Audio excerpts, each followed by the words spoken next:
Check, check.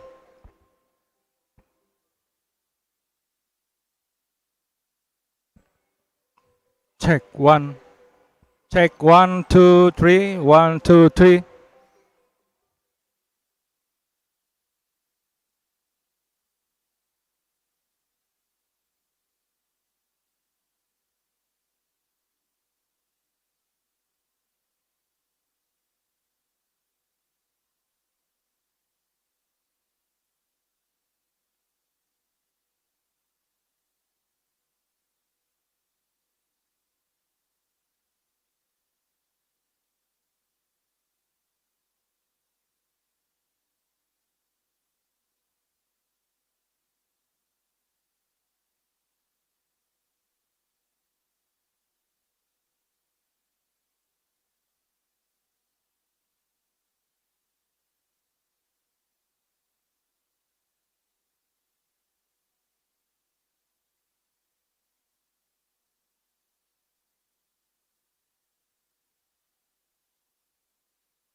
At the heart of Indonesia's industrial growth stands Indonesia Morowali Industrial Park, the largest nickel downstream industrial hub in Southeast Asia. With 52 companies operating within the park, producing high-tech nickel-based products, we support the global energy transition from stainless steel to electric vehicle battery materials. Beyond industry, we are committed to sustainability, reducing emissions, advancing clean energy, restoring the environment, and uplifting local communities. Indonesia Morowali Industrial Park, building a globally competitive, environmentally responsible industry, and contributing to the world's green economy.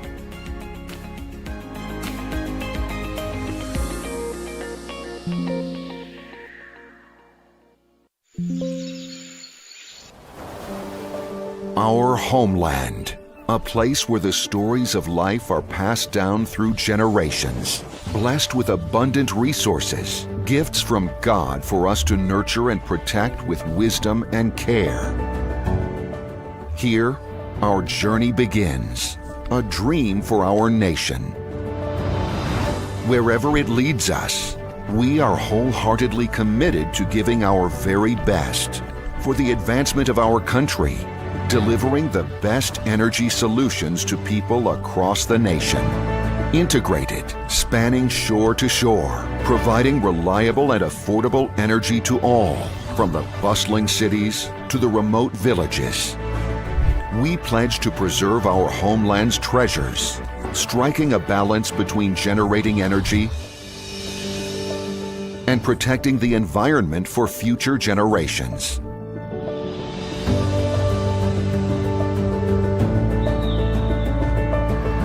As advocates and agents of change, we are dedicated to empowering communities inclusively, creating values and delivering tangible benefits to society.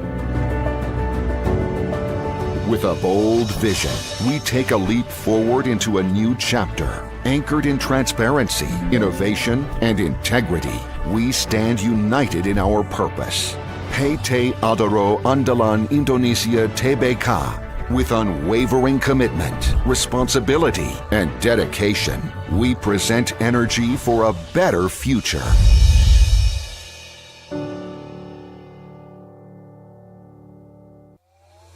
At the heart of Indonesia's industrial growth stands Indonesia Morowali Industrial Park, the largest nickel downstream industrial hub in Southeast Asia.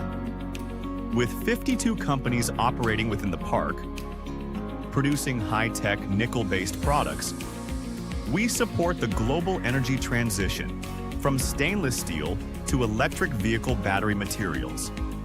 Beyond industry, we are committed to sustainability, reducing emissions, advancing clean energy, restoring the environment, and uplifting local communities. Indonesia Morowali Industrial Park, building a globally competitive, environmentally responsible industry, and contributing to the world's green economy.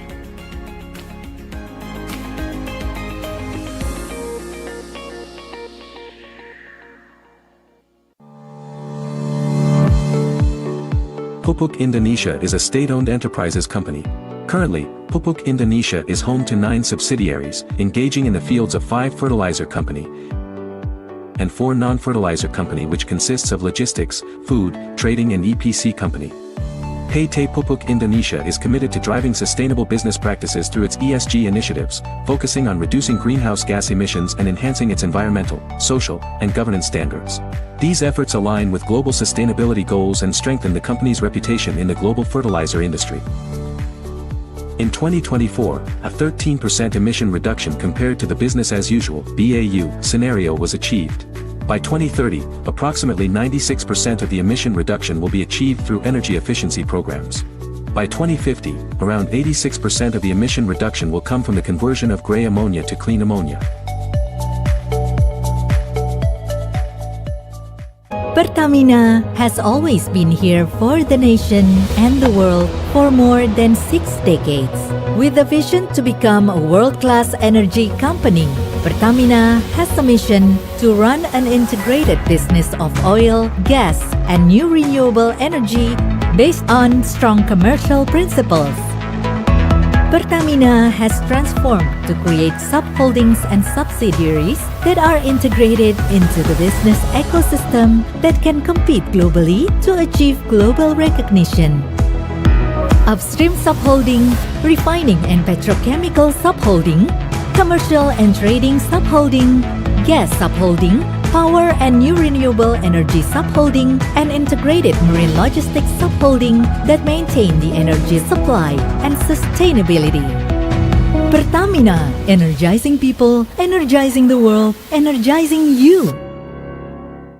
For more than 7 decades, PLN has carried out the state's mandate to electrify the whole Indonesian archipelago. With an installed power generation capacity of more than 75 gigawatts, PLN serves more than 90 million customers in sharpening its vision as the leading electricity company in Southeast Asia and as the #1 customer choice for energy solutions. PLN continues to develop programs on an ongoing basis, strengthening its role as the heart of Indonesia for the sustainability of energy supply and the transition to renewable energy. Now, PLN is entering a new chapter in its transformation, aiming to become not just a power and utility company, but also a technology company based on innovations. All of this is to improve service quality, strengthening the domestic industrial ecosystem, and increasing competitiveness in the global stage. The new PLN 4.0, unleashing energy and beyond. From 2018 to 2025, Huayo Indonesia has gradually built more than 10 projects. With Huayo, we created a world-class hydrometallurgical smelting project for laterite nickel ore. Together with Huafei, we have built the world's largest hydrometallurgical production capacity. With Waxiang, we have constructed a nickel sulfate refining line with a capacity of 50,000 tons. With Waneng, we created a super factory for ternary precursor. We have built a green and intelligent manufacturing industrial chain covering the entire process of laterite nickel ore smelting, refining, lithium battery material manufacturing. We are also developing Indonesia Pomala Industry Park, Indonesia's first green industrial park with an integrated lithium-ion battery industrial chain. Huayo has united strengths to build a green integrated lithium-ion battery materials industrial chain in Indonesia, unlocking the full potential of the nation's resources.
These extraordinary landscapes are home to some of the richest biodiversity on the planet. And at APP, we recognize that we too have a responsibility and an opportunity to be part of the solution. Regenesis, restoring nature, empowering communities, and driving responsible growth.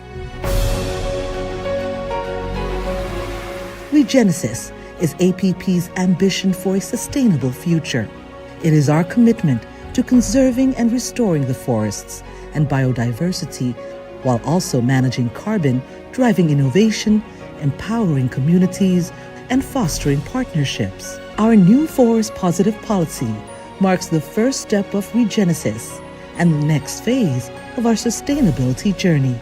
Having already developed a catalog of native species and piloted restoration areas, we're now scaling up our efforts by identifying larger areas with the highest potential for restoration and expanding our impact across critical landscapes. Our goal is to create shared value for nature, climate, and people across our value chain. We're not starting from zero. Together with our suppliers, we have been deforestation-free since 2013. We've invested in flagship livelihood programs and built the foundations for restoration. We are building on our progress to date. Through Regenesis, we are continuing our journey to more sustainable business operations. Join us on the journey as we work towards a more sustainable future.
our homeland, a place where the stories of life are passed down through generations, blessed with abundant resources, gifts from God for us to nurture and protect with wisdom and care. Here, our journey begins, a dream for our nation.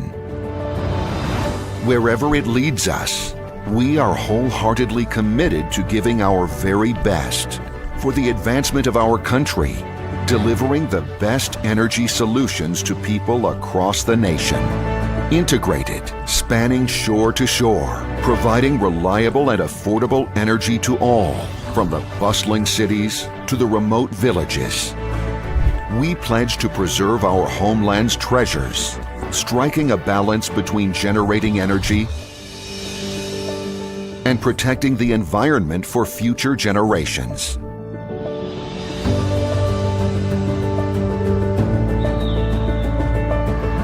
As advocates and agents of change, we are dedicated to empowering communities inclusively, creating values and delivering tangible benefits to society.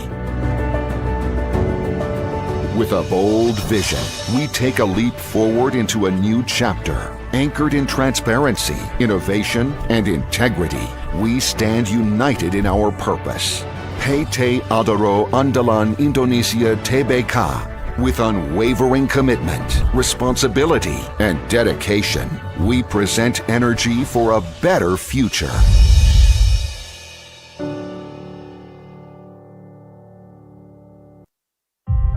Medco Energy, a leading Southeast Asia energy and natural resources company.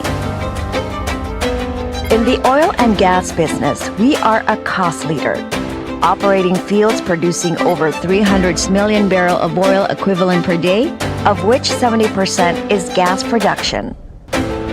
In the power business, we generate more than 4,000 gigawatt hour per year. Cleaner energy is our way to move forward, and with our power business, we aim to support the transition towards low-carbon energy, championing geothermal resources and the power of the sun. Through the copper and gold mining business, we contribute to the energy electrification, supporting the climate change agenda. Medco Energy remains committed to sustainable growth and the well-being of future generations for many years to come.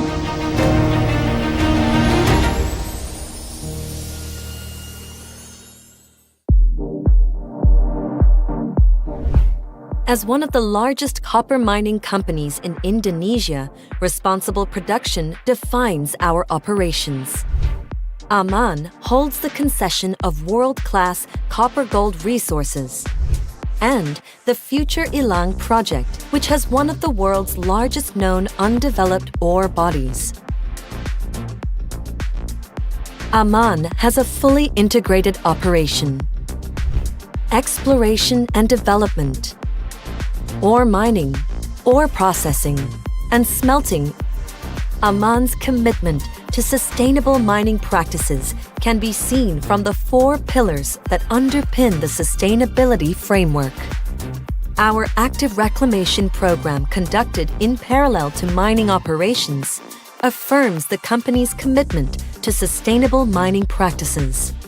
In June 2022, Aman commissioned the largest ground-mounted solar PV power plant in Indonesia, with 26.8 megawatt peak capacity.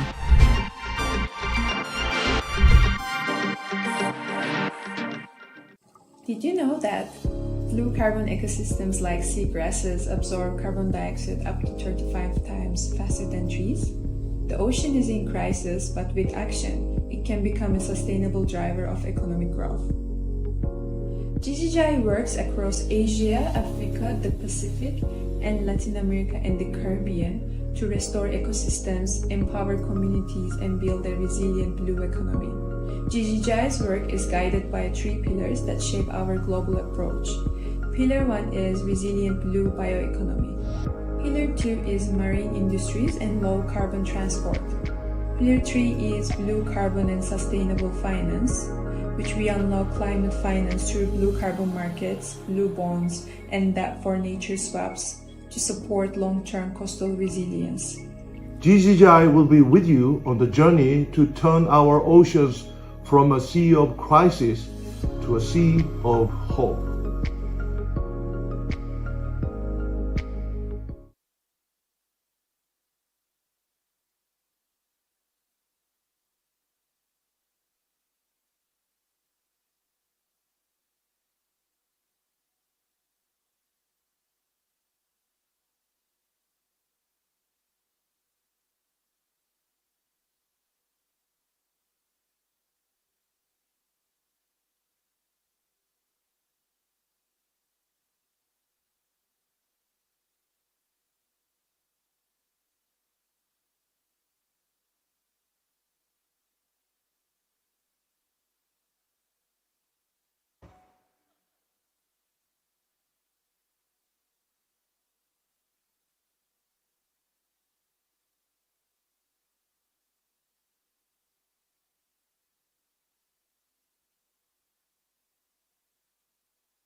Indonesia, the world's largest archipelagic nation, our ocean holds our planet's future.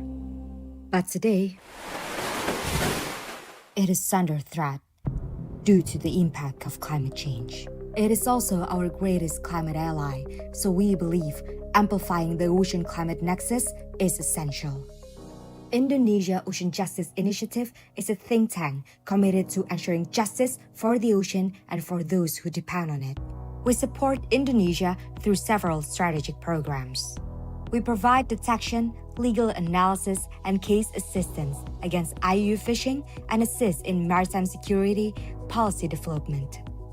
We advocate for the protection of fishers' rights, including decent work, legal protection, and equitable access to marine resources.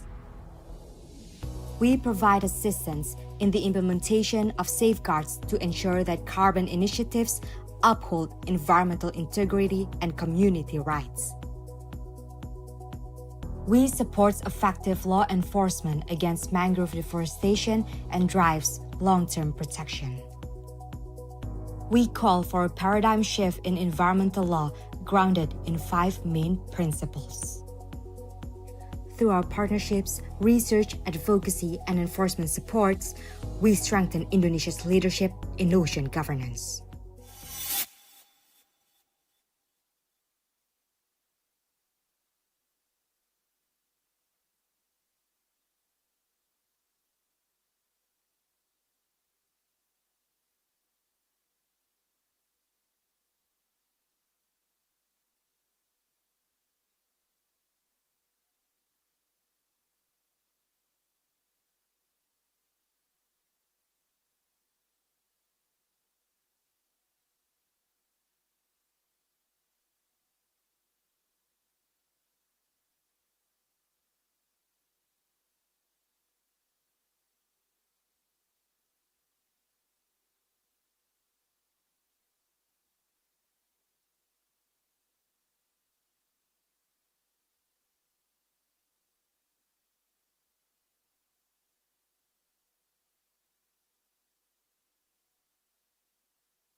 Each day comes with great possibilities.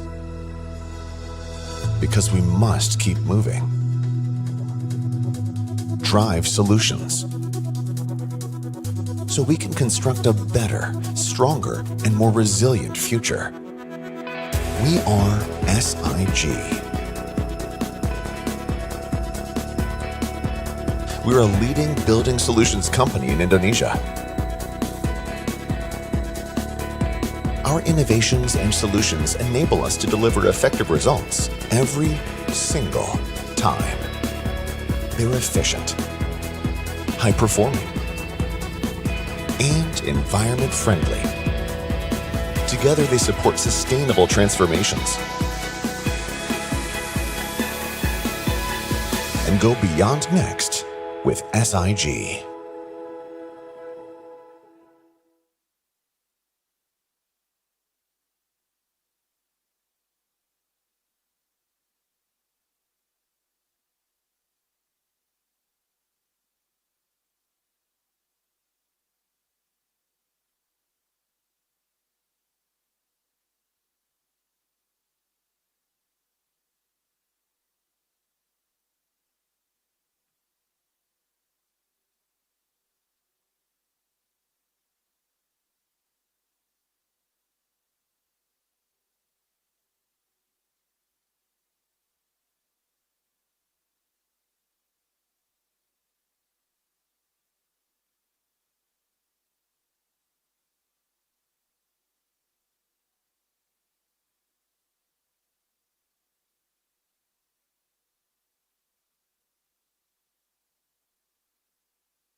At the heart of Indonesia's industrial growth stands Indonesia Morowali Industrial Park, the largest nickel downstream industrial hub in Southeast Asia.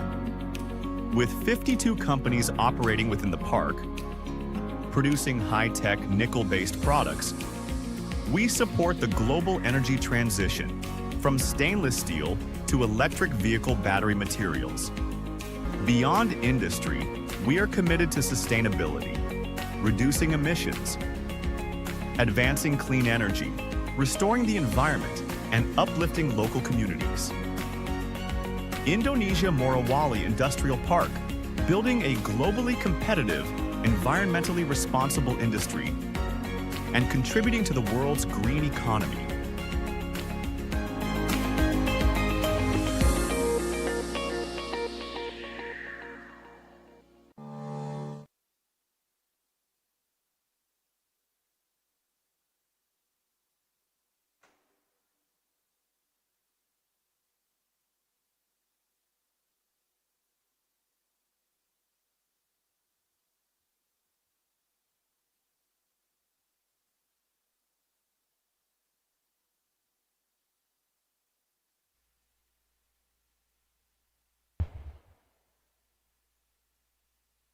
Good morning, ladies and gentlemen. Today is day 6 in COP, especially in Indonesia Pavilion. How are we today? Good. Are we ready to rock and roll? Okay, so we've talked in the past 9 days, we've talked about peatland, we've talked about mangroves, we've talked about social forestry. Today we will talk about different aspects. That's managing forest fires. So this is in relation to the capacity of Indonesia forest fire brigades. So forest fires indeed have caught global attention as an environmental and economic issue. It contributed to biodiversity loss, carbon emissions, and it has a direct negative impact on humans' health. And many researchers stated 99% of forest fires are caused by human activities. The Global Fire Management Hub, established by the FAO, has established 5 key pillars that are designed to strengthen countries' ability in integrating its fire management system. And we are going to discuss this morning one of the key pillars. It is the capacity building. And it is built and integrated within the Manggala Agni. It's the name for Indonesian Forest Fire Brigade since 2002. So today, our speakers will explore and share knowledge and best experiences of Indonesians Manggala Agni in prevention and suppression. And hopefully together we could all develop a network for a better forest and land fire management. Okay, so I would like to, should I call all the speakers or you can manage, Pak Chris? Okay, so I'll call our moderator and I will introduce him briefly. He is the Director of Public Relations and International Cooperation, Ministry of Forestry, Indonesia. He's also a former coordinator in Indonesia Pavilion. Since he set the rule, so we, this morning, have a diverse perspectives, various speakers from different backgrounds to talk about how strengthening capacity building of Manggala Agni to reduce forest fires. Please welcome Bapak Chris Dianto.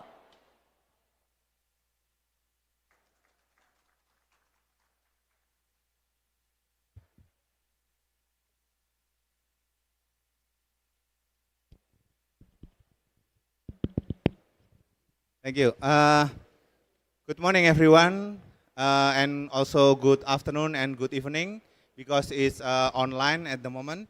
And thank you very much for coming in this Indonesian pavilion, distinguished guests, speakers, colleagues, and we are now having the session in the Indonesian pavilion, the COP30 UNFCCC, with the title "Strengthening Capacity Building of Manggala Agni." What is Manggala Agni? We will find out later. Manggala Agni to reduce forest fire and greenhouse gas emission in Indonesia. And before we invite all the speakers, we want to welcome Dr. Pak Thomas Nivinlurin, the Director from the Forest Fire Control from the Ministry of Forestry. Pak Thomas, time is yours. Please give applause to him, please. It's still morning. Come on, cheer up.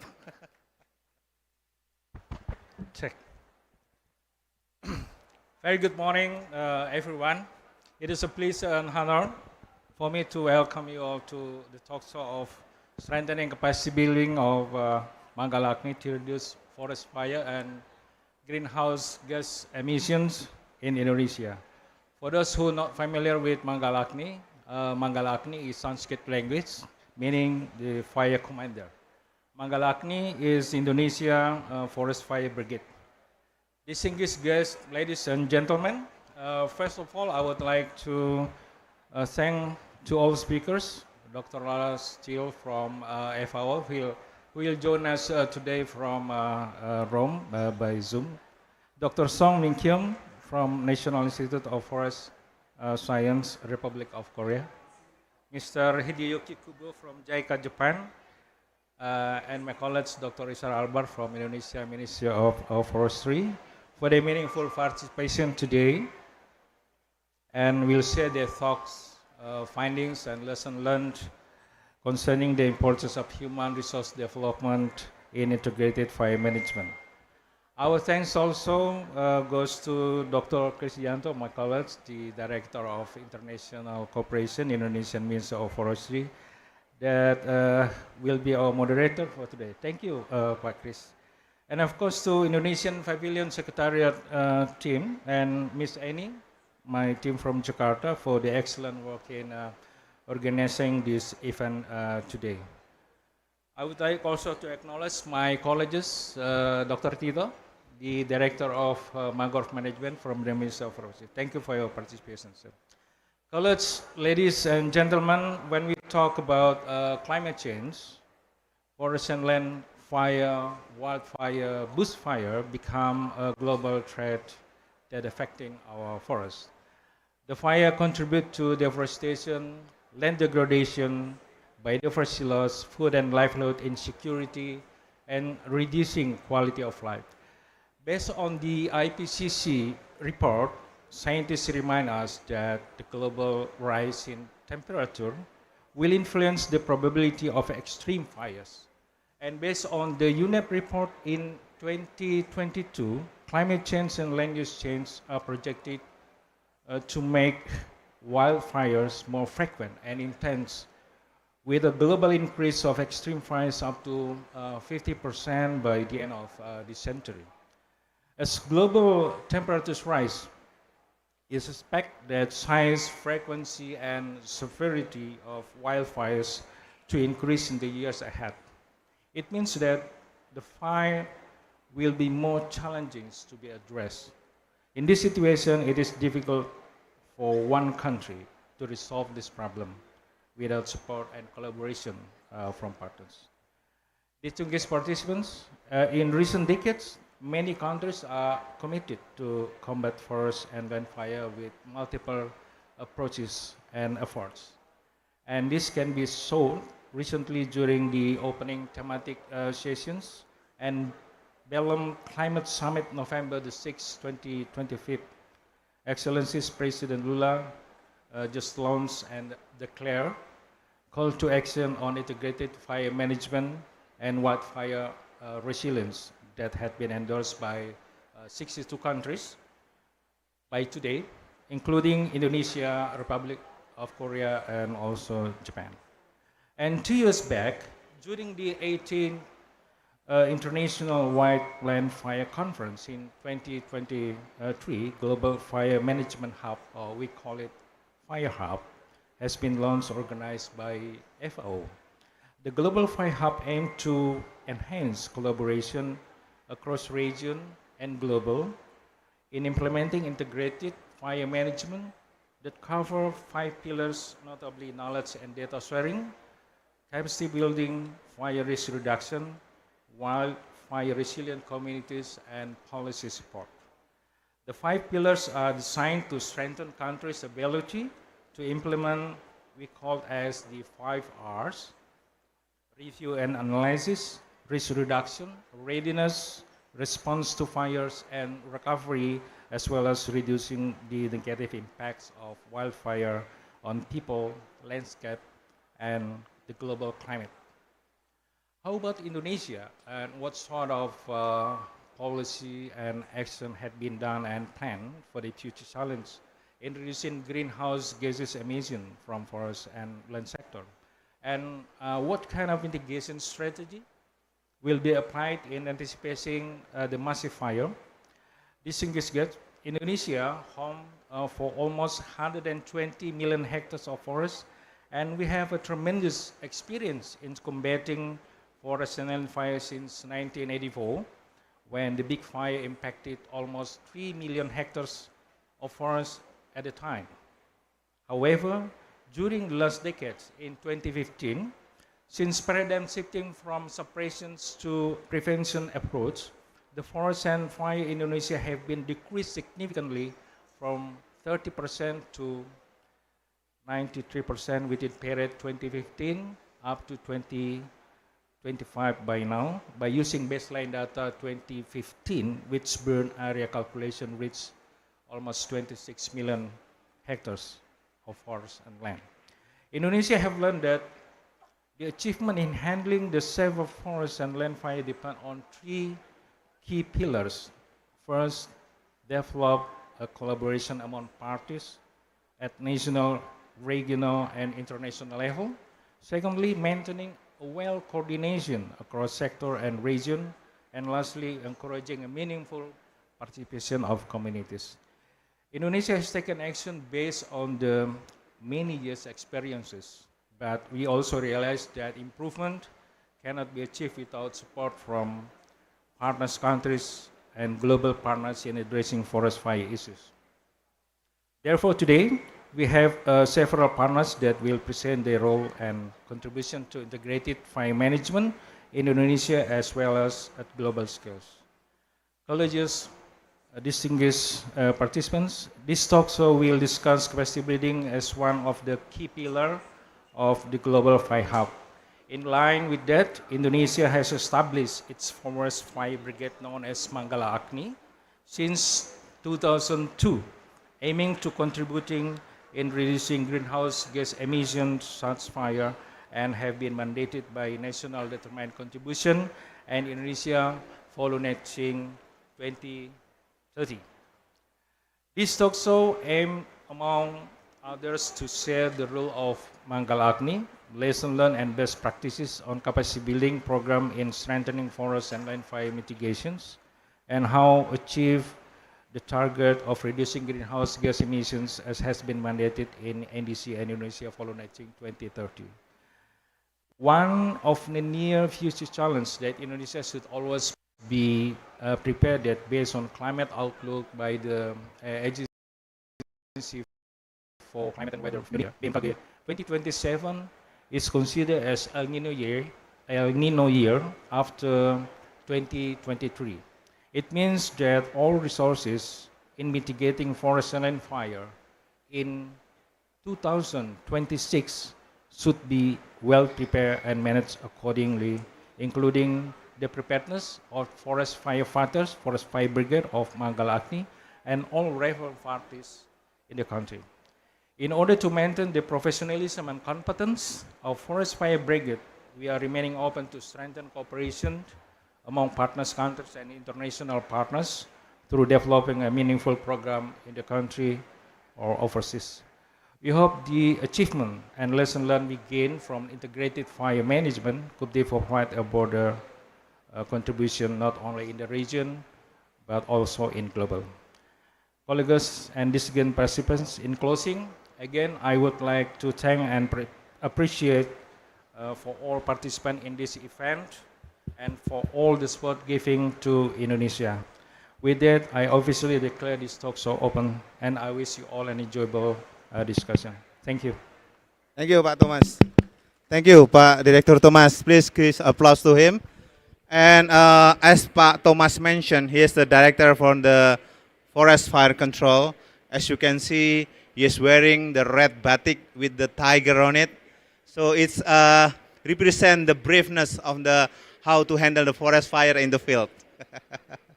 And thank you for coming, and everyone that Indonesia has demonstrated strong and consistent leadership in advancing integrated forest fire management.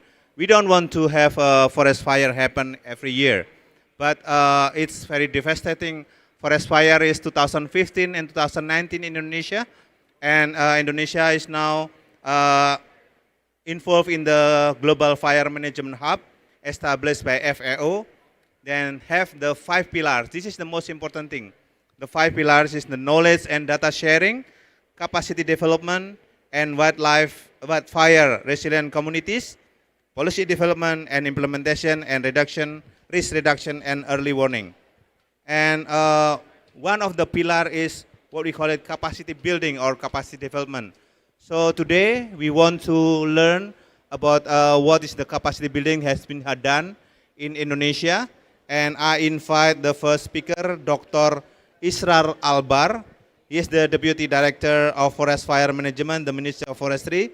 Please come sit. And the title of his presentation is The Capacity Building to Strengthen Mangalagni in Reducing Greenhouse Gas Emission from Forest Fire. And then we also invite Ms. Song Min Kyung. And she is the research official from the National Institute of Forest Science, Republic of Korea. She will talk about the KFS cooperation project in forest and land fire management to contribute climate change mitigation and potential future cooperation. And we have Dr. Hideyuki Kubo. Please come forward. He is the Chief Advisor of Community Movement Program on Forest Prevention in Indonesia and JICA. And his title of presentation will be JICA's Program for Supporting Forest Fire Management in Indonesia and Potential Future Cooperation. And last but not least, we have Dr. Lara Steele. She is having online with us. She is a forestry officer for Integrated Fire Management, Forestry Division from FAO.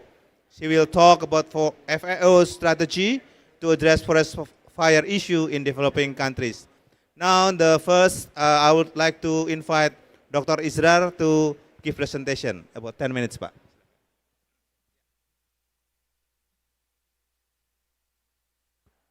Thank you, Pak Chris. Good morning, colleagues, ladies and gentlemen, the audience here. Thank you for attending these important discussions. Today, I would like to share about the strengthening capacity building of Mangalagni fire brigades to reduce forest fire and greenhouse gas emissions in Indonesia. Next, please. Perhaps we look at the current conditions in the world about the forest fire. This is the view of the forest fire in 2025. We can see here that Indonesia also noted about 343,000 hectares that we calculated until this September. And then you can see here, this is the Brazil. I think it's about 20 million hectares burned this year.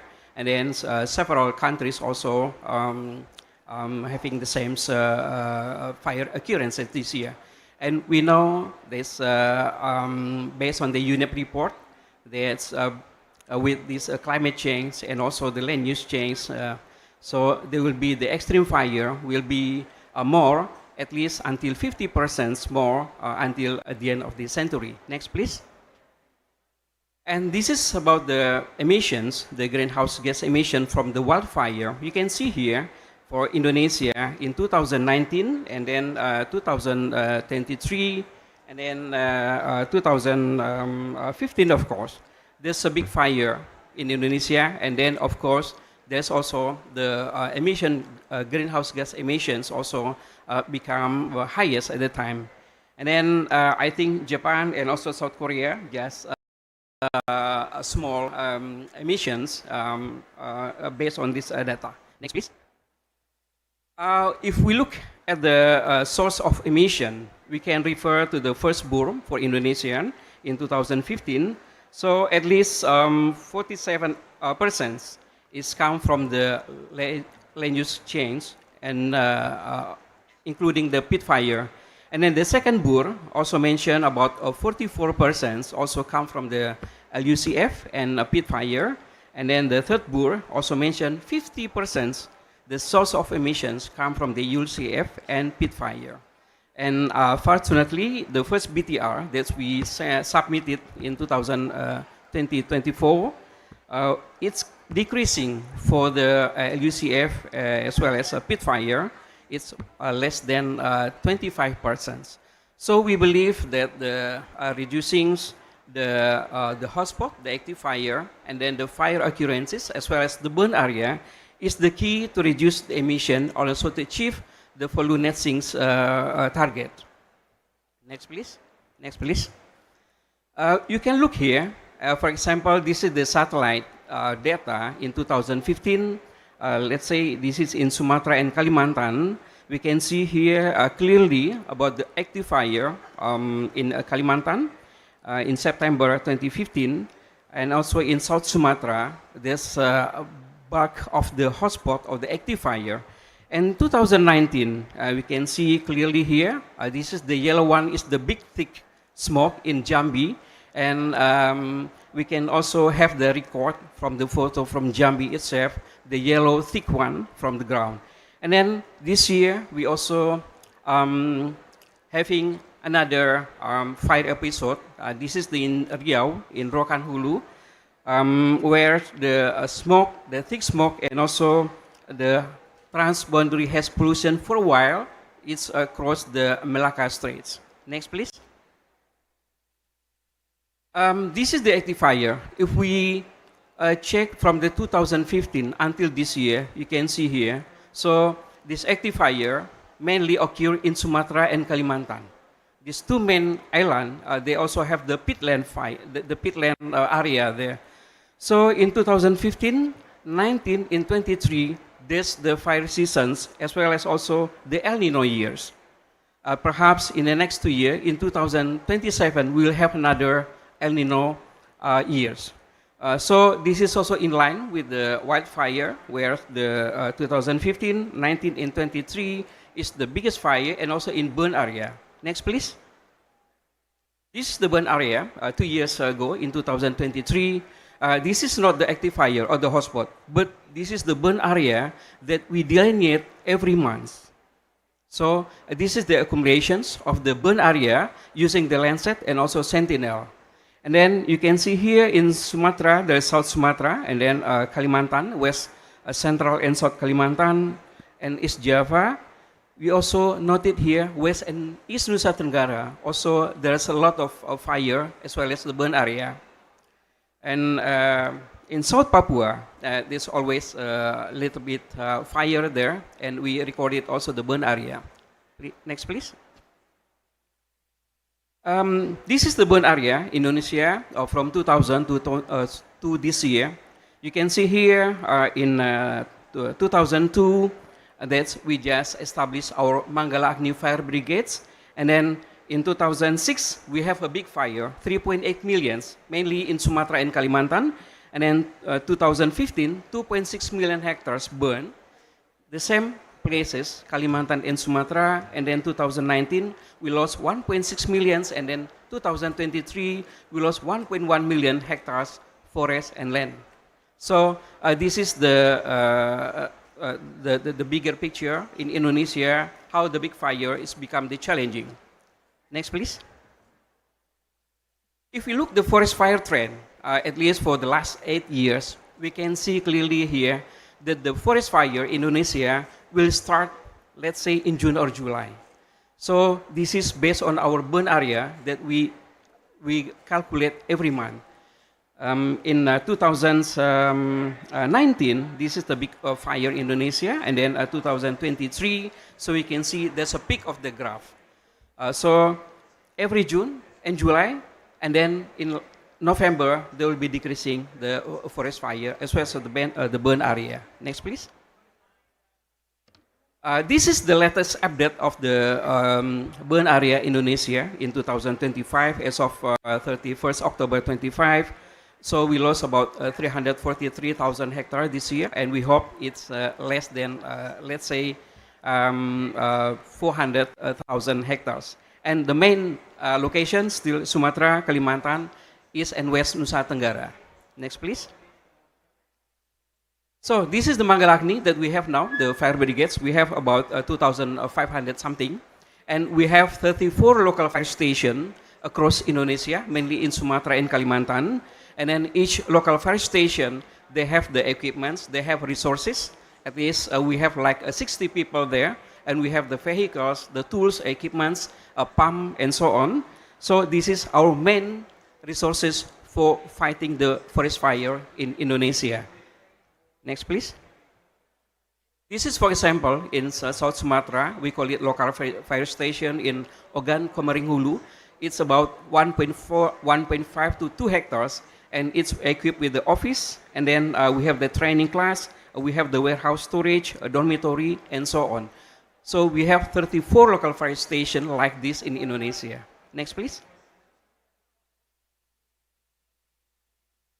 Next, please. This is the equipments that we have. Yes, we have like a 4-wheel vehicles. We have 2-wheel vehicles. We have the pump, the big pump, and also the mini striker, the light pumps, and we have the jet shooter. We have the we call it the Sambunesia. This is specially the pump for the pitland fire. And then, of course, we have also the protections for our firefighter. Next, please. Besides the Manggala Agni itself, we also have the Manggala Special Force. We call it the Manggala Agni Tactical Response Brigades that we just established since 2006. And then now we have about 628 Special Force for the Manggala Agni. You can say this is like the Marine or the Special Force for the Army. So we also have the similars like what they have in Army or Police. We call it the Manggala Agni Tactical Response Brigades. Next, please. This is, for example, how our fire brigades, Manggala Agni fire brigades, fighting the fire in Sumatra. This is at least for the last 3 months. For the last 3 months, because we just get the peak fire last July until October, I think, and this November it's become a decrease. Next, please. This is in Kalimantan, the same firefighter. I mean, we have about 13 local fire stations in Kalimantan where they have to check every day with the hotspot, the active fire, and if there's a fire occurs, they have to go to the field to do the ground check and early suppressions. Next, please. For forest and land fire management program or policy, of course, we have three things, three pillars. The first one is prevention, where we have the regulation and in place, and we have the strengthening coordinations. We have the early warning and early detection. There is another pillar in the fire hub.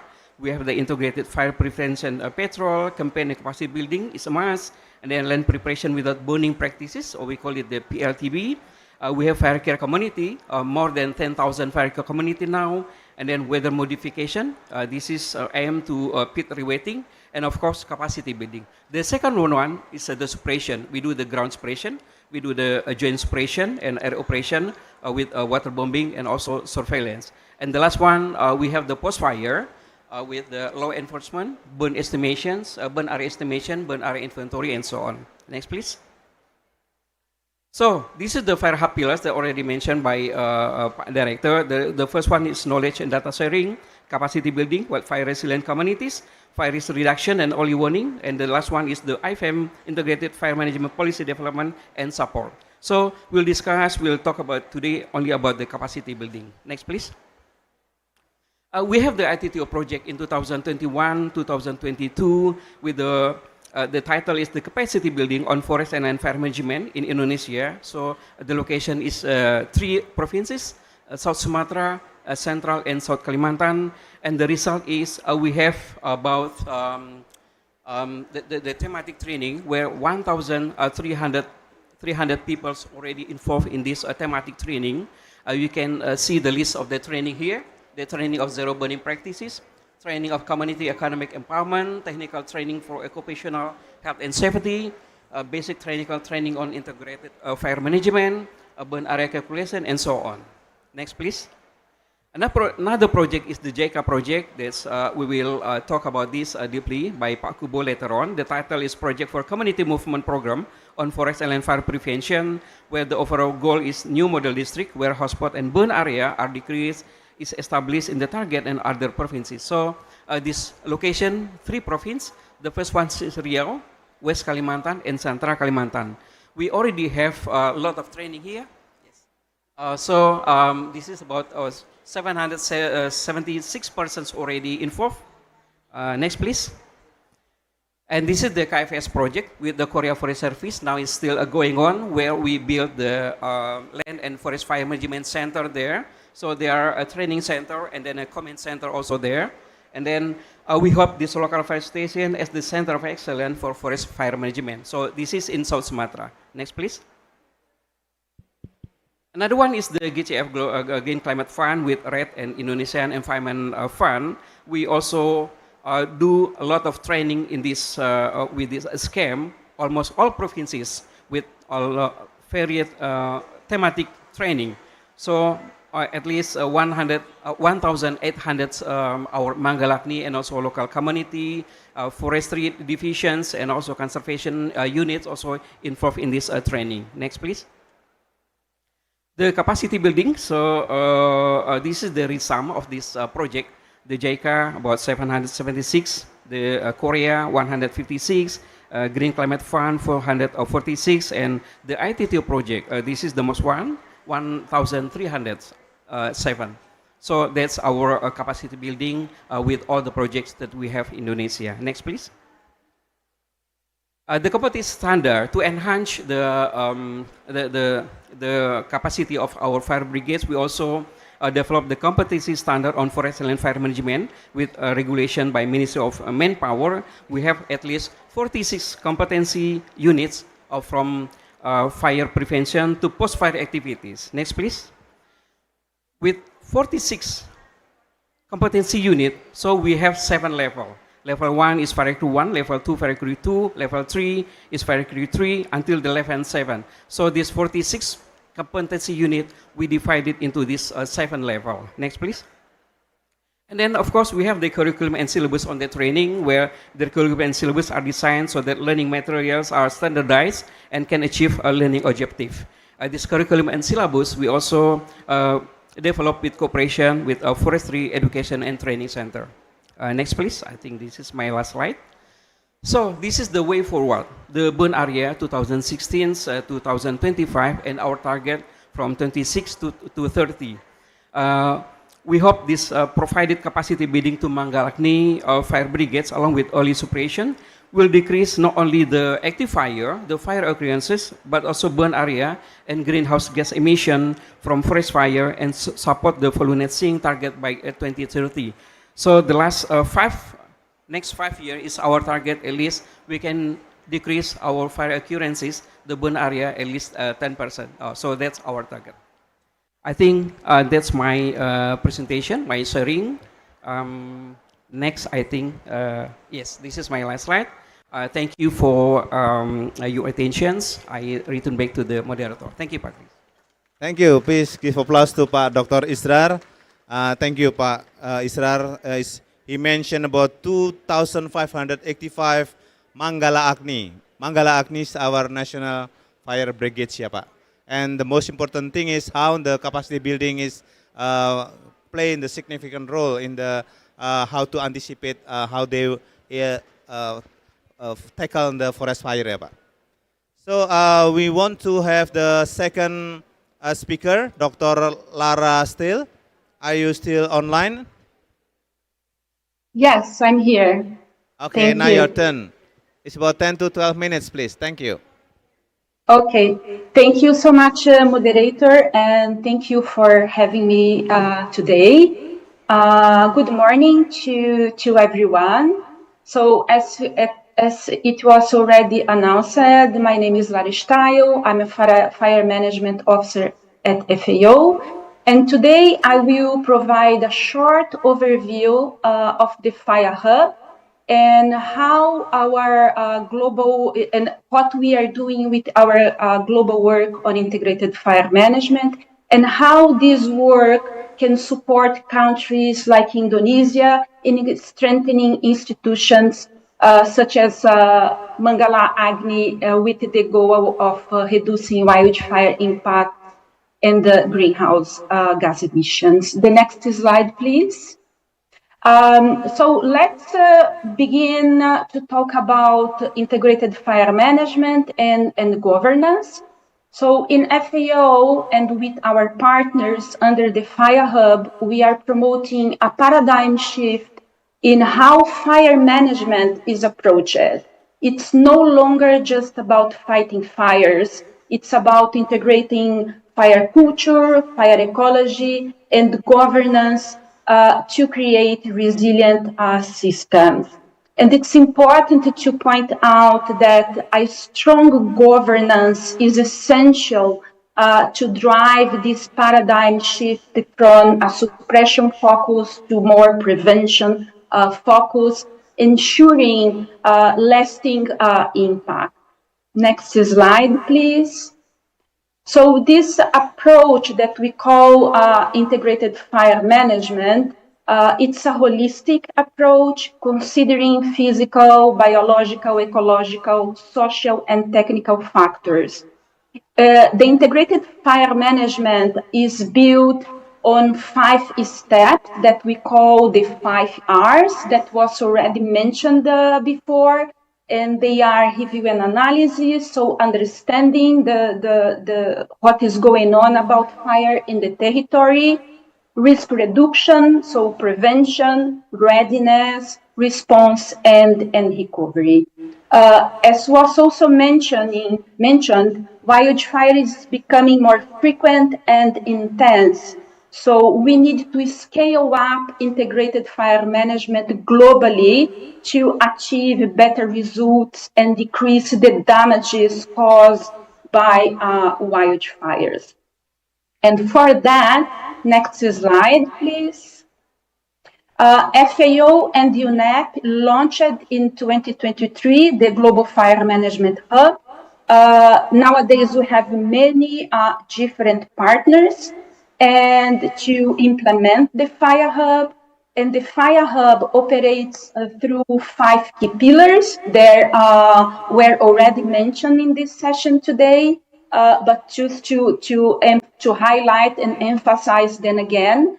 They are knowledge and data sharing, fire risk reduction and early warning, policy development and implementation, capacity building, and supporting wildfire resilient communities. And the idea here is to bring together global, national, and local partners. And with that, help countries to put integrated fire management into practices. This means to have actions on the ground and making really a difference.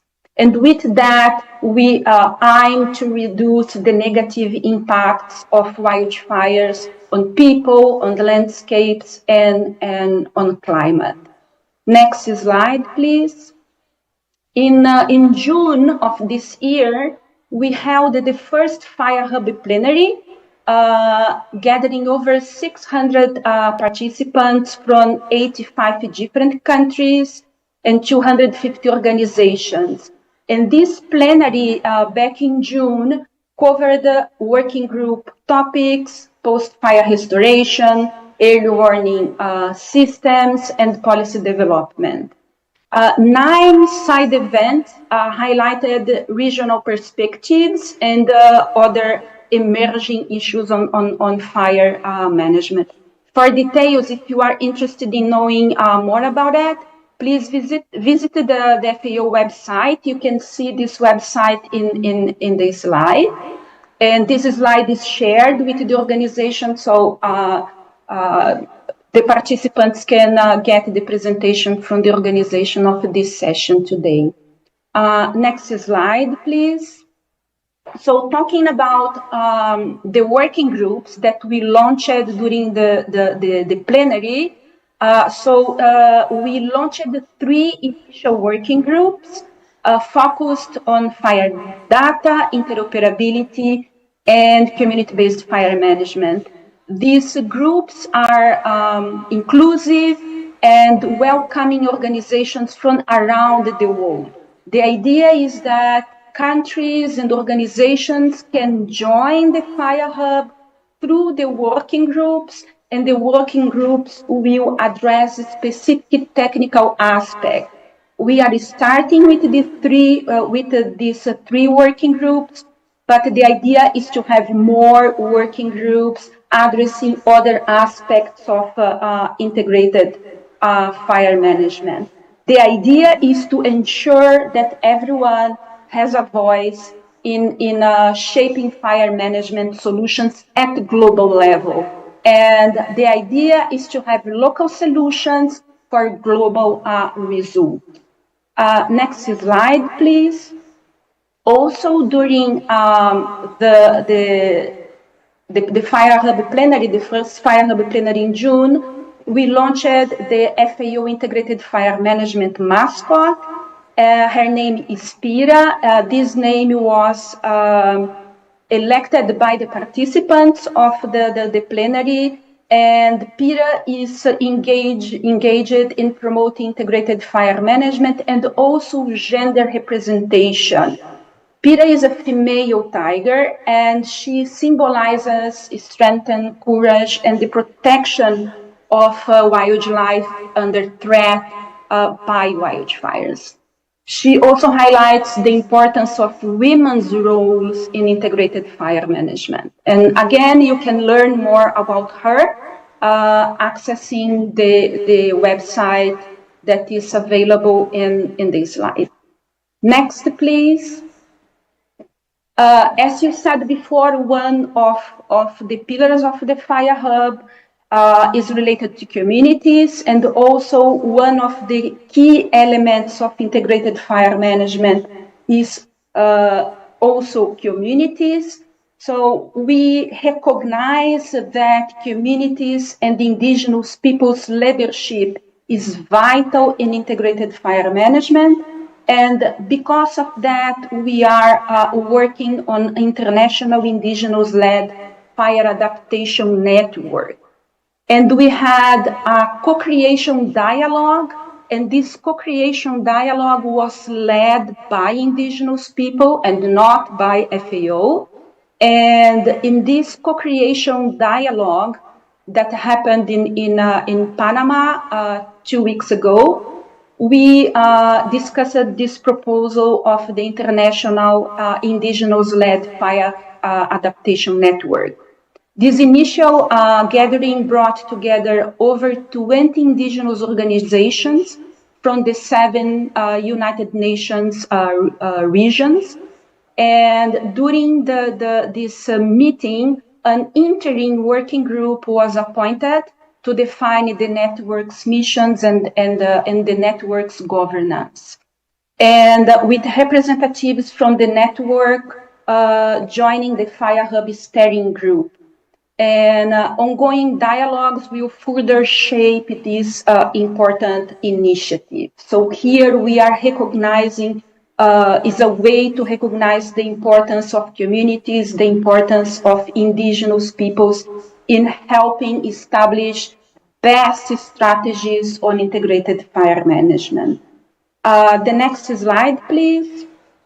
Other global activities that we are conducting under the Fire Hub, one of them is related to an integrated fire management assessment tool to help countries to evaluate how they are dealing with integrated fire management, with fires.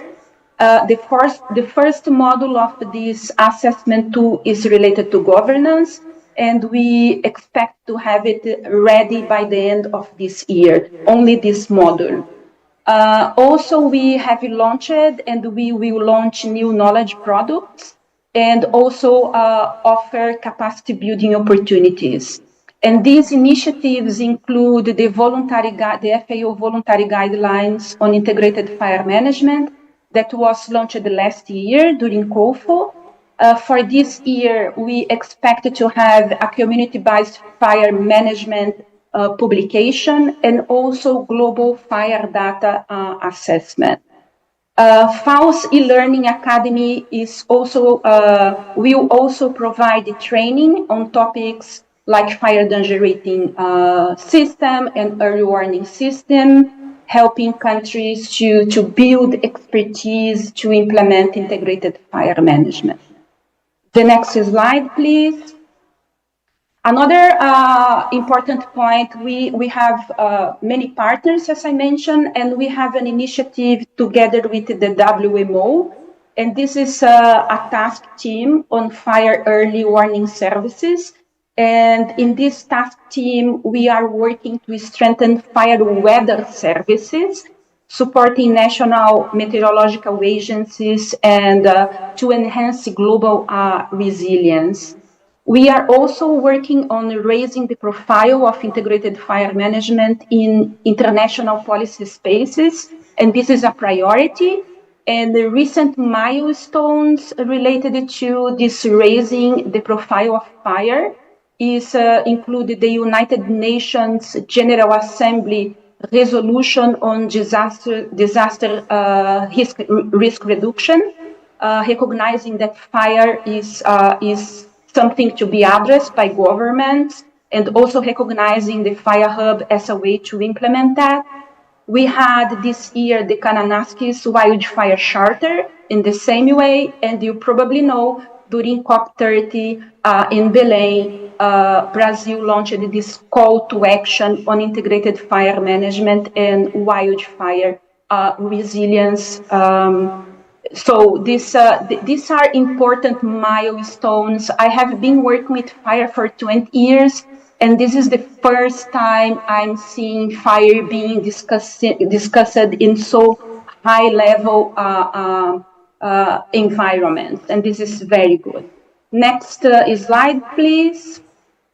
So you can see this map because FAO is also implementing actions on the ground. So in the map, you can see the countries where we are working at this moment, and we are supporting integrated fire management projects at regional and national scales. And these initiatives span diverse landscapes and communities. demonstrating the global reach and adaptability of integrated fire management. And More by minutes, please. sharing best, okay, this is almost my final slide. Thank you. By sharing these best practices and lessons learned, we are helping countries to tailor solutions to wildfire challenges. Next slide, please.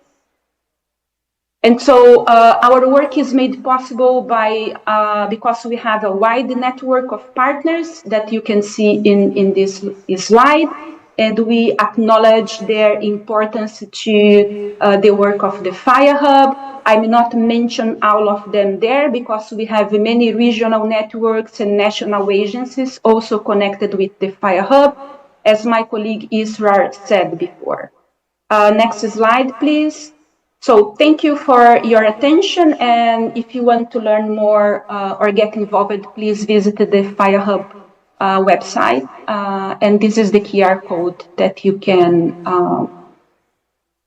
scan and access the website. Thank you so much. Thank you, Dr. Lara Ste. Please give applause to her. Thank you very much.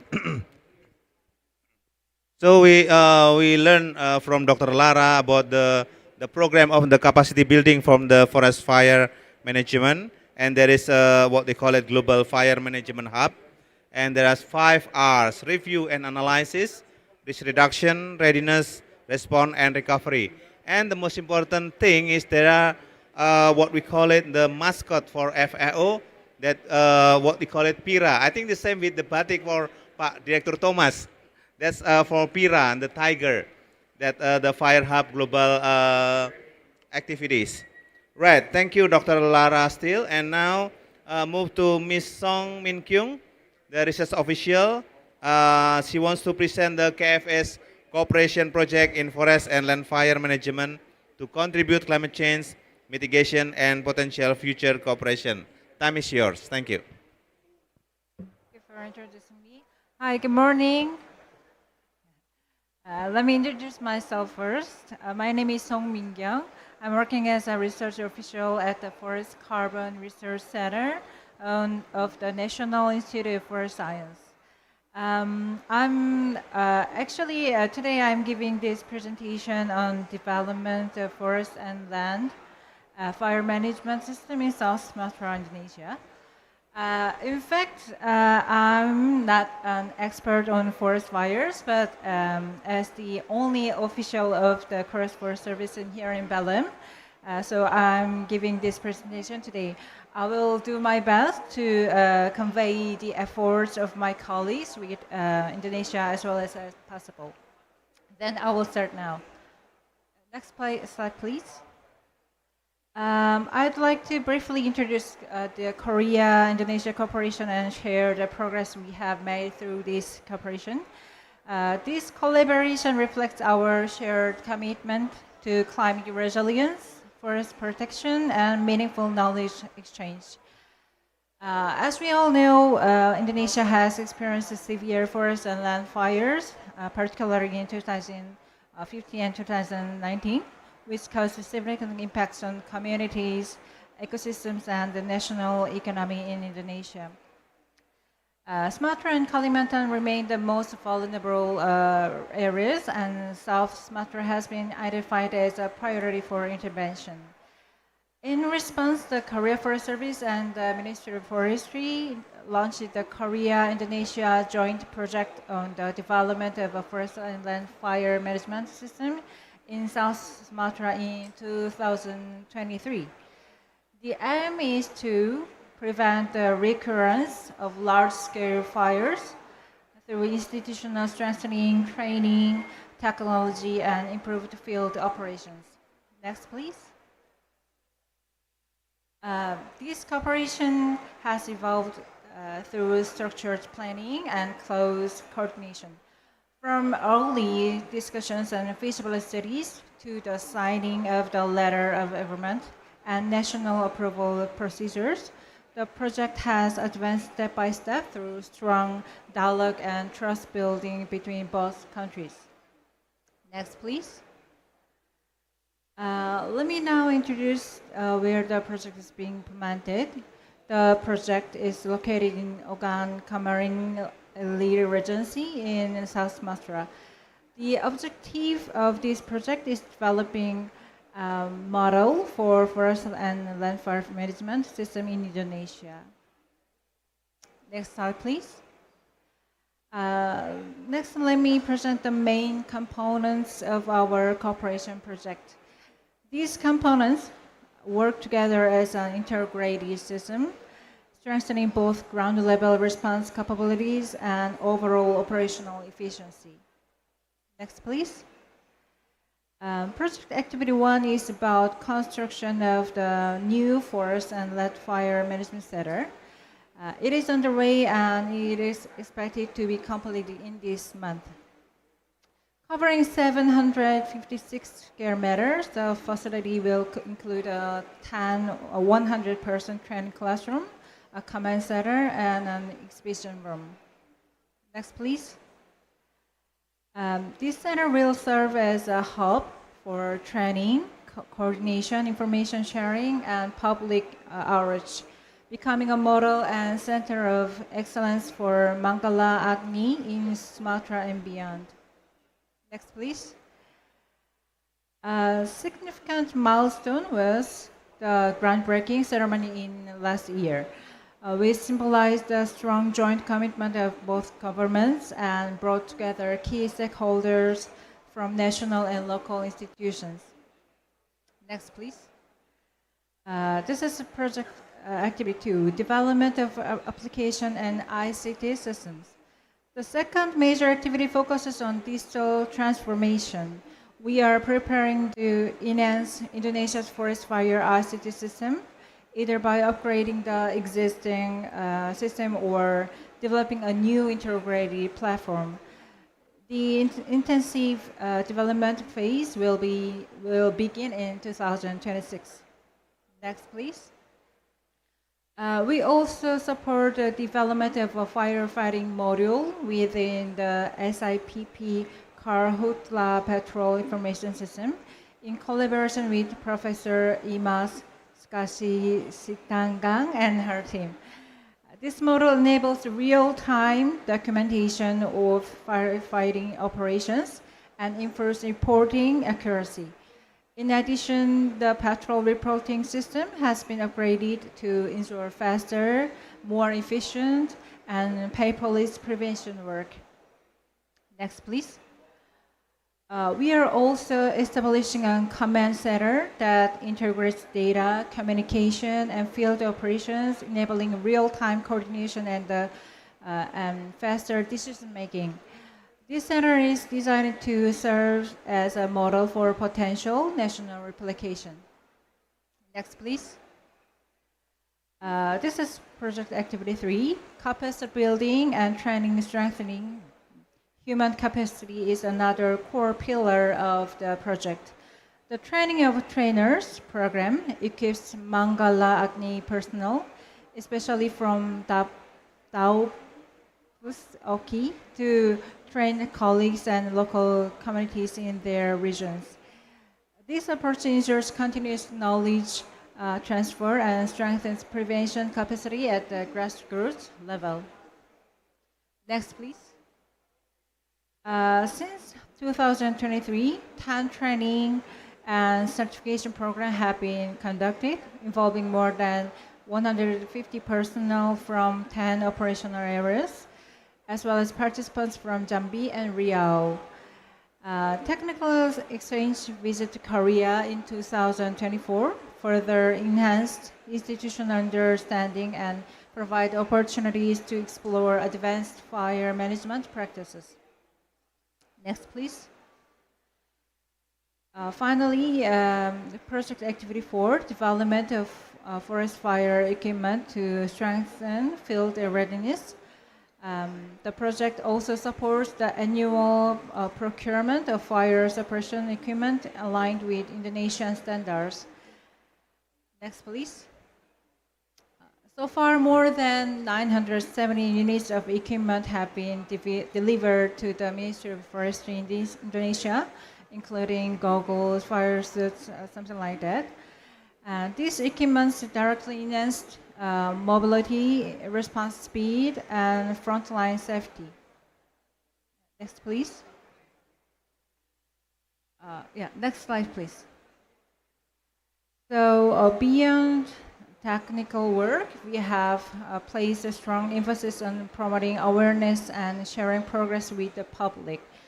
The project has gained visibility through participation in the 8th International Wildland Fire Conference, 3 annual forest fire photo contests, and coverage by 6 media outlets with more than 10 articles. A documentary video has also been produced to highlight project achievement and community involvement. These efforts demonstrate transparency, public engagement, and the collaborative spirit of this partnership. Next, please. So our cooperation emphasizes knowledge exchange, technology transfer, and joint capacity building to support Indonesia's efforts in preventing and responding to forest and land fires. Looking ahead, we remain committed to expanding cooperation, sharing best practices, and building sustainable systems that safeguard our forests for the future. Yeah, that's all my presentation, and thank you very much for your attention. Thank you, Ms. Song Min Kyung, for your presentation. She mentioned about 4 project activities, and most of them in the South Sumatra. And that's very nice project for the capacity building in the to tackling the forest fire. Next, we will have Dr. Hideyuki Kubo. He is a Chief Advisor for Community Movement Program on Forest Prevention in Indonesia, JICA. And his title of presentation will be JICA's Program for Supporting Forest Fires Management in Indonesia and Potential Future Cooperation. Dr. Hideyuki, time is yours. Okay, thank you, Pak Chris, for your introduction. Good morning, everyone. It's really amazing, full of people from the early morning, isn't it, Pak Israel? Let me introduce myself. I'm Kubo, a JICA expert. I've been working with Mangalaguni very closely in the past 2 years and will continue to do so over the next, let's say, 2 years. So today, I'm going to share with you what we are doing with Mangalaguni. Next, please. Actually, JICA has a long history of collaboration on forest fire management with Ministry of Forestry. We started 96 initially, and at the moment, the 5th project. Next, please. So here is the outline of the current project. Simply saying, what we are trying to achieve is hotspot and burnt area will be decreased in the target areas through community facilitation by Mangalaguni. That's what we are trying to achieve. Next, please. And we are trying to operationalize this idea in 3 provinces, Riau, West Kalimantan, and Central Kalimantan. In one province, as Pak Israel said, there are 4 local fire stations. And each local fire station, there are around 60 Mangalaguni. We are targeting all of them to build their capacity to take a community approach of the fire prevention. Next, please. Now, let me share with you about the local station, our local situation. We conducted the baseline survey at 21 villages around peatland in 3 provinces. Altogether, the interviewees were more than 1,500. The first question we asked, to what extent local people use fire for land preparation? And then the blue bar indicates that their perception before 2015 means before the big fire took place. The red bar indicates after 2016, means after new regulation was introduced. And then green color means the local people who are using the fire for land preparation at the moment. So this figure clearly indicates that the use of fire by local people for land preparation has dramatically decreased over the past 10 years. Next, please. Okay, the next question is, we understand many of the local people already stopped using fire for land preparation. So how do they prepare land for farming at the moment? So that's the question. And here is the answer. So many, the most, use manual, means hand tools for land preparation. But not small people using machines, excavator, particularly for oil palm plantations, and also herbicide. So this indicates an alternative to fire use for land preparation includes not only hand tools, but also machines and herbicide. Next, please. I'm talking about fire use by local people so far. But if we look at causes of wildfire, it's more serious, triggered by outsiders. Outsiders come to the village and use fire, and that becomes the wildfire. Next, please. So here is the very typical case. You see the left picture, it's a very typical degraded peatlands, and then wildfire often originate here. And one of the critical issues is the land is often owned by people living in a city, not local villagers. And these people living in the city are oil palm investment for the business. And then when they decide to start oil palm plantation, they dispatch workers to here to clean the land by using fire. And this fire often becomes the wildfire. And the other causes is triggered by fishermen and hunters coming from outside to this area. You see the photo. He is now heading for the degraded peatland. And then they come here for fishing or hunting birds or animals, and then they throw cigarette. And then also they use fire for barbecue, eating fish or eating birds. And this fire, particularly during season, becomes the wildfire. So we need to address really these people coming from outside. And the one advantage in Indonesia is, in the picture, we don't see any house, but actually there are settlements and communities around these degraded peatlands. So it's possible for the communities to detect these risky people if they are coming to the degraded land. So the challenge is how to institutionalize that monitoring system. Next, please. So here, now I would just want to share our project strategy. One, we support community-based fire management approach of the Ministry of Forestry. We call it in Bahasa MAPD approach. Number two, we apply training of trainer approach. Next, please. The idea of TOT is like this. In each local fire station, there are 60 Mangalagni, and then in 3 provinces, altogether 12 local fire stations, we already selected candidates of facilitation instructors. It's about 10 to 20 for each station.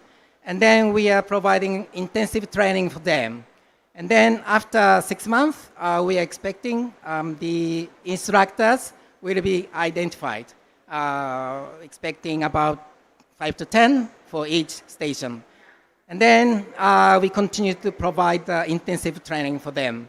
And then the idea is these facilitation instructors will continue to provide coaching support to all Mangalagni staff to build their facilitation capacities so that they can do the community approach of the fire prevention in the villages. So that's the picture of the project. Next, please. Okay, third strategy, we apply running cycle. In the training, Mangalagni staff, they go to the field, facilitate the communities, and then after several days of work, we organize a reflection workshop. So this running cycle is one of the main characteristics of the project activities. And the number 4, use of multiple hat concept. It's very particular for Mangalagni. As per Israel mentioned, the suppression of fire is the main work of the Mangalagni. And this is very much command type of the work. We need to be disciplined in the field because it's very dangerous work. But on the other hand, the facilitation, community facilitation is a bottom-up. So the modality work is different between command and facilitation. So sometimes Mangalagni people are confused. And then we applied multiple hats concept. So when they do suppression of fire, they wear a command hat. And when they do the community work, they wear a facilitation hat. So different hats means different professional skills. And then it seems it's working. Next, please. So this is the photo. Mangalagni staff is doing a facilitation work in the community. Maybe you don't understand who is the Mangalagni. It's really part of the community already.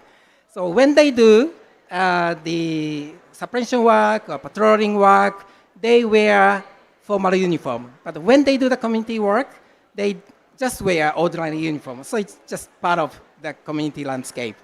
And then villagers also become more open to communication with Mangalagni. Next, please.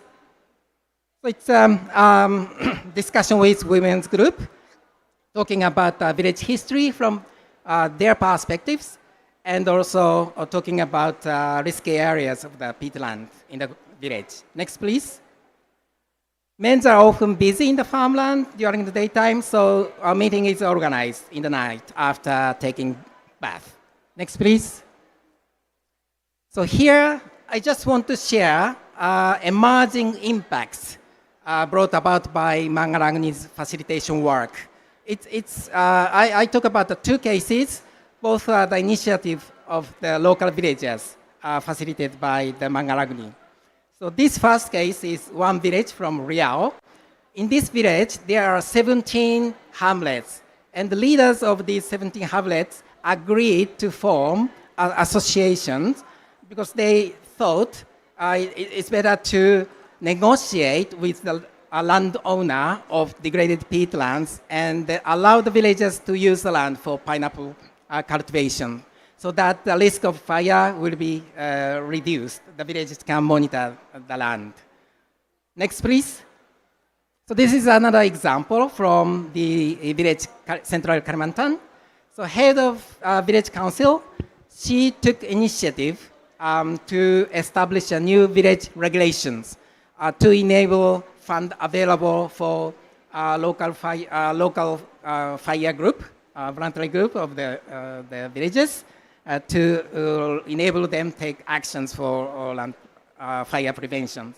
So these are just 2 examples, but what we are expecting is with the Mangalagni's facilitation work in the community, this kind of spontaneous initiative from the villagers are emerged. So that's what we are assuming and designing and providing training for Mangalagni in order to make this happen. Next, please. So potential for the future growth. So at the moment, we are working in 3 provinces to scaling up CBFMM, community-based fire management approach by Mangalagni. And then one point is, because there are other fire management organizations at the provincial level, like disaster management agency or forest management unit, so Mangalagni may share and extend their expertise of community facilitation work with them. And of course, scaling up the community-based fire prevention approach with Mangalagni in other provinces. In terms of the substance, community-level digitization would be an option. Actually, Mangalagni has a digital tool called Sipongi. That's actually a 2-way communications. So villagers, Mangalagni get hotspot data immediately from the system, and then Mangalagni villagers also can provide data to the system. So if this system can be really disseminated widely in the village, so more effective, efficient monitoring would be operationalized.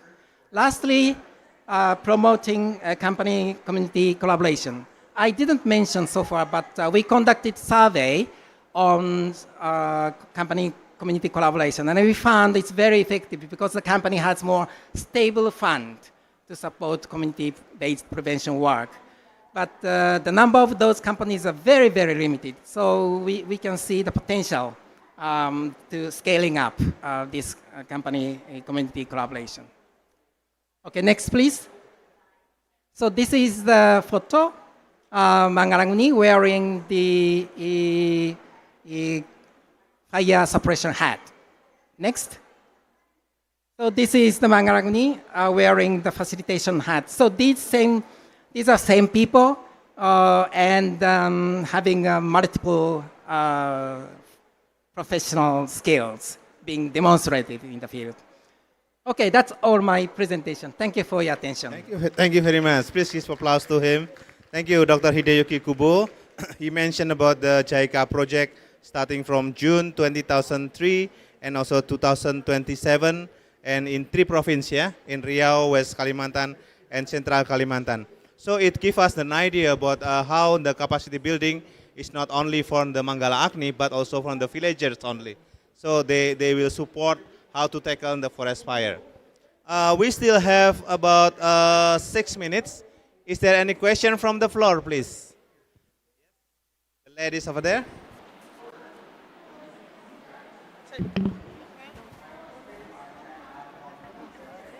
Hello. Good morning, everybody. Morning. And my name is Dolapo John Akiwe from Nigeria.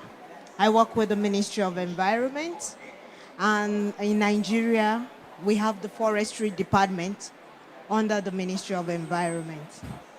And I was so impressed listening to all presentation, including the virtual presentation also. And I was just discussing with my colleague here that do we have a forest fire department or unit within the ministry? And of course, this is a kind of avenue for us to explore this because looking back to Nigeria, we have prevalence of forest fire, in Nigeria, but we've not really been proactive to this. And I was just telling my colleague that it's time for us to explore how we can set up one in Nigeria. And thank God we have JICA here, we have Korea that can support us, and also the Indonesia in terms of knowledge sharing and peer learning for us to be able to set up this. Because I know within Nigeria, from the Global Forest Watch, we have in 2024, we lost our 253 kilo hectares of land to wildfire. And these are the things, once we are able to share knowledge with Indonesia and with partners like JICA to support the process, then we will be proactive and probably reduce the loss of forest cover within the country. So I'm just trying to do a plea on behalf of my country and on behalf of the Ministry of Environment Nigeria to see how we can partner and see how we can establish this great initiative you have. Thank you. Thank you very much. The second question, you can. Yes, microphone, please. We only have chance for 2 questions. Thank you very much. Our forester, I'm pleased that you have a Ministry of Forest, but we have cooperation in Sudan. I'm Hanadi from Sudan, I'm a forester. So concerning that issue, I need to ask about, do you have any software for assessing or early warning system about how you indicated what is the area of the forest? This is my first question. And for community training and TOT, is it become a volunteers or after you trained or become as staff for that? And is the community have also some indicators how fires will be started and where? This is my question. For JICA, we have many work with you, And do you provide that station to the country, fire station, if we ask for that, or a project to be implemented in specific areas that have a large fires? So do you provide this station? And is it a very advanced station for come up with the forest? These two questions for you, Saya, and for FAO, the lady on the internet, she speak about the stoves.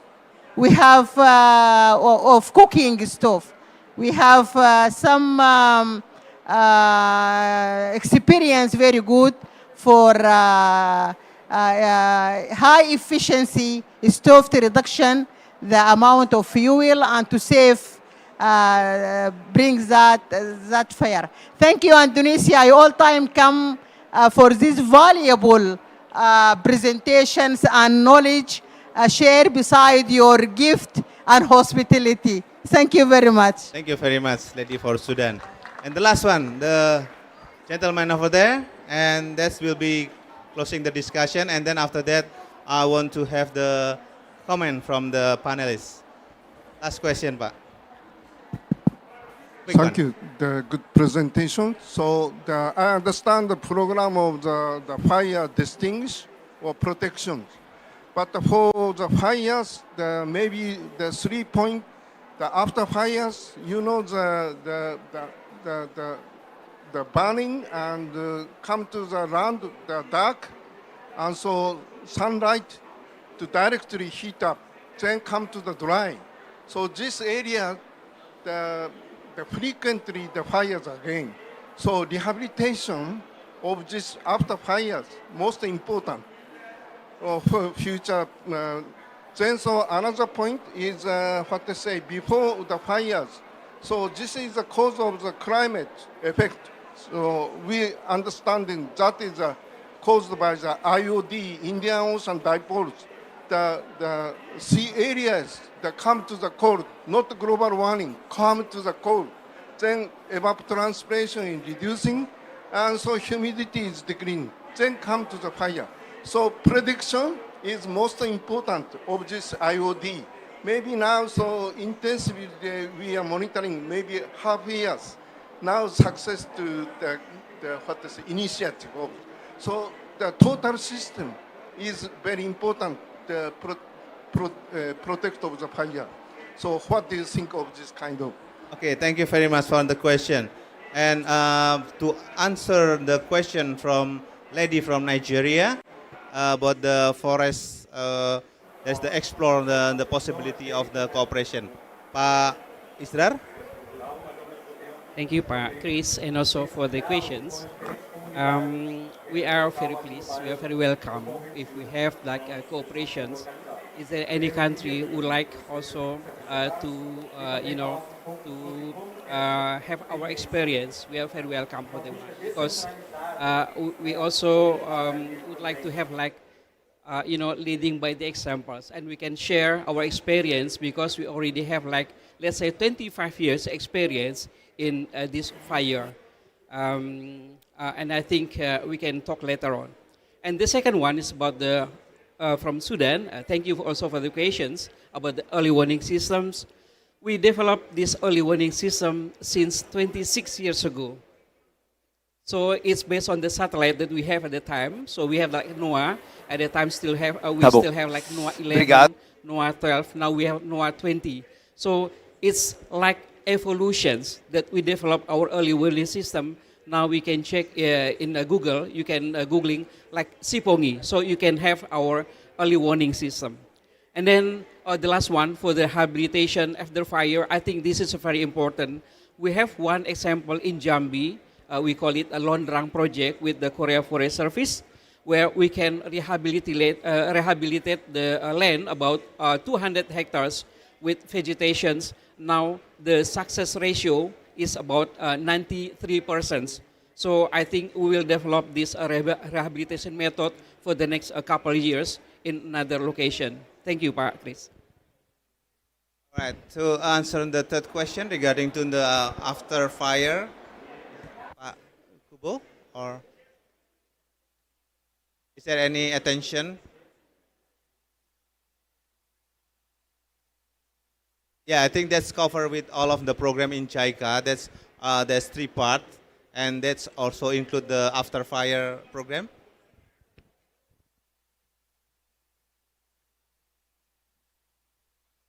Okay, thank you for your comment.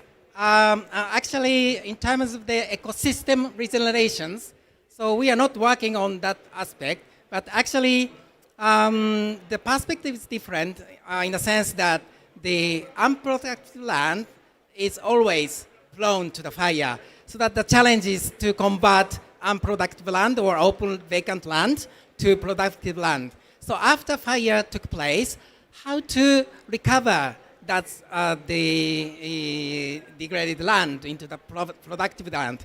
That's the challenge. And one issue is, as I told before, the ownership of the land issue. So we need to address that.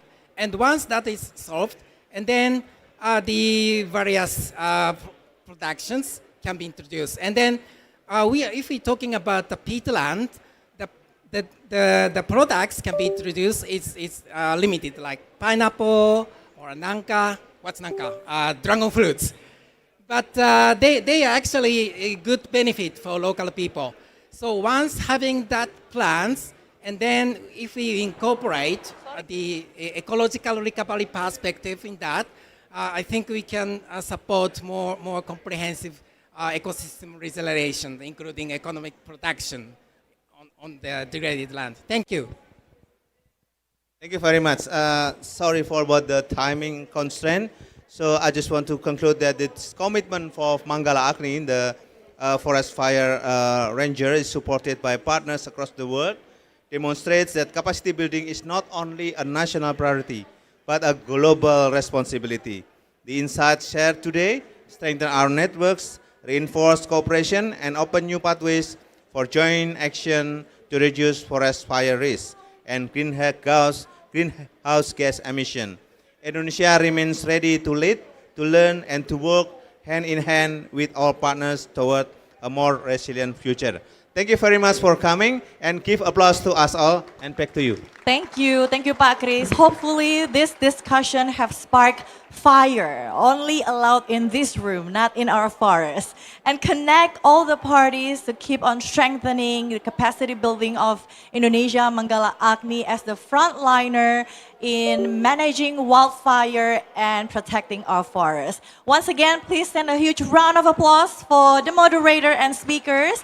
Please rise, and I would kindly invite Pak Thomas to please hand over a token of appreciation to to Pak Chris and Kubo-san as Song Min Kyung. And for Lara, because we want to reduce carbon emissions, so we won't be able to ship this gift to you, but we will make sure we will hand it over to you when we see you next.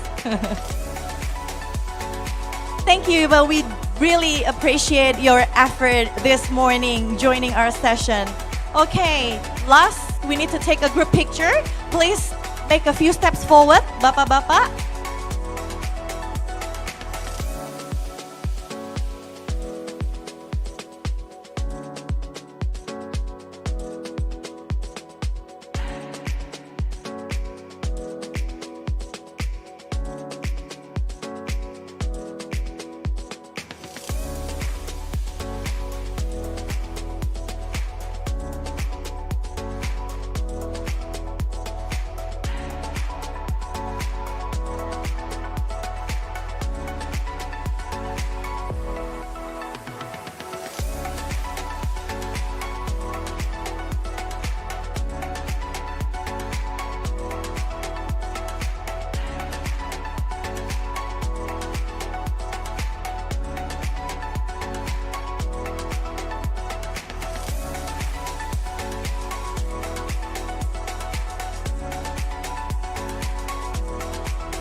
Ini laptop lagi error ya, Pak? Gimana, Pak? Maaf.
Good morning.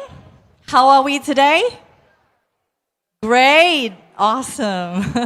Today we have several projects lined up for you, mainly coming from waste and FOLU sector. However, the format today will be slightly different from the previous times. After the first speaker speaks or delivers her pitch, we're going to have a short, quick 15 minutes break, and we will reinstate the program at about 11:50. Okay? So the first project we want to introduce to you today is from the waste sector, utilization of oil palm emission fruit bunch EFB. So EFB releases GHG, even produce methane when improperly disposed of. But if it's processed or composted sustainably, it could even be used to reduce emissions. So to get a better understanding in relation to these mitigation actions, allow me to welcome the CEO of Feratmos, Natalia Rialuki.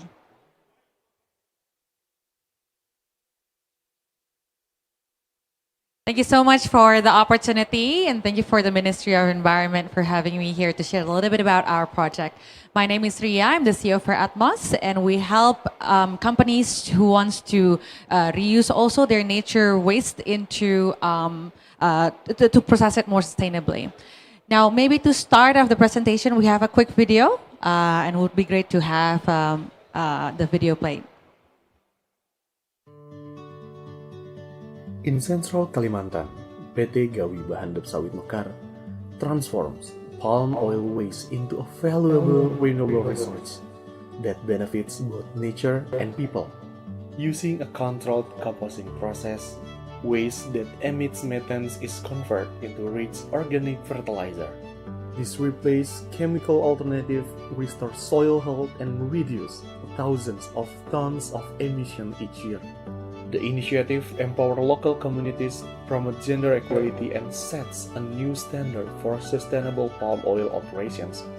With expert support for certification and project integrity, the positive impact extends far beyond the plantation, from responsible action to global recognition. This is how sustainability thrives. Thank you very much. If we could go to the next slide. Indonesia is one of the largest producers of palm oil, which is producing more than 50% of the global supply. And with these numbers, on annual basis, the country also produced more than 50 million tons of empty fruit bunch, which is the waste of from the palm oil, as well as more than 200 million tons of POM. And POM is the liquid that is the waste that we call palm oil mill effluent. And it releases when it's not being processed right. It releases methane that is more potent than the carbon dioxide. So if you can see the picture at the back, typically a normal a plantation would just leave the waste untreated on the land, and that without any oxygen that goes into the empty fruit bunch, it releases the methane. If we go to the next slide, through the innovative composting facility, we're supporting a company that helps to manage the waste properly and reduces the number of methane that is released. So how do we do this? From the palm oil mills, there are two types of waste. If you see on the top is from the empty fruit bunch. So instead of like leaving it laying and producing methane, we make heaps, rows of heaps and stacks of these empty fruit bunch, and we have to run the windrow turner in order to provide oxygen to go inside the waste, so then the methane is not being produced. Meanwhile, on the other hand, the second waste, if you go down to the arrow to the bottom, the POM waste is being processed in the cooling ponds, but also being used to spray the EFB or the empty fruit bunch to again to avoid the methane production. And all of the, after 45 days, all of the waste from the empty fruit bunch can be used as a compost back to the plantation. So we are actually providing a circular loop composting project. And to this date, the waste has been diverted for over 38,000 tons of EFB and 180,000 metric cubic of the POM. Now, This is a very unique project because we are using Indonesia's SRN or System Registry Nasional certification that is called the MSLI 009 version 2, which is an updated version of the CDM methodology that is actually managing or acknowledging the methane reduction on POM and EFB waste reduction. And the next steps is we're expecting to do a verification by our first quarter next year, in order to get the credits up and running. If we go to the next slide, using the windrow turner and controlled aeration, we are able to compose more than 30,000 tons and reduce more than 3,000 tons of carbons every year, as well as replacing the 500 tons of fertilizer. And of course, it would overall would reduce 24,000 tons of CO2. Now, there is also a story behind these numbers. If we can go to the next slide, we don't only generate or reduce the climate impact, but we are actually reducing the entire value chain, the entire hard chemicals throughout the value chains as well. And since this operations is way in Kalimantan where the palm oil sites are, we're also providing trainings and recruitments for the local communities around. If we can go to the next slide, one particular story is that apparently the person who runs the windrow is actually a woman, because she is the one who has been undergoing all the trainings in order to know how to run the machineries well and able to help the process very well as well. Can we go to the next slide?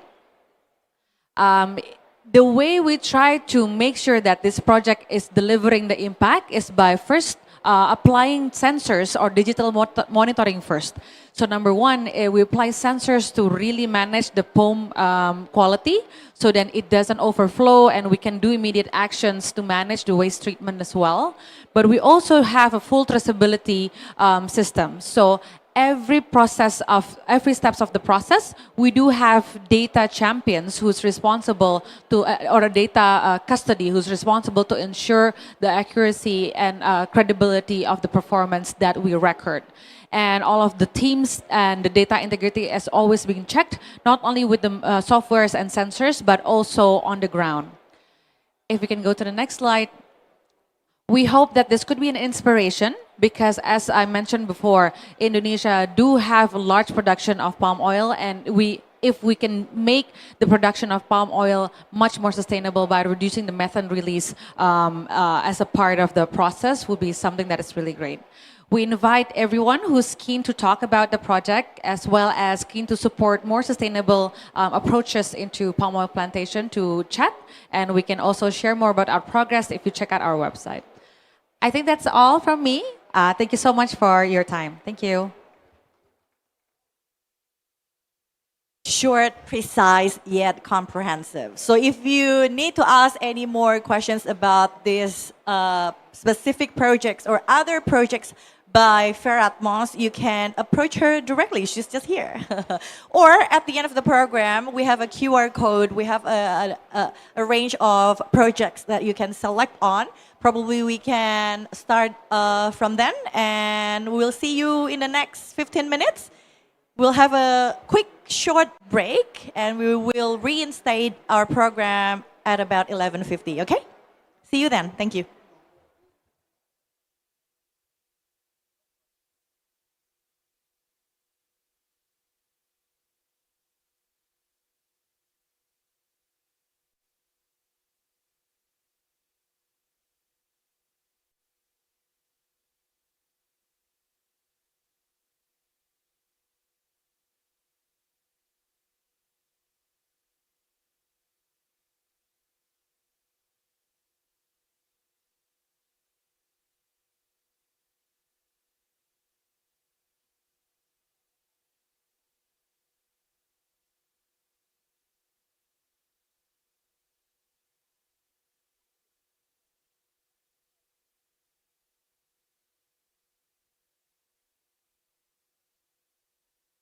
By the way, hold your thoughts before you leave. Actually, we want to present another project for you, and this is still coming from waste sector. It's a biogas hamparan project. It's from Green Energy. So the CEO, Nicholas Thierer, would have the presentation for you online.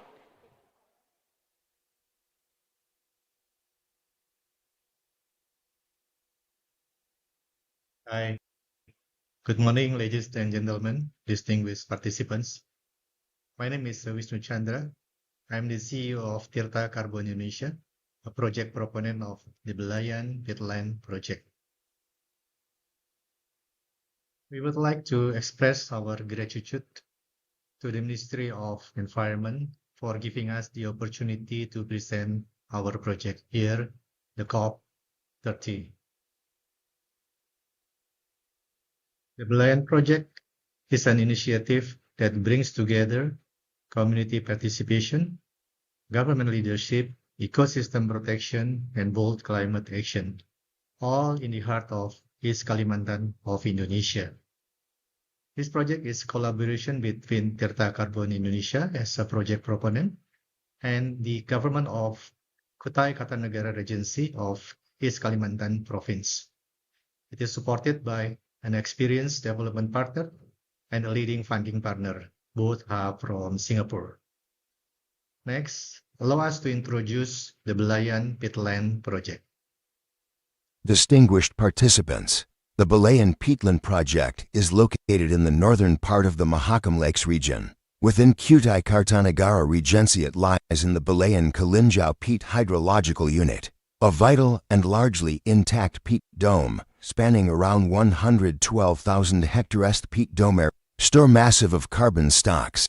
The project area itself currently consists of 55,306 hectares, of which 90% is peatland. The project area has potential to be expanded to 96,000 hectares through various partnerships and alliances with nearby oil palm concession holders. Also with 6 neighboring villages, forest encompassing more than 25,000 hectares. These collaborations will form a landscape-scale Belayan Peatland Restoration Alliance, creating one of Indonesia's most comprehensive models of peat ecosystem restoration, combining carbon, biodiversity, and community benefits under a unified regional platform. We are aiming to turning Indonesia's peatlands into global climate assets. This is a living landscape, a vast network of rivers, forests, peat and wetlands that sustain both people and biodiversity. But beyond its beauty lies hidden and yet transparent urgency. The Belayan Peatland project is not merely another carbon project. It is a defensive front protecting one of Indonesia's most placeable carbon sinks from irreversible degradation. The threats are real, bold, and imminent. As we can see, the project area encircled by expanding palm oil plantations and mining concessions. This region faces the risk of being drained, burned, and converted, a fate suffered by many peatlands before. The Belayan project is our decisive response, a comprehensive intervention that will generate verifiable climate impact through measurable peatland restoration, protection, and sustainable management.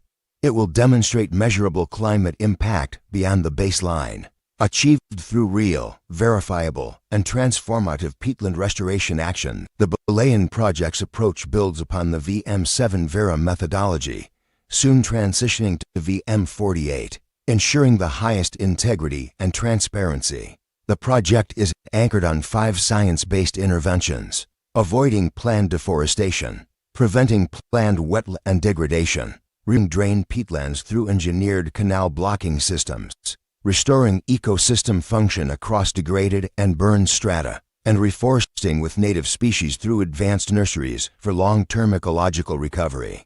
These interventions are aiming to generate 2.5 to 4.6 million tons of credits annually, generating high-integrity carbon credits from end of 2027 onward. As Indonesia's first large-scale peatland initiative on non-forest other land use areas, Belayan sets a new benchmark for integrity-driven, landscape-scale mitigation. The true power of Belayan lies in its triple impact for climate, community, and biodiversity, which will fully aligned with the 17 Sustainable Development Goals and Indonesia's FOLU Net Sink 2030 vision. The community inside the project area are diverse ethnological backgrounds of Inas, Kutai people, Dayak and Banjar, river-based communities alongside project area. This project would deliver a broad spectrum of social and rural development benefits through a self-governed benefit sharing mechanism targeting key community development index factors determined by the community themselves.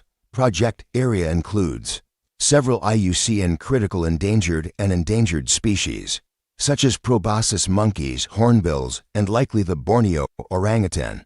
Project area neighbors, which is the Muara Cayman Forest Reserve, would be supported by the project or be part of project's collaboration. At the heart of Belem, there are over 20,000 residents, living in 10 villages across 4 sub-districts, including Kutai, Dayak, and Banjar communities. Most of them are farmers, fishermen, and some of them working in palm oil plantations, CPO mills, and major coal mining concessions. The project will increase the well-being of people in 10 villages. Our goal is extending far beyond carbon. It's about enhancing livelihoods by improving well-being. The project creates new employment in restoration and monitoring, diversifies income through sustainable fishing, eco-farming, and ecotourism, and supports local welfare through clean water systems, waste management, health facilities. Even would provide floating clinics for remote villages. We also champion gender equality, ensuring that women are leaders and beneficiaries in every layer of the project. The Belem project will also improve village infrastructures according to the conditions in every single village. All programs will be aligned with Regency's development plan to ensure the effectiveness and avoid duplications. Full funds transparency will also be applied by each village in implementing the agreed programs. Nature is at the core of our mission. The Belem peatland supports habitats of IUCN-listed species, including the critically endangered Bornean orangutan, proboscis monkeys, hornbills, and diverse peat swamp flora. Adjacent to the Muara Cayman Forest Reserve, our restoration reconnects fragmented habitats, strengthening biodiversity corridors and ecological resilience across the Mahakam watershed. The vulnerable Mahakam River dolphin is also one of the most endangered animals under the IUCN list, which is only present in Mahakam River. The current population of the Mahakam River dolphin is estimated to be no more than 70 dolphins. There are more areas like Saran Lake located within project area that store a lot of biodiversity. Scientifically, the 112,000 hectares Belem Dome represents a hydrologically intact peat complex, a rarity in Southeast Asia. The project will root the peatland. One of another is by building canal blocking. Our restoration prevents oxidation, subsidence, and fires, securing millions of tons of stored carbon while stabilizing the regional climate system and improving air quality for thousands of people. This is climate action with tangible results, not theoretical offsets, but enduring transformation on the ground. Every element of Belem is grounded in ESG excellence, environmental, social, and governance principles. From the environmental standpoint, the project will preserve and restore the Belem peat ecosystems through rewetting the peatland by build canal blockings for the peat dome to be able to store much more carbons. Do reforestation. Efforts will include the establishment of nurseries to ensure the long-term sustainability and success of restoration activities. It is also adjacent to a recognized key biodiversity area, further enhancing its conservation value and the potential ecological impact of the project. For the social standpoint, the project will empower thousands of local communities through inclusive participation, training, and welfare programs. For the governance standpoint, the project upholds transparency, equity, and accountability in all operations, aligned with Indonesia's sustainable development agenda. To resume, Belem Peatland project will demonstrate a clear and bold additionality, measurable long-term impacts for people, biodiversity, and the entire peatland area. What distinguishes Belem is Indonesia's first dual-fund benefit-sharing mechanism, a model of fairness and transparency. It features two benefit-sharing funds. One is a fixed BSM fund, distributed equally among all villages once free, prior, and informed consent is fully secured. This ensures immediate and predictable community benefits. And the second is floating BSM fund, which tied to net carbon revenues, rewarding sustained performance and shared success. These funds will finance local priorities, from health and education to clean water, waste management, and economic empowerment, all directly linked to the SDGs. Communities will decide together, transparently, on how resources are used, ensuring that sharing benefits translates into dignity, not dependency. Okay, so that I have to The revise. project stands on a foundation of strong public-private collaboration, supported by the Kutai Kartanegara Regency government. The project is anchored in a 30-year cooperation agreement, extendable, which signed on May 6, 2025, and witnessed by all 10 village leaders, providing legal, institutional stability, and cooperations amongst stakeholders. This cooperation agreement shows the strong commitment of local government to protect the peatland. The initiative will fully align with the Indonesia-Vera Mutual Recognition Agreement, positioning Belem as a model for high-integrity carbon initiative beyond state forest boundaries. Behind this effort is an experienced and dedicated management team who have more than decades combined experiences, especially in the well-known Marimba Raya Biodiversity Reserve project in Indonesia. Terta Carbon Indonesia also collaborates with an international developer partner and a leading funding institution. The Belem Peatland project transcends the concept of carbon trading. It is a pathway to fairness, resilience, and regenerative development where people thrive, ecosystems recover, and carbon becomes a catalyst for justice. We are looking forward to your collaborations to protect this vital landscape, uplift communities, and preserve biodiversity for future generations. Together, we will not merely offset emissions, we will restore balance, renew livelihoods, and redefine what climate leadership looks like.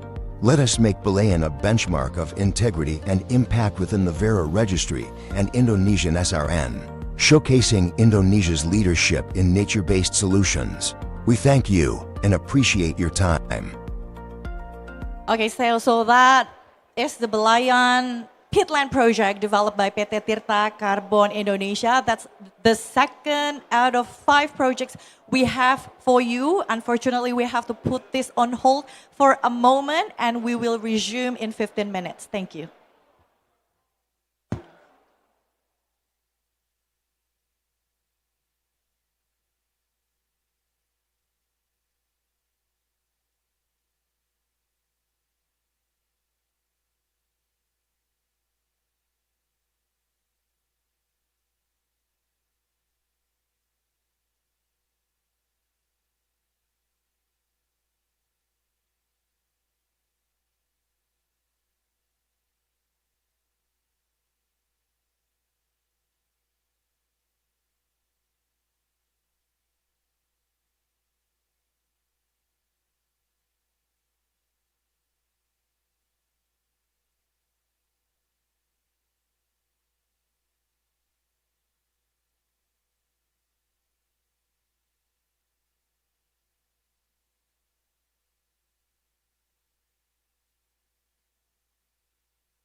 Is committed to driving sustainable business practices through its ESG initiatives, focusing on reducing greenhouse gas emissions and enhancing its environmental, social, and governance standards.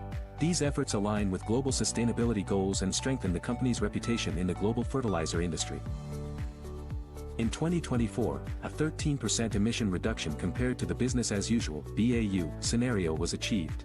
By 2030, approximately 96% of the emission reduction will be achieved through energy efficiency programs. By 2050, around 86% of the emission reduction will come from the conversion of gray ammonia to clean ammonia.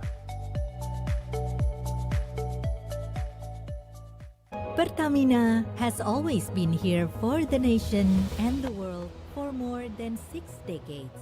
With a vision to become a world-class energy company, Pertamina has a mission to run an integrated business of oil, gas, and new renewable energy based on strong commercial principles. Pertamina has transformed to create subholdings and subsidiaries that are integrated into the business ecosystem that can compete globally to achieve global recognition.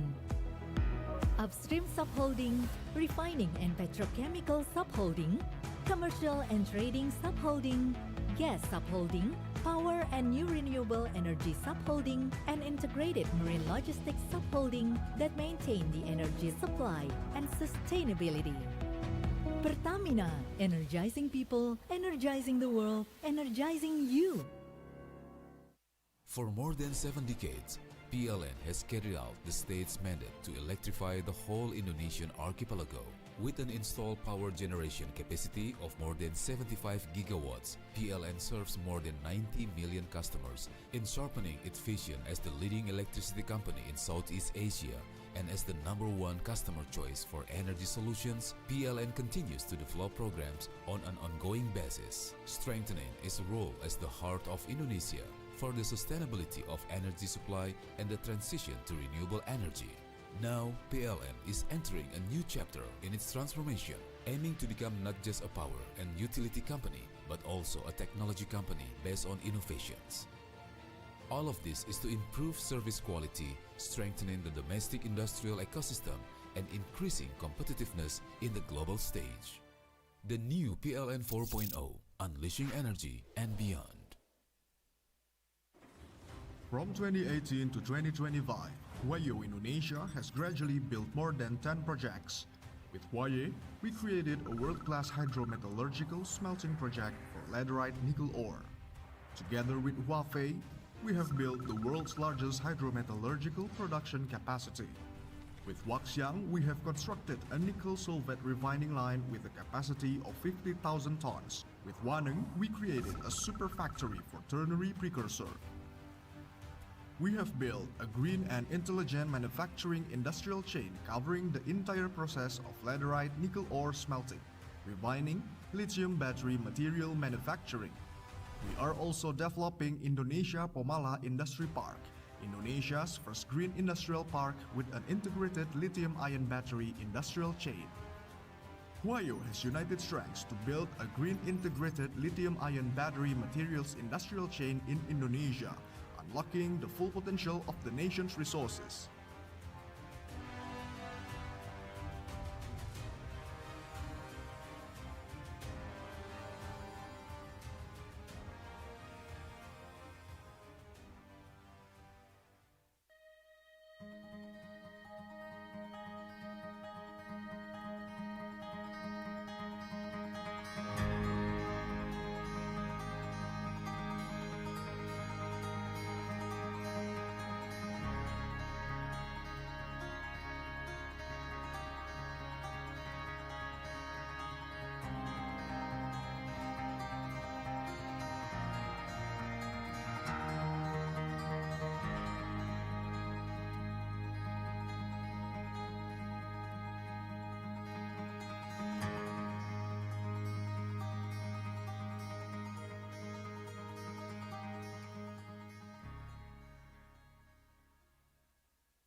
extraordinary landscapes are home to some of the richest biodiversity on the planet. And at APP, we recognize that we too have a responsibility and an opportunity to be part of the solution. Regenesis, restoring nature, empowering communities, and driving responsible growth.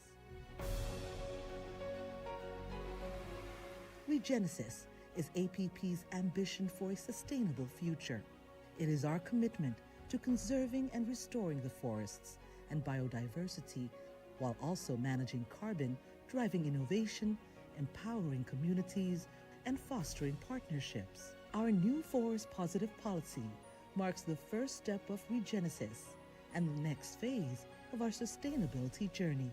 Having already developed a catalog of native species and piloted restoration areas, we're now scaling up our efforts by identifying larger areas with the highest potential for restoration and expanding our impact across critical landscapes.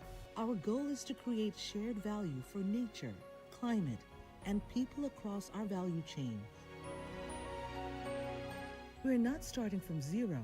Together with our suppliers, we have been deforestation-free since 2013. We've invested in flagship livelihood programs and built the foundations for restoration. We are building on our progress to date. Through Regenesis, we are continuing our journey to more sustainable business operations. Join us on the journey as we work towards a more sustainable future.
homeland, a place where the stories of life are passed down through generations, blessed with abundant resources, gifts from God for us to nurture and protect with wisdom and care.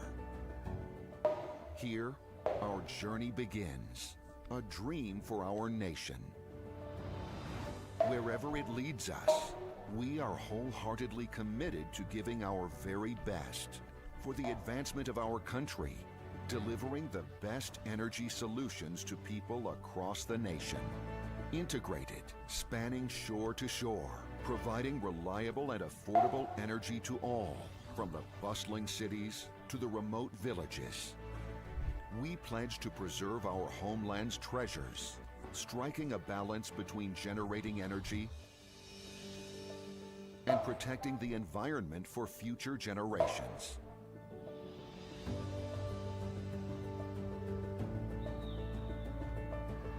As advocates and agents of change, we are dedicated to empowering communities inclusively, creating values and delivering tangible benefits to society. With a bold vision, we take a leap forward into a new chapter, anchored in transparency, innovation, and integrity. We stand united in our purpose. PT Adaro Andalan Indonesia Tbk.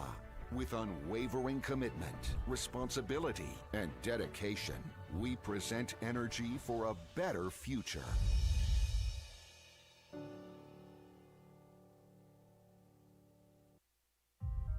Medco Energy, a leading Southeast Asia energy and natural resources company.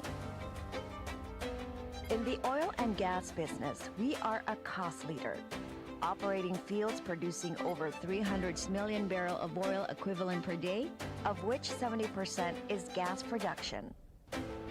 In the power business, we generate more than 4,000 gigawatt hour per year. Cleaner energy is our way to move forward, and with our power business, we aim to support the transition towards low carbon energy, championing geothermal resources and the power of the sun. Through the copper and gold mining business, we contribute to the energy electrification, supporting the climate change agenda. Medco Energy remains committed to sustainable growth and the well-being of future generations for many years to come.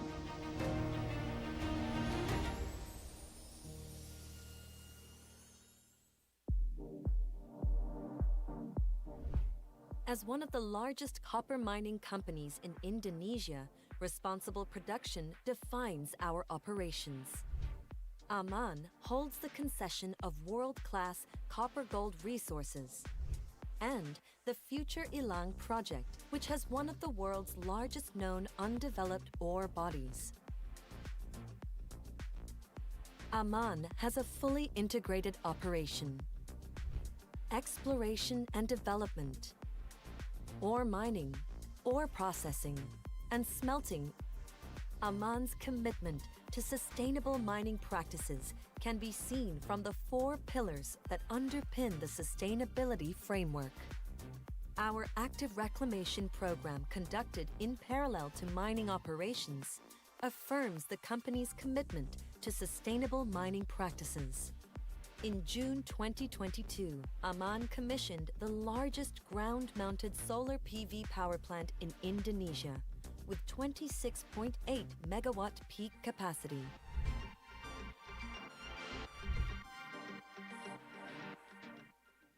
Did you know that blue carbon ecosystems like seagrasses absorb carbon dioxide up to 35 times faster than trees? The ocean is in crisis, but with action, it can become a sustainable driver of economic growth. GGI works across Asia, Africa, the Pacific, and Latin America and the Caribbean to restore ecosystems, empower communities, and build a resilient blue economy. GGI's work is guided by 3 pillars that shape our global approach. Pillar 1 is resilient blue bioeconomy. Pillar 2 is marine industries and low carbon transport. Pillar 3 is blue carbon and sustainable finance, which we unlock climate finance through blue carbon markets, blue bonds, and that for nature swaps to support long-term coastal resilience. GGI will be with you on the journey to turn our oceans from a sea of crisis to a sea of hope.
Indonesia, the world's largest archipelagic nation, our ocean holds our planet's future. But today, it is under threat due to the impact of climate change. It is also our greatest climate ally, so we believe amplifying the ocean climate nexus is essential. Indonesia Ocean Justice Initiative is a think tank committed to ensuring justice for the ocean and for those who depend on it. We support Indonesia through several strategic programs. We provide detection, legal analysis, and case assistance against IUU fishing and assist in maritime security policy development. We advocate for the protection of fishers' rights, including decent work, legal protection, and equitable access to marine resources. We provide assistance in the implementation of safeguards to ensure that carbon initiatives uphold environmental integrity and community rights. We support effective law enforcement against mangrove deforestation and drives long-term protection. We call for a paradigm shift in environmental law grounded in 5 main principles. Through our partnerships, research, advocacy, and enforcement supports, we strengthen Indonesia's leadership in ocean governance.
Thank you very much for your patience. Let's resume Carbon Connection for Climate Action Seller Meet Buyer. Thank you very much. I can understand.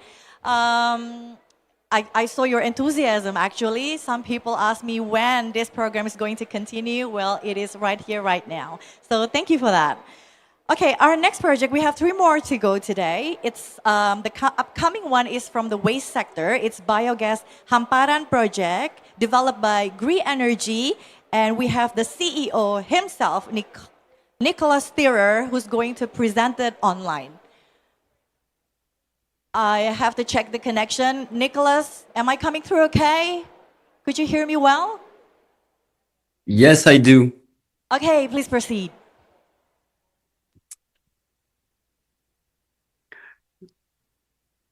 Is it working? Thank you very much.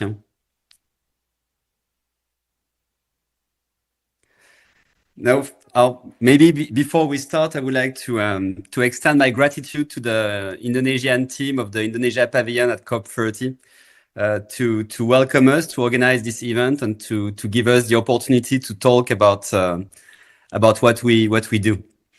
And for the one who are not paying attention, there will be a quiz at the end, so please follow what I will be saying. Yeah. So yes, today I would like to talk about agricultural methane, a key challenge for Indonesia, and a problem that we can solve together by developing meaningful projects. Can I get the next slide, please? Methane is the strongest leverage that we have to slow down climate change now. And about 60% of the global methane emissions are coming from the agricultural sector. Indonesia is one of the top global emitters of agricultural methane, especially because of its palm oil industry. Indonesia produces around 60% of the palm oil globally, and this creates some methane emissions. At the same time, it's also a very interesting climate action opportunity because we are talking of potentially 50 million tons of carbon credits every year that could be reduced in Indonesia. Can I get the next slide, please? Thank you. So why is it not actually developing at the moment?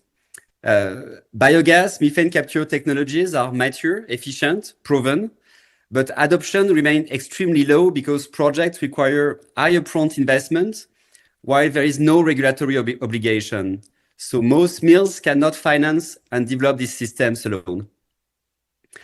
At the moment, a small number of projects, around 10% of the sites, are already equipped with methane capture facilities. But nearly all those projects were built to meet captive power needs. So typically sites that were relying for their operation on expensive diesel generation. And those projects actually were designed not for climate mitigation, but more for power generation reason. In practice, most of the projects would have been built without carbon finance. And this results in low quality, low integrity type of carbon credits. But yet the key message here is really that the barrier isn't technology, it's about capital flow and how to bring confidence in the project quality. Next slide, please. So now about who we are.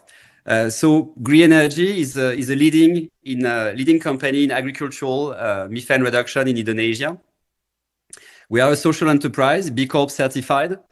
And our mission is to fight climate change by scaling profitable biogas solutions to capture the methane emissions from agriculture. Our model and our action have been widely recognized internationally. Next slide, please. And just a few weeks ago, actually, we had the honor of being selected as one of the top 3 global finalists in the climate action category of the Zayed Sustainability Prize. This is really an honor for us because Zayed Sustainability Prize is one of the most prestigious, if not the most prestigious sustainability prize globally. And they received almost 8,000 applications. So making it as one of the top 3 is really something that we are really proud of. And of course, we hope that that we'll have the opportunity to win. So stay tuned in early January during the Abu Dhabi Sustainability Week. Next slide, please. In 2024, we received another award from UN Habitat, the Dubai International Award for Best Practices, again, about our impact on climate change and reducing pollution. This award was more specifically towards the Amparan project, which I will introduce you to in a few minutes. And before that, in 2022, we received another award, this time for impact on clean water and sanitation. And this is something important that I wanted to mention because the impact on clean water is really a direct co-benefit of the methane capture facilities that we are deploying. Next, please. Now, let me present you to concrete projects that we are currently developing. So at the moment, for instance, we are developing a supply chain intervention in Indonesia. So this is a partnership with an iconic global beauty brand who is actually using palm oil derivative for some of their cosmetics, especially for lipsticks. I didn't know that lipsticks were made of palm oil derivatives, but they are. This is the first of its kind in-setting type of project. On this project, we are partnering with Removal, the Paris-based carbon project developer. And basically, we are doing 3 key things for this client.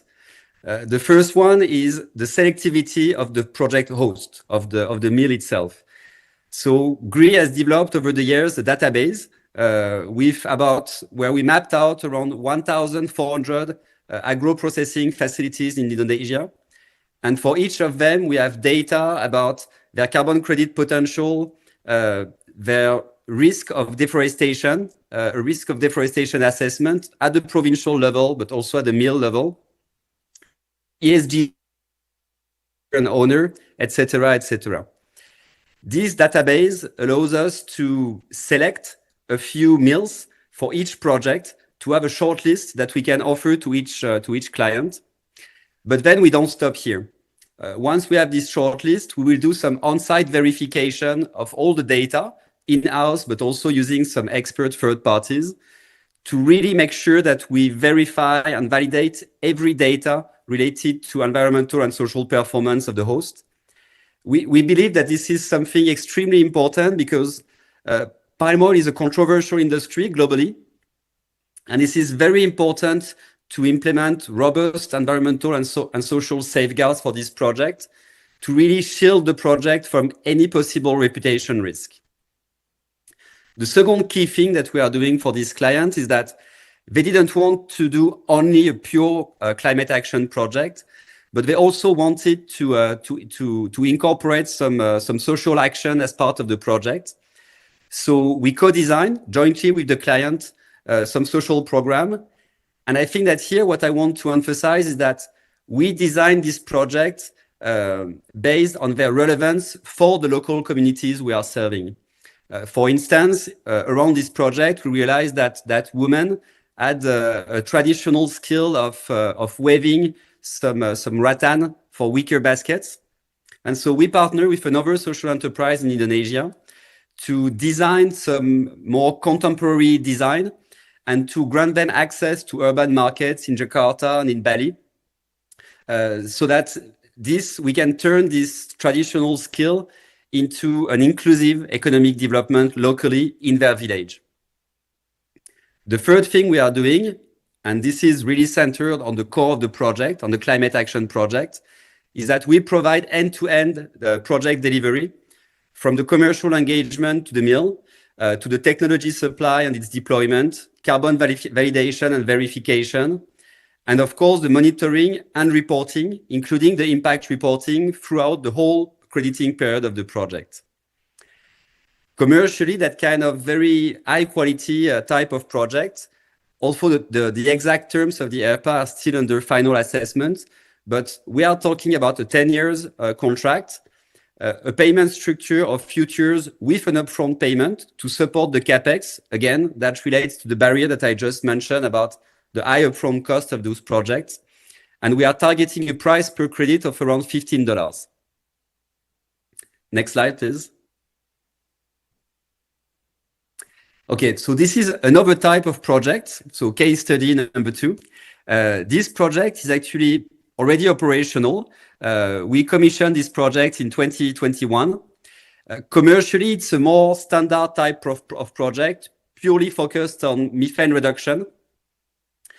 In terms of commercial terms, here we already sold all the carbon credits of this project. So we have an ARPA that is secured for the full first crediting period, so a 7 years offtake, under pay-as-produced terms, and for a carbon credit price of around $7 per credit. But instead of talking too much about this project, I think it would be best to show you a video so that you can see what the type of work that we are really doing on the ground. Can you play the video, please?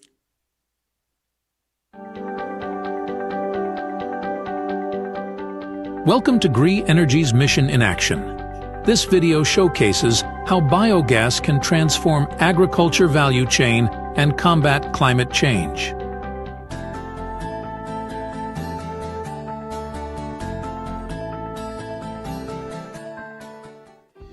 Did you know that methane contributes to 30% of global warming? Did you know that reducing this gas is the single fastest way to limit global warming to 1.5 degrees Celsius? Did you know that without the right treatment, food industry wastewater releases a lot of methane? In Indonesia, the challenge is immense. Over 90% of food processors lack modern systems to treat wastewater and reduce emissions. This not only pollutes water massively, but also generates greenhouse gases like 10 million cars each year. What if there was a solution? At GREE Energy, we deploy proven biogas technologies to clean industrial wastewater and capture fugitive methane gas. In the heart of Terbanggi Ilir, Sumatra, our Hamparan project partners with Hamparan Bumi Mas Abadi, engaging 4,000 farmers in cassava roots production. We ensure environmental and social responsibility of our local partner through satellite analysis and strict business integrity checks. Yet, in producing tapioca flour, a staple in Indonesian cuisine, the Hamparan Cassava Starch Factory faces major environmental challenges. The Hamparan project has responded by deploying advanced waste management facilities, effectively transforming these environmental liabilities into valuable carbon credits and clean energy assets. Hamparan project leads in technical excellence, setting new standards in water pollution control and biogas optimization.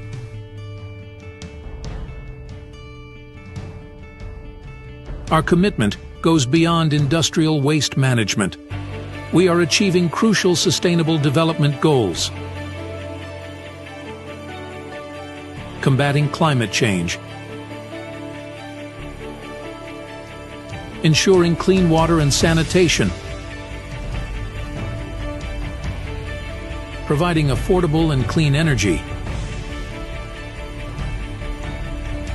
and improving health and well-being.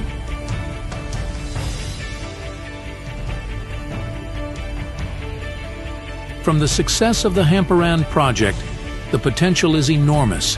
With the success of projects like Hamparan, we can significantly reduce greenhouse gas emissions and bring a more sustainable development to rural communities globally. Thank you for joining us on this journey towards a sustainable future. Let's unlock the full power of biogas together.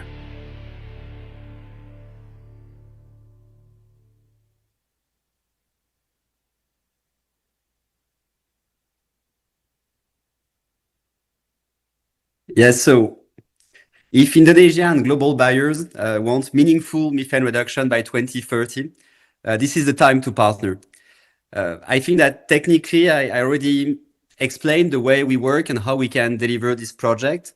If I may add something on this, it's that, so at the moment we are working under the mutual recognition agreement between SRN, PPI, and VERA and gold standard and international carbon standards. But we are also prepared for CORSIA and Article 6 adjusted carbon credits as soon as the government of Indonesia created the pathways to issue that type of credit. And we know that they are working hard on that at the moment. So this is something that we should expect to be ready really relatively soon. And then commercially, what we are looking for is to secure long-term supply agreement, so 7 to 10 years, aligned with the carbon crediting period of the methodologies, for volumes of 400 to 600,000 carbon credit contracted. In terms of payment structure, we ask for an upfront payment. Again, this is related to this high upfront cost and this key barrier to deploy that kind of facilities at scale. On the timeline, we are talking of around 2.5 years. This is because of the construction time of the facility, but then again, the production of the carbon credits and the verification of that production. And in terms of price, well, here we have a very broad range of price between $7 to $20, and this is really depending on the client's requirements, depending on whether the client wants to have pure climate action focused on methane reduction, or if there's an ask for developing some co-benefits, benefiting as well even more the surrounding communities around each project. So I think that the key message here is we need partners who are looking for real methane impact at scale today. So yes, please, if you are interested to partner with us to develop some meaningful methane reduction projects, please feel free to reach out to the team of the Indonesia Pavilion at COP30, and they will make the connection so that we have the opportunities to develop some projects together. Thank you very much. Thank you, Nicholas, for the insightful presentation and the mind-blowing video of Indonesia's resources. Okay, how to connect to him, I'll let you know later after the end of the program. So we still have 2 more to go. And the next one, we have seen actually a few projects from the Polu and waste sectors, of which each of the projects are genuinely represent the quantity of GHG reduced. And this legitimate procedure is conducted by a validation and verification body. So next, I'm going to welcome Bapak Syarif Lambaga. He's the Deputy Director Green Economy from PT Mutu Agung Lestari, and he will talk about the role of VVB in strengthening the carbon market or carbon trading. Thank you very much. Can you hear me? Yes, very well. Okay, ladies and gentlemen, and good afternoon in Belem and good night in Indonesia. It is an honor for me to deliver my presentation today on a topic that is central to Indonesia transition towards a low carbon future, the role of VVB in strengthening our national carbon market. As Indonesia continues to advance its climate ambition under the second NDC that has released recently, and the Nilai Economic Carbon Value Framework, the credibility of our carbon market become more important. So VVB play a pivotal role as independent body Sorry for to institutions. disrupt your presentation, Pak Syarif. You are actually invisible to us. So is it possible for you to turn on the video? Yes, already.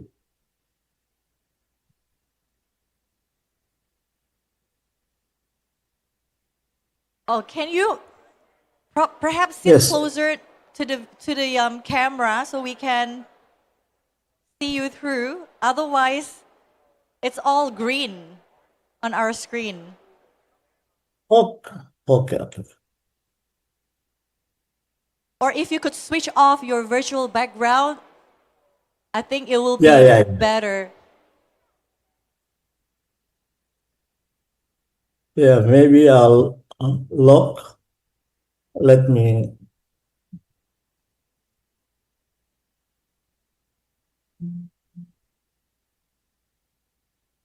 Wait a moment, please.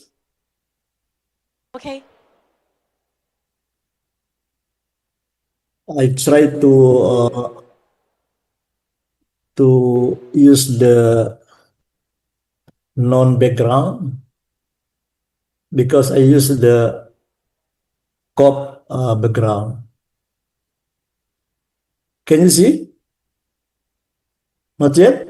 It's actually, we can see a lock sign, and which we don't know what that is, but if you can try to play around with the system and try to make yourself visible to us.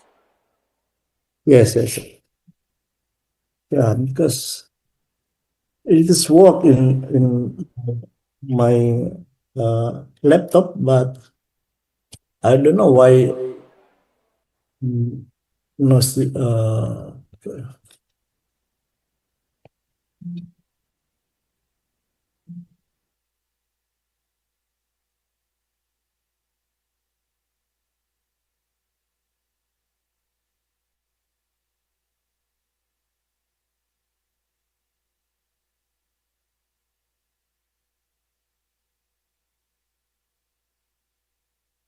Pak Syarif,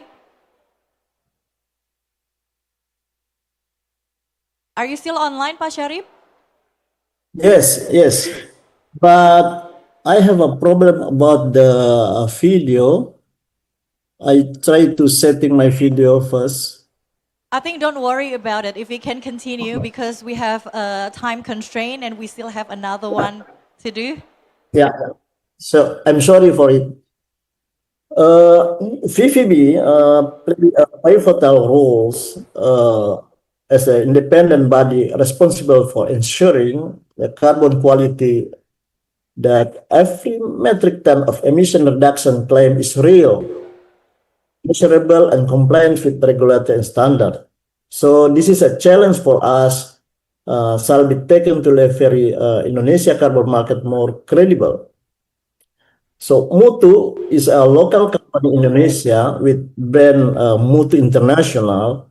Over 30 years, Mutu International grows into one Indonesia leading testing, inspection, and certification company. With 13 branch office and operate 84 scheme under Mutu International. Mutu International, the first accredited VVB in Indonesia since 2015, and scheme under Komite Akreditasi Nasional like ISO 14064-1, ISO 14064-2, nilai ekonomi karbon, and Corsia.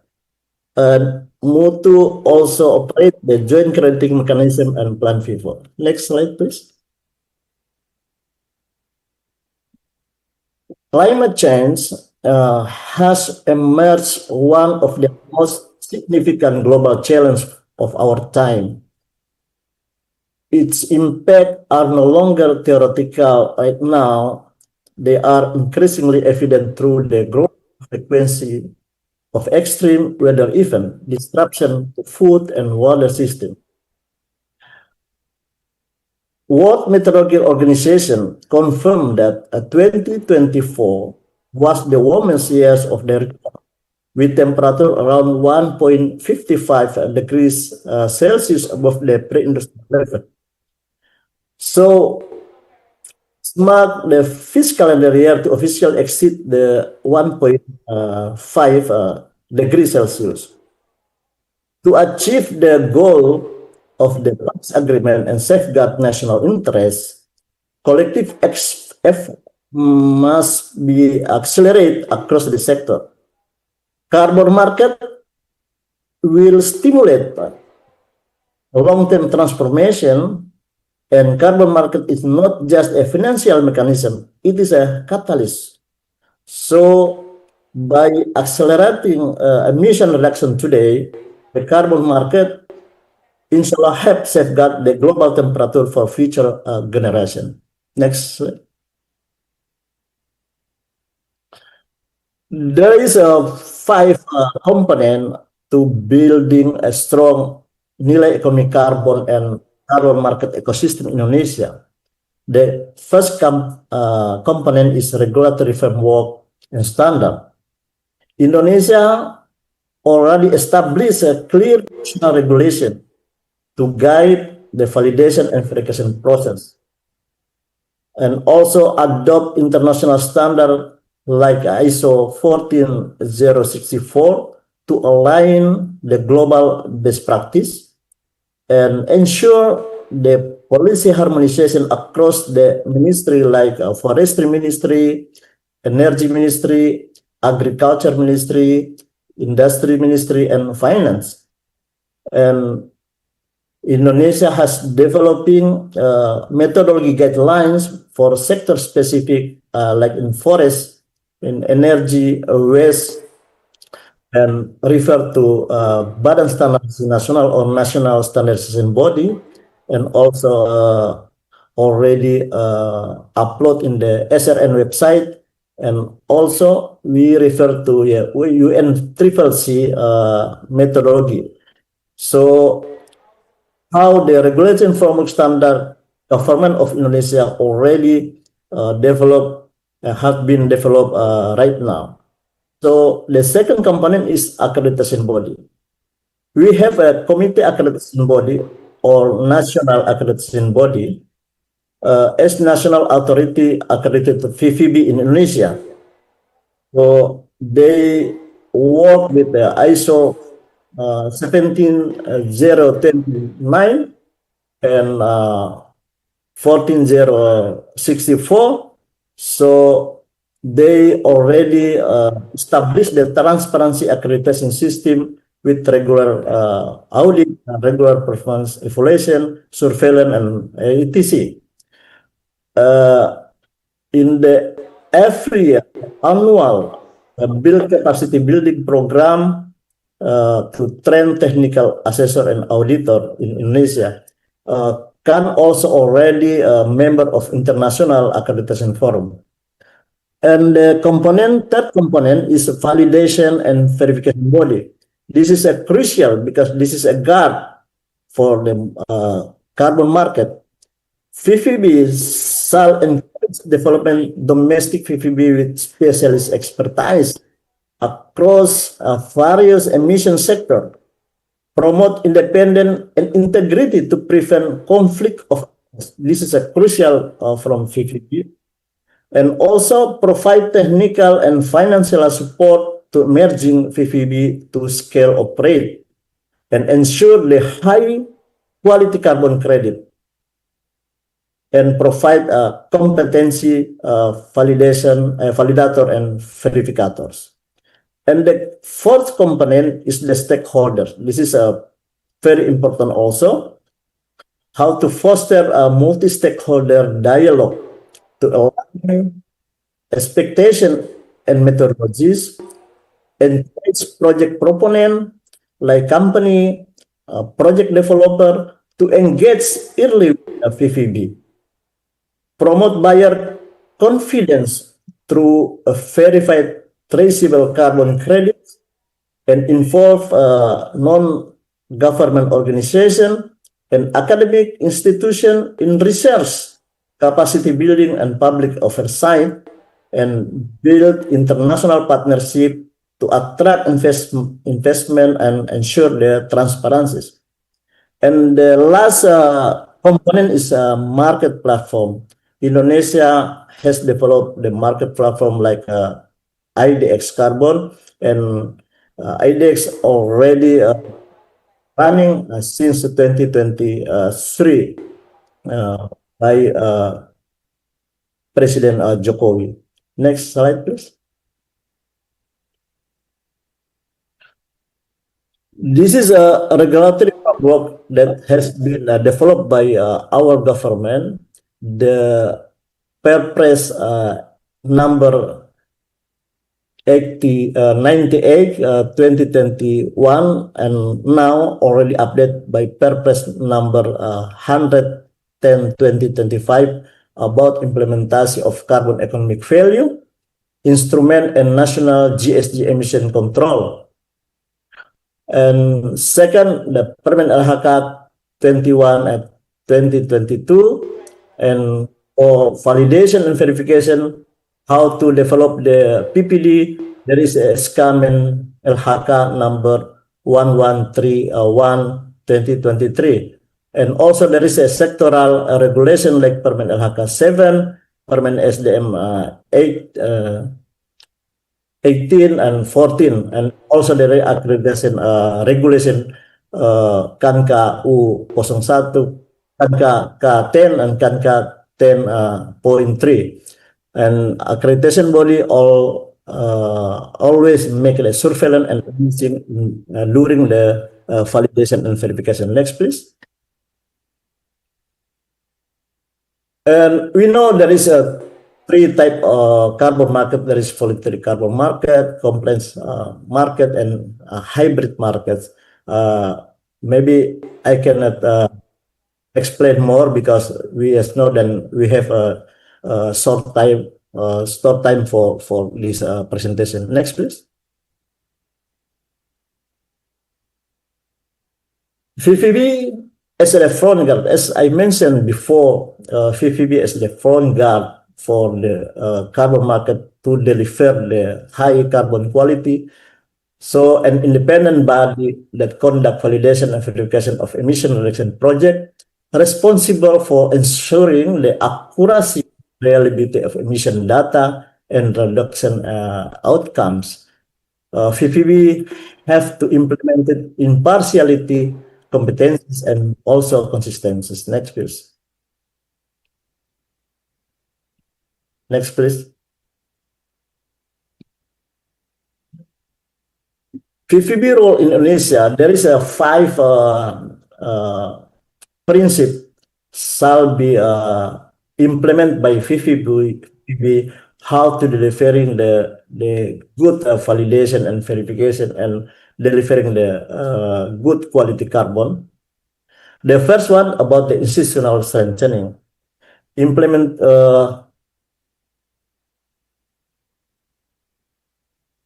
Implementation, governance, and independence. This is very, very important because this is VVB has to a legal framework like a scope of business match the VVB activities, and also a strong accreditation system is foundation of a credible VVB conduct regulatory performance audit, implementation transparency penalties for poor performance and conflict of interest, and technical competence, strengthening human resources, especially validators, verificators, and also independent reviewer is essential.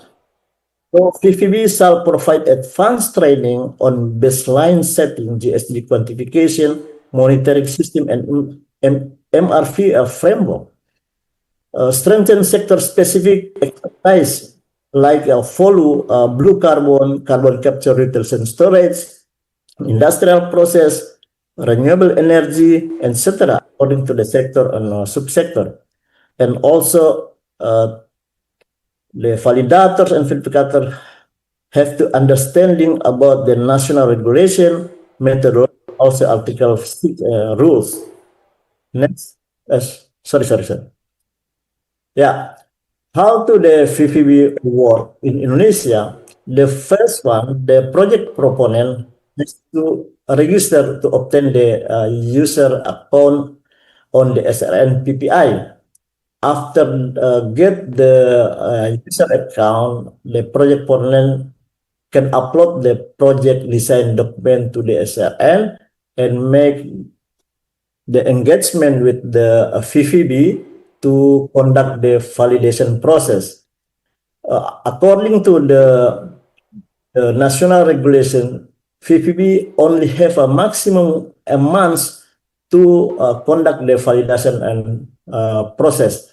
So this is a very important thing, how to VVB to manage the time of the validation. After the validation process done, so the project proponent can implement and monitor the project, and if the project proponent would like to claim their emissions, so the project proponent shall make the project report, or in Indonesia we call laporan capaian aksi mitigasi. So this is LCAM should be upload also in SRN PPI. So they make the engagement with VPB. Maybe validation and verification can conduct by one VPB, but also maybe can different VPB. So the VPB conduct the verification process. There is a maximum 6 months after finish the verification process. If the verification process already finished and acceptance, so the report should be uploaded in the SRN PPI, and the team MRV team on the region PPI will review the verification report. If there is issue about the verification report, they will back to the verification body to discuss about the issue. And if there is no issue, the region PPI will issue the GSG emission reduction certificate, we call SPE GRK, and register it in the SRN PPI. So the certificate can be traded directly or through the IDX carbon. Next, please.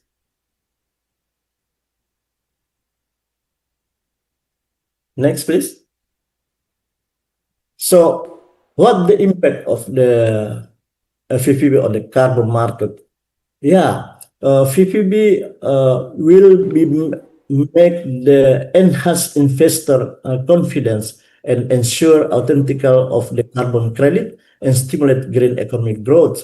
Because if the quality of carbon we deliver the quality of carbon is very high, so this is more with the confidence for investor. Next, please.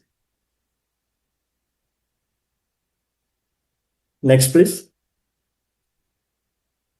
How to the strategy to strengthen the VPB?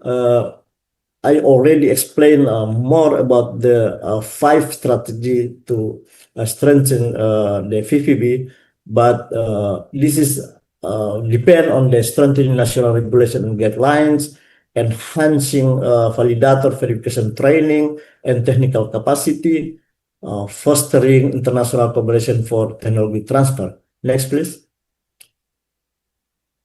In Indonesia, next, please. Yeah, in Indonesia there is a Indonesia certificate body as we call ALSI, and for VPB development, and there is a 28 accredited VPB in Indonesia are ALSI member. So ALSI have contribute to deliver the input to the governments, input to the CAN, and how to discuss about how to the increasing the high carbon that validate and verified by the VPB. Next, please.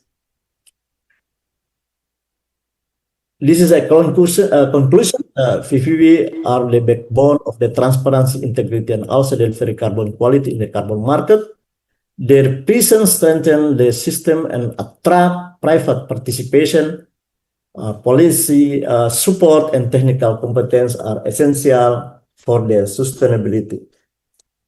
So thank you very much. Next, please. Thank you very much for today. I hope this discussion will give us a deeper insight into the how VPB can drive reliability, efficiency, and innovation with the carbon market ecosystem. Thank you, and greeting from Indonesia.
Okay, thank you, Pa Sharif, for the presentation and video. Although we can't see you, but I think we all have captured some informations on how to build these high integrity verified carbon projects. Okay, we still have one more proposed projects to do from the Follow sector. Please welcome Maximilian Prawira. He is the director from PT Strata Pacific. Hello, can you hear me?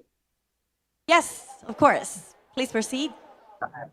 Yes, good afternoon, everyone. My name is Maximilian Prawira. I'm the Chief Marketing Officer of the Serkova project.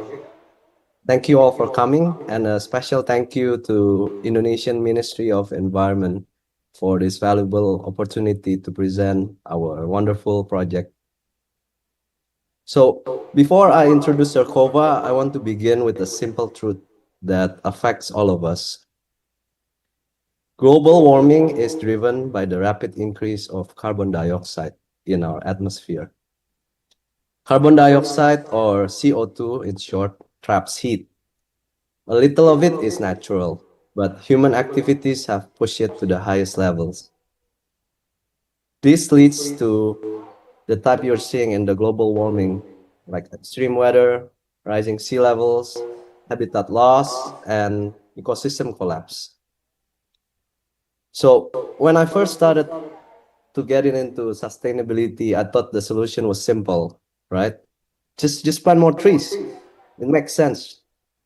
But the reality is far more complex. In Indonesia alone, we continue to lose hundreds of thousands of hectares of forest annually. 2024, 175,000 hectares of net deforestation, 240,000 hectares of not yet, not to the next slide yet. Okay, so yeah, so in 2024, we lost over 240,000 hectares of primary forest, the forest which is richest in carbon and biodiversity. So as these mature forests disappear, our natural ability to offset the carbon dioxide shrinks. And the obvious answer will be the climate change accelerates even faster. So I would like to show you that if you plant a sapling tree, a new tree that you plant, it cannot replace the carbon absorbing power of let's say a 50-year-old tree. It just wouldn't be an apple to apple. So this realization shaped our path forward for the project. Next slide, please. In 2021, we made a decisive move. We acquired a concession previously used for logging under PT Strata Pacific. And instead of continuing the logging business, we transformed the license from commercial logging into conservation. This transformation support Indonesia's commitment to Paris Agreement and the goal of net zero by 2060 or sooner.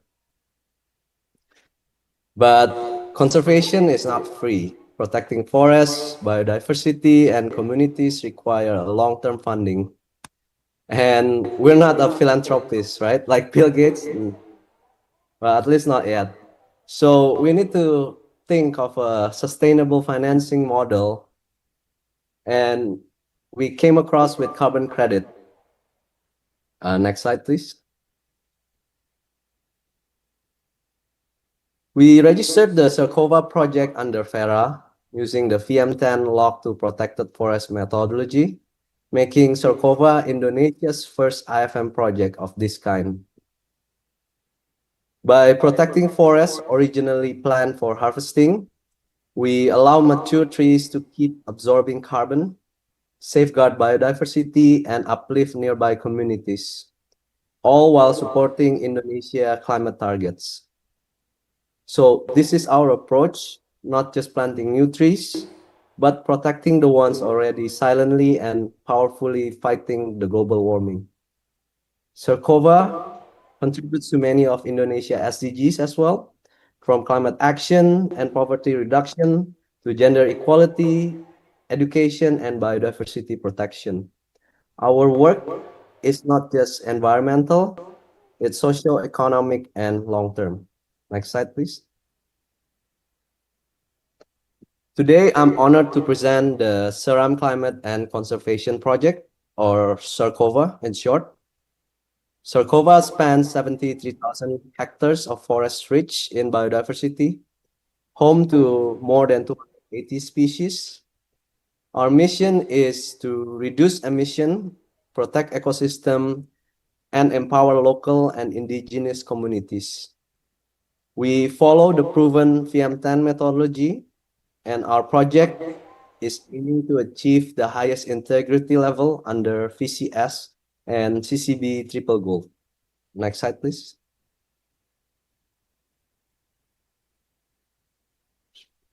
The current status of our project, we have completed the public comment period, the VVB field visit, and the validation audit. We are now progressing through verification, and we expect our first issuance to be Q1 2026. Next slide, please. The estimated VCU projections is based on our monitoring reports. SERCOVA is projected to generate a significant and verified emission reduction over multiple periods, providing long-term climate value and stability. Roughly, we are looking at 1 million tons CO2 reduction every year. Next slide, please. As we move deeper into our mission to protect one of Indonesia's most valuable natural assets, I'd like to explain why the CCB Triple Gold Standard is not just a certification goal for SERCOVA project, but a critical milestone that defines the integrity, quality, and global impact of our work.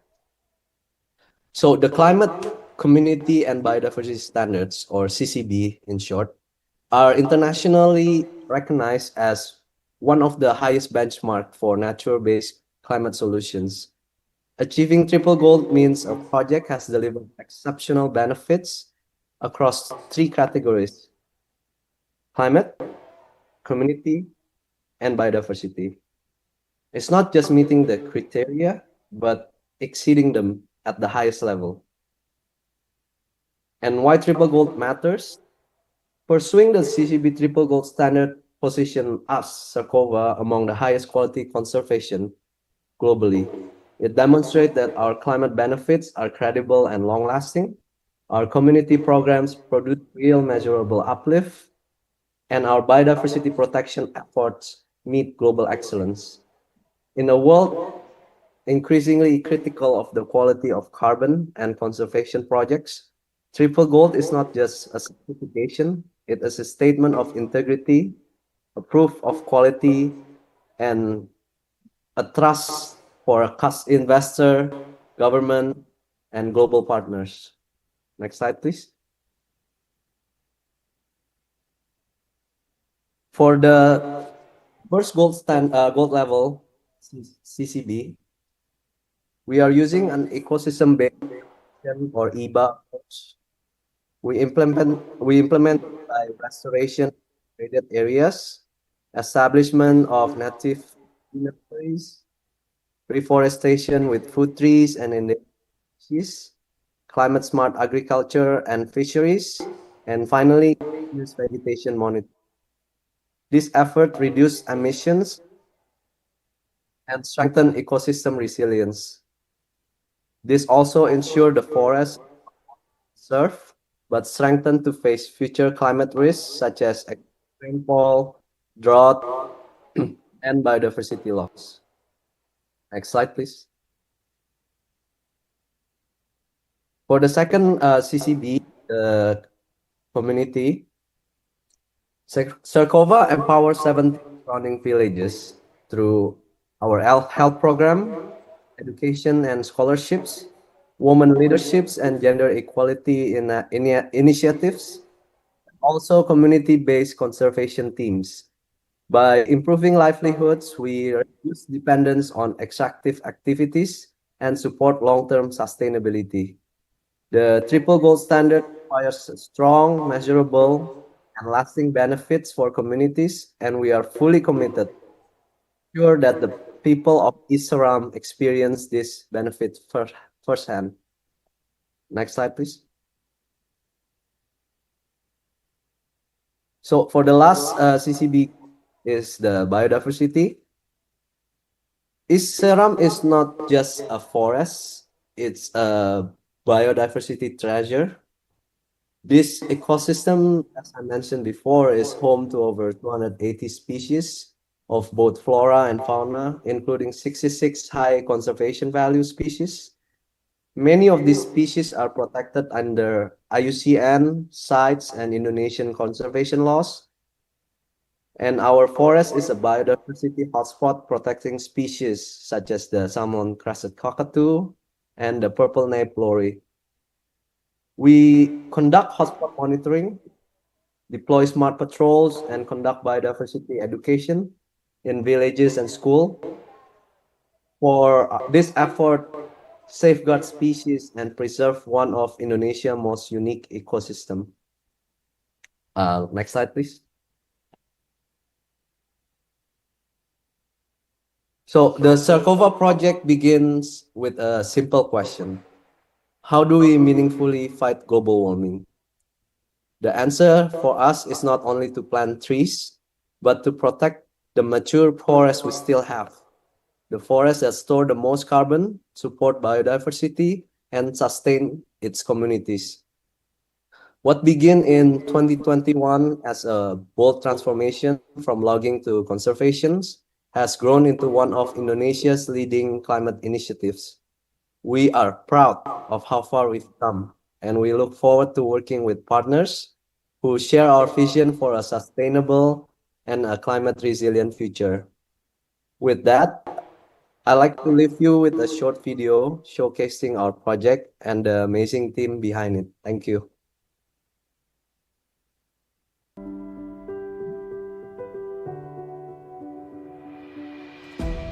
Indonesia, home to one of the world's largest tropical forests. As the lungs of the world, Indonesia's forests have tremendous potential to absorb carbon, serving as a natural barrier that protects us from the effects of climate change.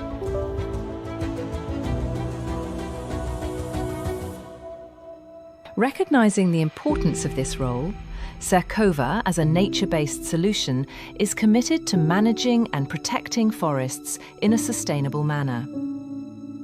Covering an area of 71,193.50 hectares, this project is home to more than 280 species of flora and fauna, reflecting our rich biodiversity.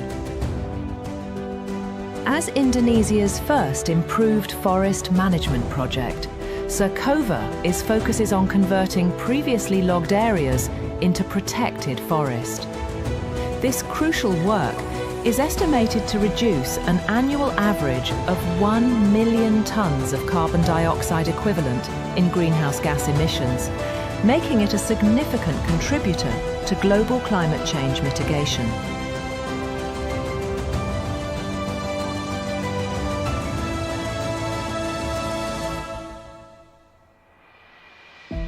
Sarkova's vision is realized through three mutually reinforcing pillars: climate, community, and biodiversity. Climate.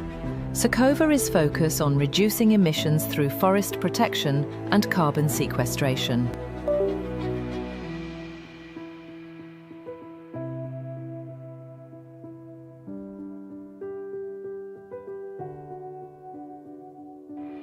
Community. We invest in local communities, ensuring their well-being, livelihood, and active participation.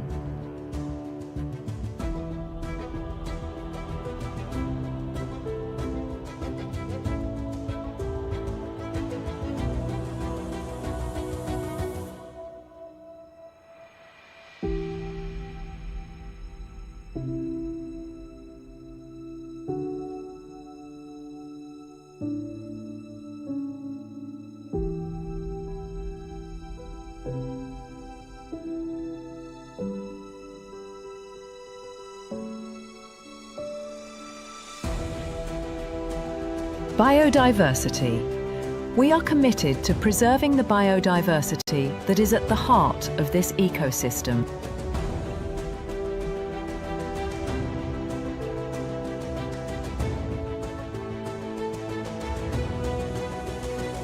The Sakova project targets Verra's global carbon verification standard and triple gold level climate, community and biodiversity certification. A recognition of our commitment to creating a positive impact in all three pillars.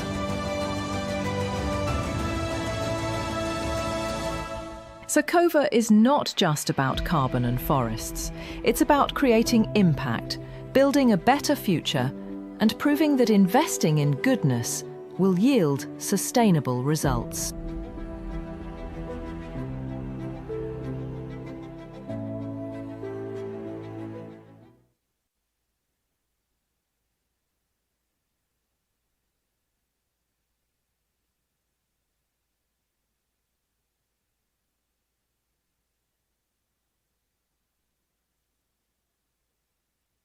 Okay, thanks, Max, for the presentation and the video. I think that's all we have for today. And these are all the presentation, the projects that we just proposed. And we're going to show you two more things. We have one more homework to do.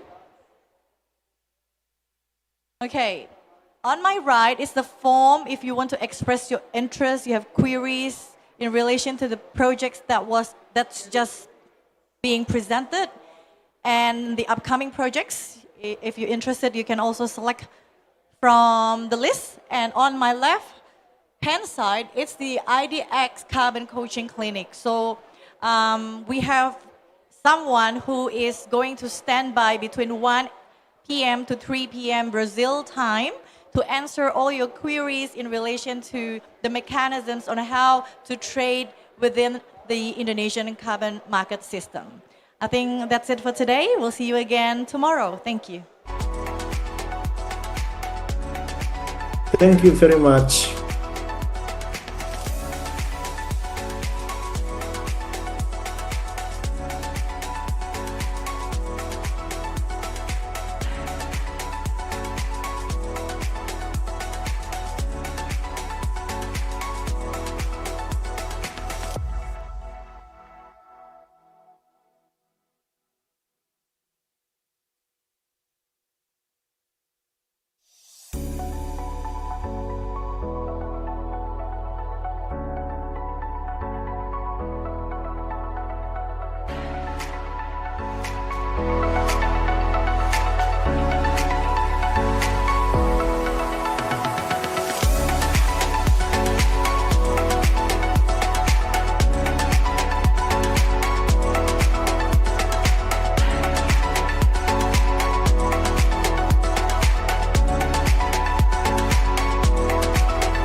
talking about social forestry. So social forestry has proven effective not only in addressing land ownership inequality, but also promoting forest sustainability. And one of the social forestry schemes, customary forest, is a crucial strategy that has significant impact on mitigation action.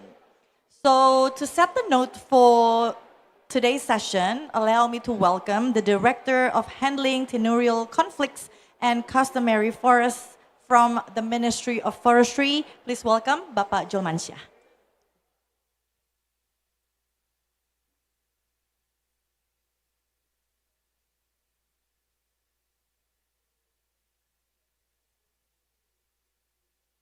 Thank you, everyone. Good afternoon, distinguished ladies and gentlemen. It's an honor of standing here in Pavilion Indonesia in the vibrant city of Belem as the representative of Directorate General Social Forestry Ministry of Indonesia. I would like to express gratitude for our college Ministry of Environment for organizing this platform, which bring us together to share our commitment into climate action.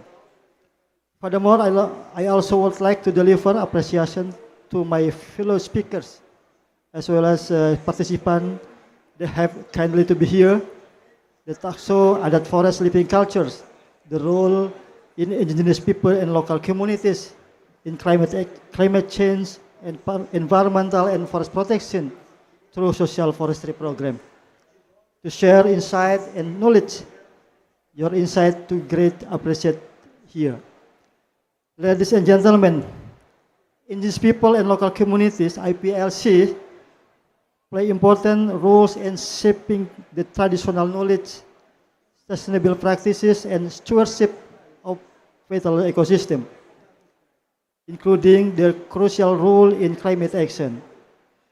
They are protagonists in climate resilience, protecting carbon sink and biodiversity through practice such as agroforestry, reforestation, and traditional forest management.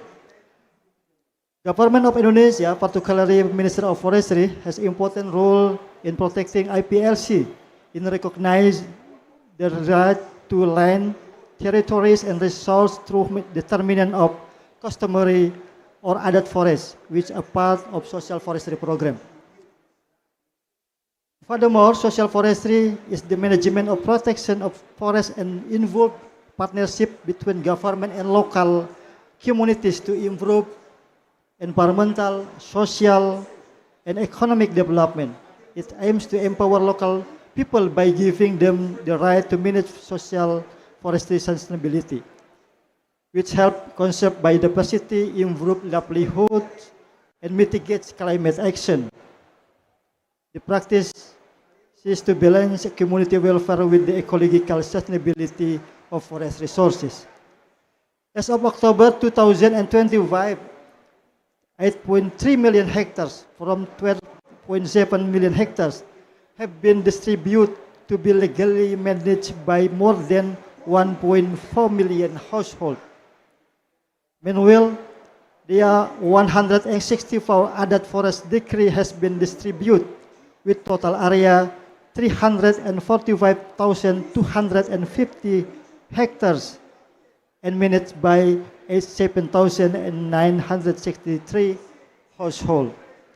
Ladies and gentlemen, during UNFCCC COP30, on behalf of Government of Indonesia, Minister of Forestry officially announced commitment to recognize 1.4 million hectares of customary forest within the next 4 years. This bold commitment reflects two crucial aspects in combating climate change is the meaningful involvement of indigenous people and local communities. In March 2025, we established the dedicated task force to accelerate the recognition of customary forests. Once of indigenous people and local communities receive the decree, They play crucial roles not only developing sustainability forest management but also climate mitigation by safeguarding ecosystem, as their traditional ecological knowledge is instrumental for conservation, resilience, and developing effective local relevant solutions. Ladies and gentlemen, in global action, indigenous people and local communities are the frontline communities that are experiencing the worst impact of the climate change. This condition has motivated them to develop and use innovative as well as resilient practices using their traditional knowledge. For this reason, we should take a lead to escalate their involvement by addressing local needs and leverage existing network through empowerment, collaboration, policy integration, and tangible community-led projects. Last but not least, I hope this talk show can generate innovative idea, provide new lessons that can be applied in the future for the advancement of forest communities. Thank you. Gracias. Wassalamualaikum. Thank you, Pak Julmansyah. We couldn't agree more. Supporting indigenous people is a key success of a fair, inclusive, and sustainable natural resource management. Okay, so this session serves to build international community awareness about the social forestry program as a real action against climate change. Also take the opportunity to build access to funding to strengthen the climate change mitigation actions. To lead the session, allow me to welcome the moderators. She's from Huma Indonesia, Mbak Kanina Ramania.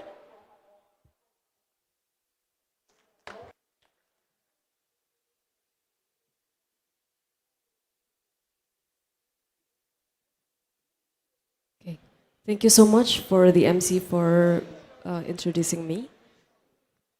So good afternoon, distinguished delegates. My name is Kanina. I'm from Huma Indonesia, and today our discussion will be talking about Adat forest living cultures, the role of indigenous people and local communities in climate change, environmental and forest protection through social forestry program. I would like to call on our very interesting speakers today. I would like to call on Mr. Yuli Prasetyo Nugroho, the head of Subdirectorate for Determination of Customary Forest and Protection of Local Wisdom. Please, Mr. Yuli Prasetyo Nugroho, to come to the stage. And next, I would also like to call on Mr. Bimantara Ajiwardana, the Advocacy Supervisor from Perkumpulan Huma Indonesia. Please come to the stage.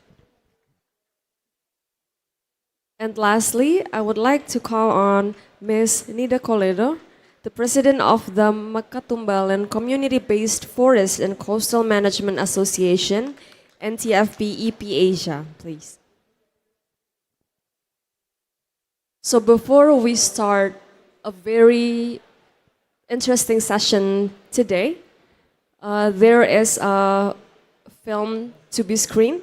It is titled The Acceleration of Adat Forest in Indonesia, and it is created by the Ministry of Forestry in partnership with the Government of Norway and UNDP.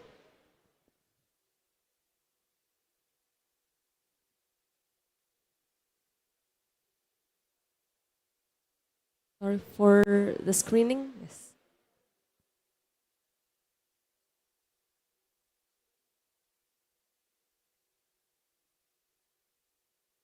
While we wait, I would like to explain the objectives of today's session. The first one is to share the experiences and lessons learned of social forestry. What if the best climate solution isn't new technology, but an ancient wisdom? Across Indonesia's archipelago, generations of Adat law communities have lived in harmony with the forest, protecting it not because it's policy, but because it's home. Rooted in belief and tradition, customary forests nurture life, preserve culture, and protect biodiversity. They are the living heart of Indonesia's green future. Since 2016, more than 164 customary forest decrees have been issued by the government of Indonesia. They recognize over 345,000 hectares of customary forest under the stewardship of nearly 88,000 customary households. This is only the beginning. Together with adat law communities and civil society, Indonesia is moving forward to protect more forest, empower more communities, and build a future where people and planet thrive as one.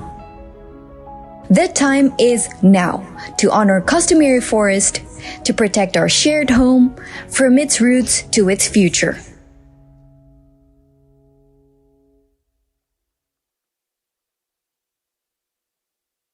What a great achievement it has been, the film has highlighted to us. So before we move on to the presentation of our speakers today, I would like to deliver the key questions that the speakers here would like to answer on today on their presentation. The first one, they will be talking about the strategies that have been developed by the government to ensure consistent long-term support for social forestry programs to contribute to climate mitigation and adaptation frameworks. And it is also to understand the strengthening of the national and local capacities, particularly for IPs and LCs, to assess the potential contribution of social forestry management schemes towards climate change mitigation. And we will also learn more about how the traditional knowledge systems and local wisdoms be effectively integrated and valued in climate actions. We'll also talk about the diversified nature-based economies and the best practices that reflected the roles of IPs and LCs, and also the challenges being faced by social forestry program currently and the solutions in the future. Now, please, I would like to call on Mr. Yuli Prasetyo to deliver the presentation. Please, the floor is yours.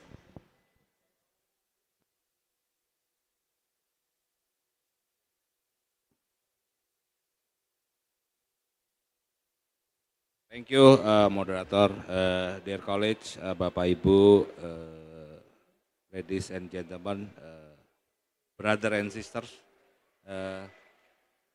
As Directorate of Conflict Resolution and Customary Forest, we presented about accelerating the recognition of customary forests in Indonesia.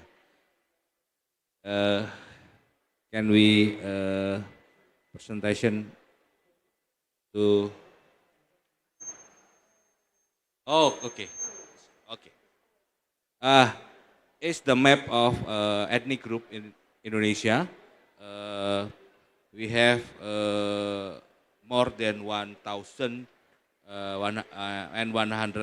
ethnic group in Indonesia and 700 language in 76 village in Indonesia. Is a lot of dynamic and diversity in our community. Maybe is the largest of the people in Indonesia, because in 100 ethnic group, it divided is more than 100,000 communities, or a little small communities in Indonesia. Maybe more of that. Next, please. Yes. This is about the spirit of indigenous people and local knowledge on its region. I think, I'm sorry, I'm stand up, because the local community and indigenous people, we have a strong communal bond, the interest of community, take procedure through collective deliberation, like a musyawarah in Indonesia, or in adat or their local norm and their own model to decision-making system to achieve a consensus and fostering mutual concern and respect. And then they have a spiritual connection to land and nature. I think is the most important thing in our customary forest.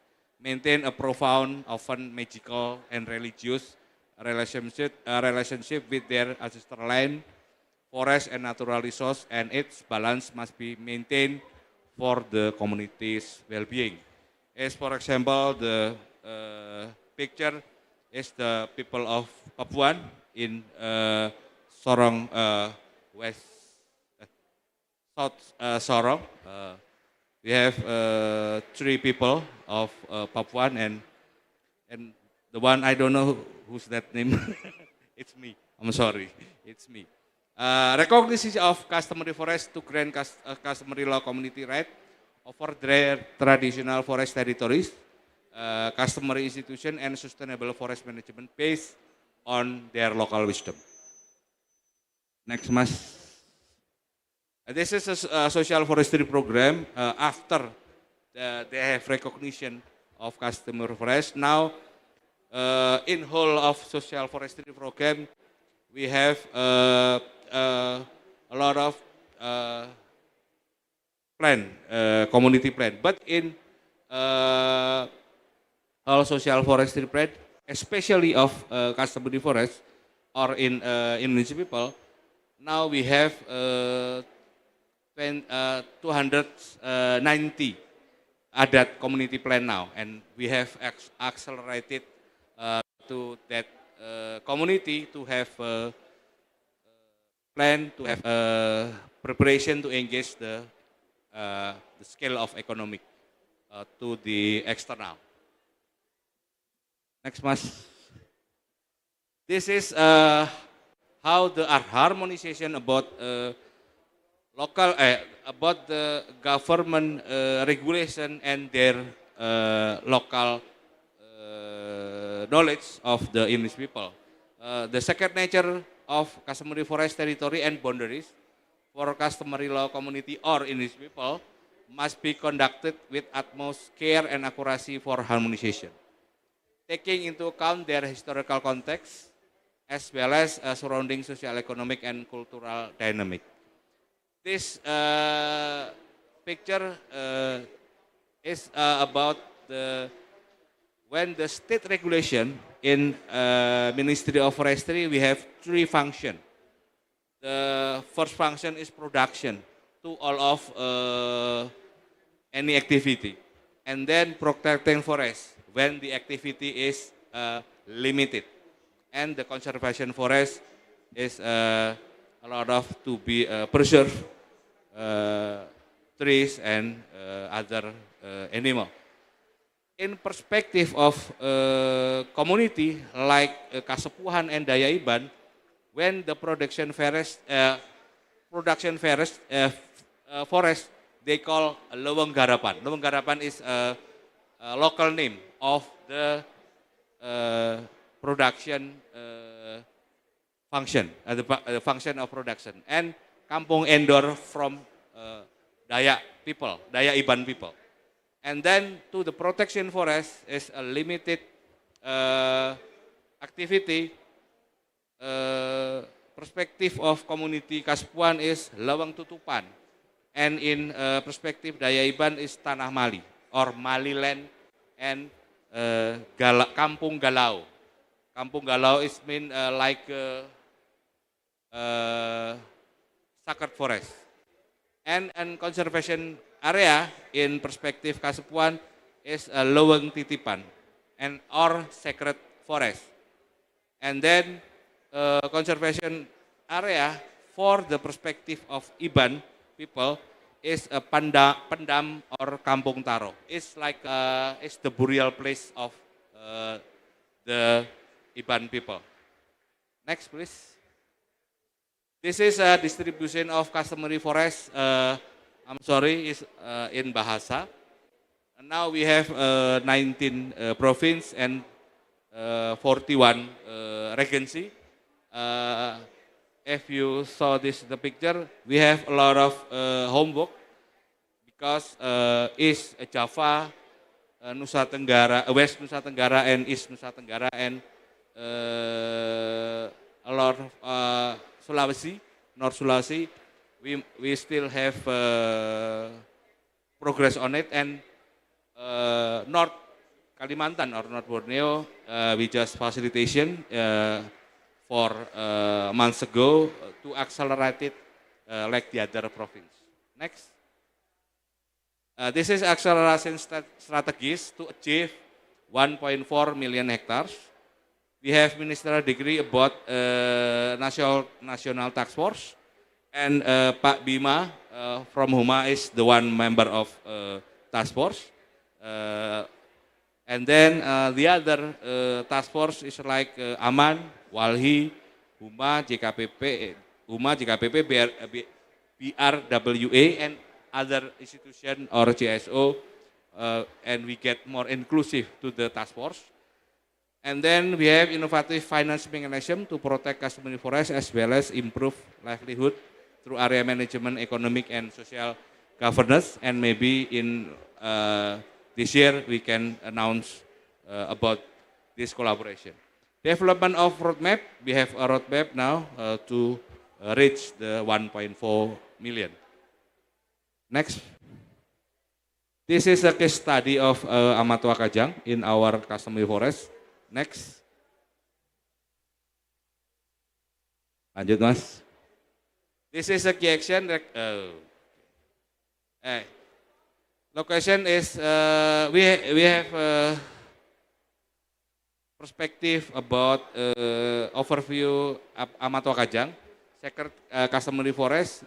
They have a spiritual way as a starway connecting heaven on earth in that forest. If you enter that forest, you must put off your sandal, put off your shoes, and you barefoot to walk in this forest and their village. Rich in biodiversity, native tree, deer, monkey, and other biodiversity. Traditional forest management, district protection. Only fallen branches and fruits are allowed for collection. They not cutting the tree and other. Forest crucial for hydrological function, rain generation, and spiritual ritual. Social economic characteristic or their local knowledge or local wisdom is called kamase-mase philosophy. It means life for simple, honest, subsistent life and rejecting materialism. That's why they're very special community in Indonesia. Main livelihood, traditional farming, no modern machinery, weaving black sarongs, all of black, and padanus handicraft. Strict customary law to protect forest, violation lead to the social sanction or punishment. Because we have inner Kajang and outer Kajang. In outer Kajang, they have sanction or little bit false to the rules of Kajang people. Next. That's the example of they live like handicraft and they have a sacred place and so on. Next. This impact on outcome like social impact, we have adat community plan, we have economic activities aligned with forest conservation with a lot of multi-purpose of their livelihood. Please, next. Yes, this is a Kajang community. Next. Our closing remark is the empowering IPLC's governance and practices. The first is respect for local wisdom, acknowledging and integrating the traditional knowledge practices and local wisdom of indigenous communities is vital. As this have proven effective in sustainable forest management for generation. And second is capacity building. Building the capacity of indigenous people institution is essential, including assistance with establishing new institution via policy development and training in financial management and sustainable economic initiative, but still protect their identity. Participatory decision making, ensuring the full and effective participation of indigenous people, including women and youth, in all decision making processes regarding their forests, help prevent the capture of benefit by elites or external actors. Documentation and customary law is supporting communities in documenting and implementing their own customary laws, norm, and culture and regulation for and resource use and management help maintain internal compliance and sustainable practices. Next. Thank you, obrigado. Thank you so much, Mr. Yuli Prasetyo Nugroho, for explaining to us about how social forestry governance can secure the rights of indigenous peoples and local communities. It is so interesting that we see how Mr. Yuli Prasetyo explained to us the shared perspectives of Kasepuhan and Dayak Iban communities in how they see the similar three functions of forest, and how the case study of Amatoa Kajang communities, how strict they are about protecting their forest.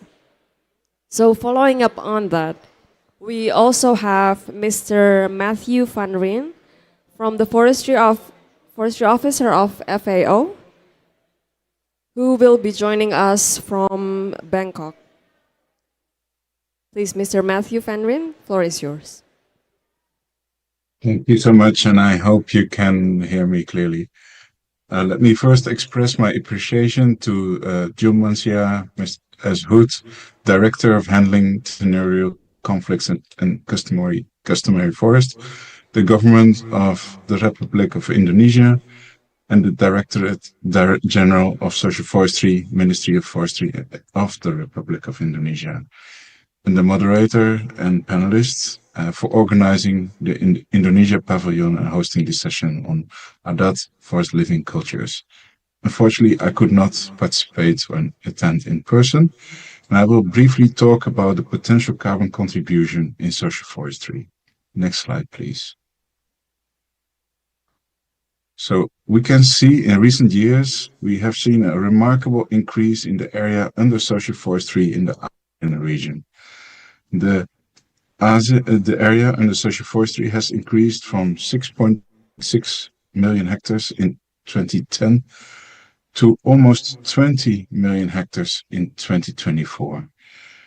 And we can also see that there is this area is poised to grow more. And it was also shown in the opening remarks that Indonesia has also ambitious goals to increase the area.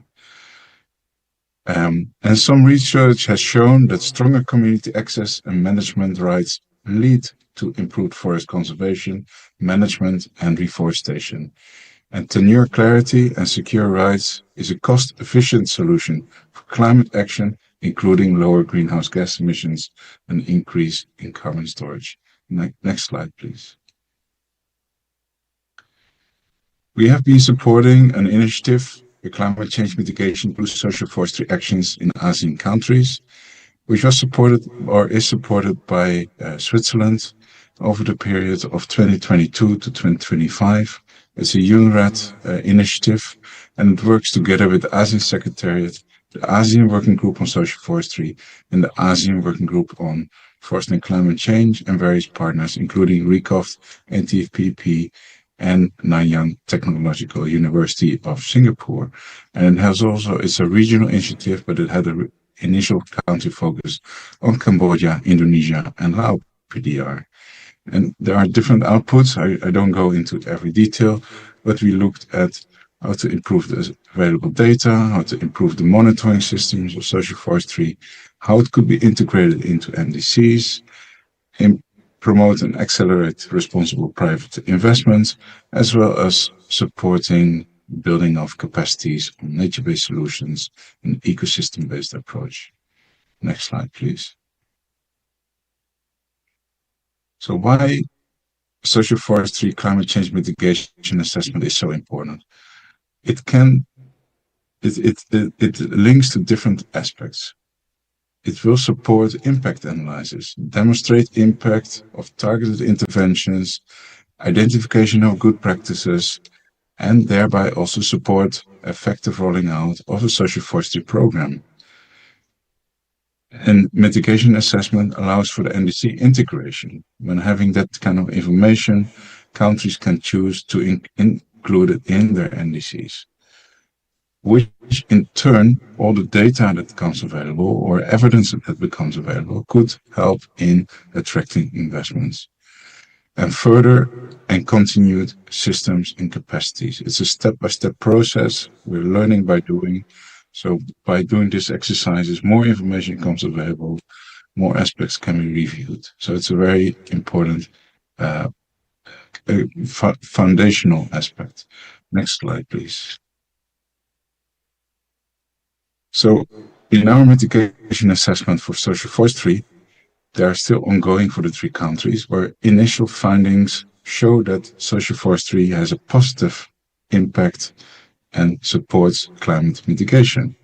In Cambodia and Laos PDR, social forestry has lower emissions compared to areas in the non-social forestry.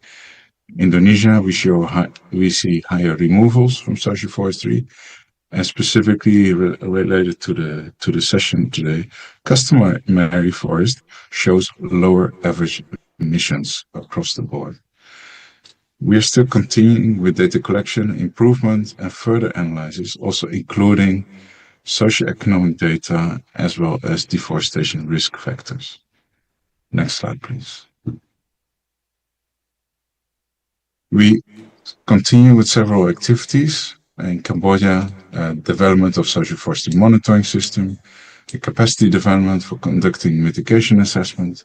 In Indonesia, including sample-based area estimation, as well as the mitigation assessment, developing a manual to conduct emission estimates for social forestry, as well as guidelines. In Laos, they have established a social forestry monitoring committee. So to help with monitoring of social forestry activities, as well as the impact from social forestry. At the regional level, the initiative helped to develop ASEAN guidelines on nature-based solutions and ecosystem-based approaches for the forestry sector, also specifically looking at social forestry within the forestry sector. It also works on a blueprint for accelerating commercial development of social forestry enterprises. Next slide, please. So social forestry and achieving climate targets, the integration of social forestry in national climate change frameworks and national forest monitoring systems is key. It also is important to enhance the recognition of local communities in managing their areas and strengthening and mobilization of support to follow the permit issuance. And through enhanced monitoring and support, it could allow access to climate finance and investments. Next slide, please.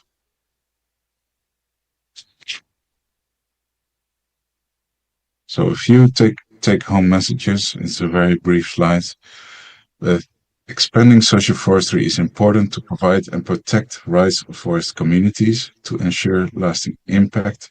It is important to continue technical support for social forestry to enhance its contribution on climate change mitigation as approved mitigation. Having a monitoring system in place to measure impact of social forestry programs and projects supports informed policy and decision-making and multi-stakeholder engagement, and strengthen regional cooperation, and specifically what we have seen in the ASEAN region, enables wider access to potential finance, as well as facilitates exchange of knowledge. And with that, I think that's my last slide. Thank you.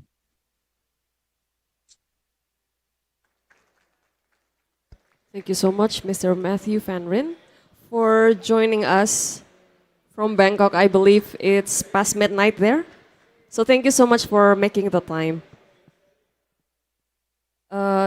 Not only Mr. Matthew mentioned about the notable achievements of social forestry, especially its potential carbon contribution, it has also noted the challenges that we need to be aware of. Now, next, I would like to call on Mr. Bimantara Ajiwardana, the Advocacy Supervisor of Perkumpulan Huma Indonesia, who will be talking about adat forest in Indonesia, the cultural and ecological significance in experiencing the effect of climate change. Please feel free whether to sit or whether to stand behind the podium. Maybe I just sit, yeah. Okay. Hello everyone. Happy to meet you in this forum. I am Bimantara Aji. You can call me Bima. I am from Huma Indonesia. Huma is one organization who works for the legal reform and influence the policy for the indigenous peoples and local communities and the environment. The next. And the climate change. Next. Yeah, if we talk about the local wisdom, yeah, maybe the scientists or the the academics is make many contribution to documenting, to explain about the local knowledge or traditional knowledge, but we must make a great achievement for the indigenous people, because indigenous people is not only talk about the sacred, but they talk about the knowledge that scientists base, but it's not documented or published by them. So local knowledge is the key of the important things for the contributed against the climate change. And not only for the local wisdom value, but they have the role. They have many actions to develop the local knowledge and how to bring the local knowledge to be used for the sustainable living, for sustainable culture. Yeah, so I think two of this local wisdom value and the role local knowledge of the in the climate change is the very important things for the indigenous people to get their support, to get their developing for them. And next, yeah, maybe I will stand, yeah, because there are the three key strategies for integrating, how the integrate about the local knowledge to against the climate change. And Huma have the facilitate the IPs in Indonesia.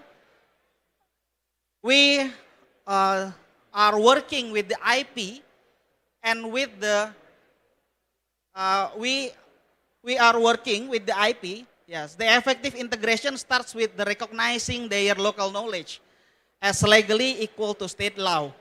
So it's not just cultural add-ons, but Huma works with initiative to stand the free, prior, and informed consent, the FPIC, because FPIC have the important aspects for the designing policy with IPs to prevent the marginalization and enhance resilience. So there are three key strategies. The first is how to accelerate the legal recognition for IPs existence with local government regulations. Because in Indonesia, the IPs can get recognized only from the decree for the local government regulations. So they must to ask the local government to get their existence. And it's sometimes the political will, the not only political will, but sometimes the local government didn't want to give the recognition because, yeah, you are IPs. What the important for us? Yeah, sometimes the local government didn't have the knowledge about how to important the IPs. It's the first, and the second is how to financing and capacity building for IPs. For the propose the recognition for their existence in the local government, they need to point two aspects. The first is social data. It includes the name, includes the culture, includes the information of the local knowledge. It includes the spatial. So not only for the social data, but also it's the spatial data. So it's very long process, and it's very get the attention for how to get the finance for they do mapping by or they do writing the proposal, fill the proposal. So it takes time. And not only that, but also how to they influence the local regulations. It takes time because sometimes it make long part of the situation, yeah, and so it's very difficult, but it's the strategies to us how to empower the IPs with the finance, with their to support their action. And the two key support for IPs. Yes, the first is based on our experience that tenure as a foundations. Yes, that Mr. Julmansyah and Mr. Pras that explained before, like Huma with Adat Forest Coalition has been facilitating IP to obtain recognition of their adat forest. So for their recognition, not only for IPs as a subject, but IPs must have propose the object that they have. So if the object is the forest, we initiate the proposal to recognize it's the forest with the adat forest. But it's if only it's not the forest area, we initiate the proposal to the Ministry of Land and Spatial Planning. So there are two schemes that we initiate, the IPs initiate to get the recognition for their object. And the second, the key support is market access. That the task force, yeah, that Huma involved with Mr. Julmansyah and Mr. Pras, we have identified how the projection, how the forecast about the economics value from the hutan adat, from the adat forest. Because how to facilitate them to give the economics value for the NTFPs. Yeah, so maybe after me, Mrs. Nida maybe explain about many things about the NTFPs. And next. Yeah, this is the best practice from IPs. Who must work for IP governance has documented practice that show communities are conserving 80% more carbon while lifting the livelihoods. Yeah, because the customary forests have many support and have contribute to, because the IPs are managing the 23% of Adat forest area with near zero illegal logging, because they have the community monitoring networks that help the deforestation action from their customary forest, and how to involve the women. It's like in this picture, how to involve the women, how to involve the youth, indigenous, to get the participate in the forum, because sometimes it's difficult to them to get the opportunity or chance to make something decision. And the third, how the IP led the restoration of Adat forest, because the IPs have the local knowledge, have the traditional perspective to keep the trees, to keep the area, to the forest, because that's their mother, that's their land, their source. So next. Yeah, but we still have the fourth challenge, that how to impact to the IP if we didn't support.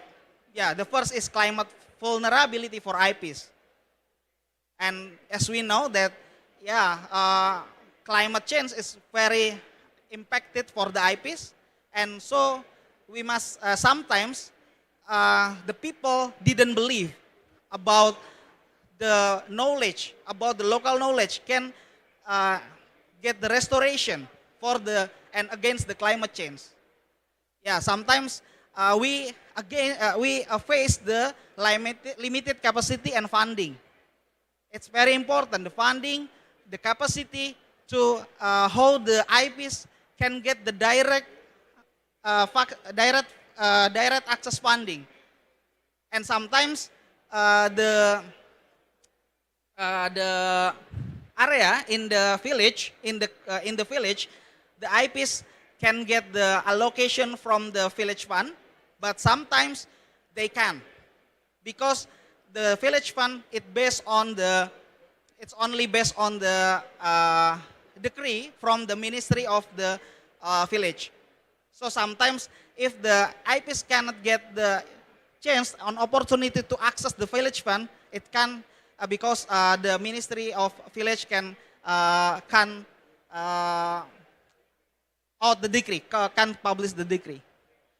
And sometimes the limited access for indigenous women and youth, yeah, as I told before.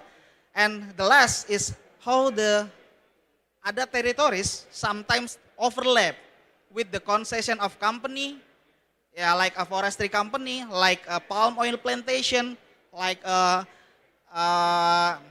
yeah, many companies that we sometimes not support the IPs, and sometimes they only just want the IPs must to exit their territory. Yeah. Next. I think enough. So thank you for the opportunity.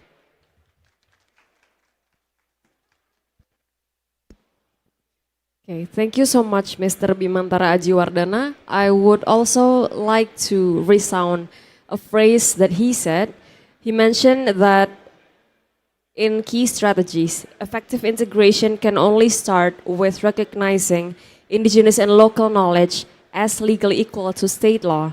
And this means that not treating indigenous and local knowledge simply as cultural add-ons, but also meaningfully involve them in co-designing policies with indigenous peoples.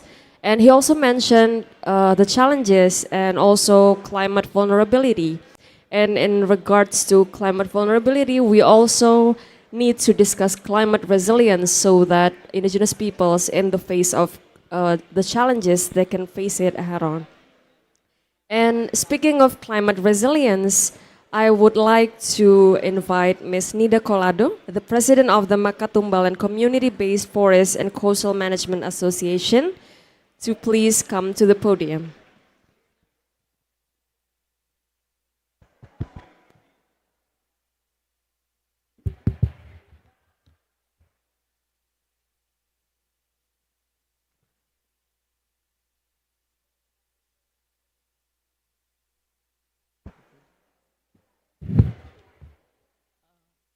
Magandang araw po sa inyong lahat.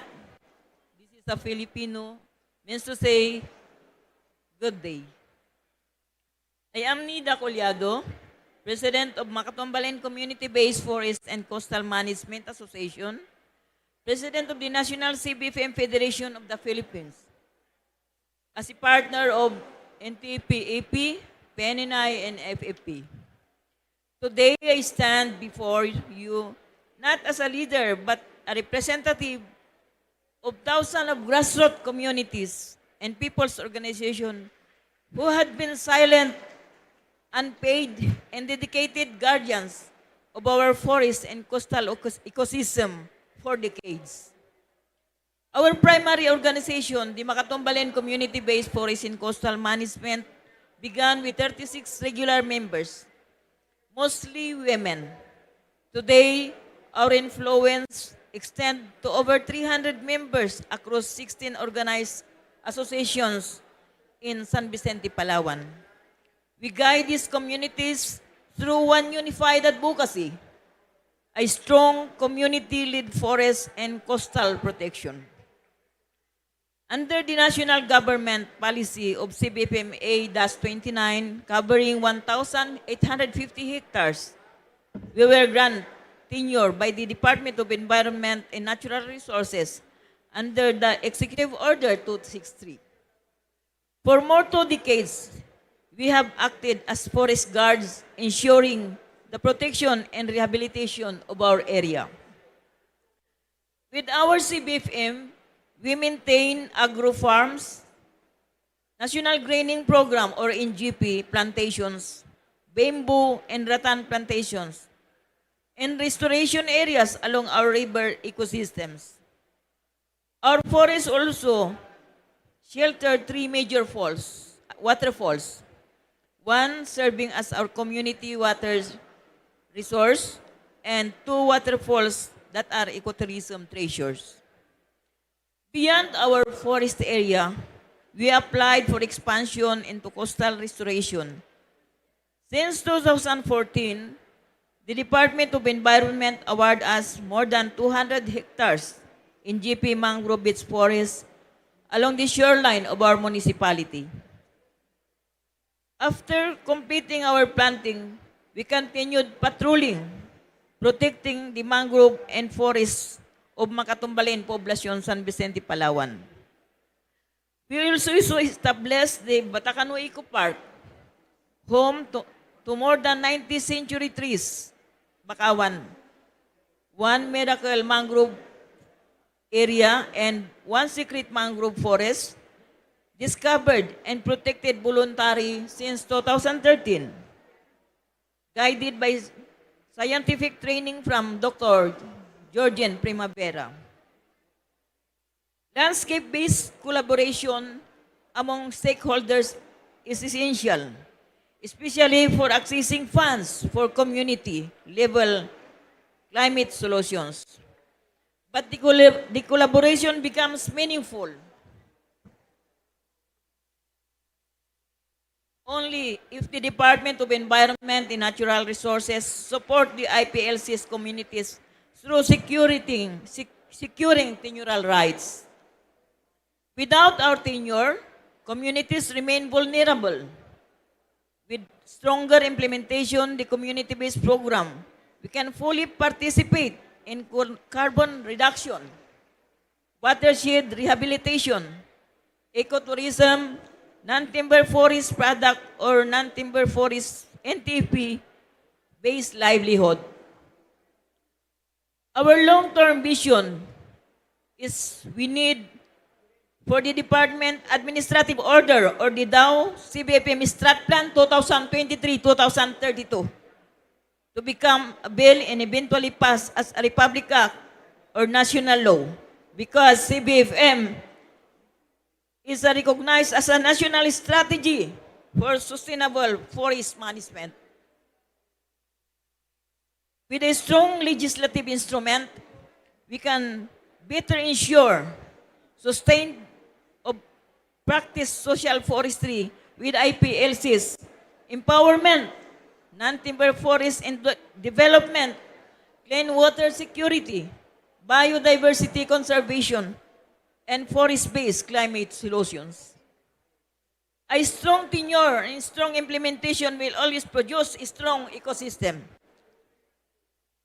I felt this especially us who are living and breathing in the forest can greatly contribute to achieving carbon net sink by preventing deforestation, continuing tree planting and forest restoration, protecting watersheds and rivers ecosystem, educating youth and women about environmental stewardship and sustaining coastal and mangrove and forest rehabilitation.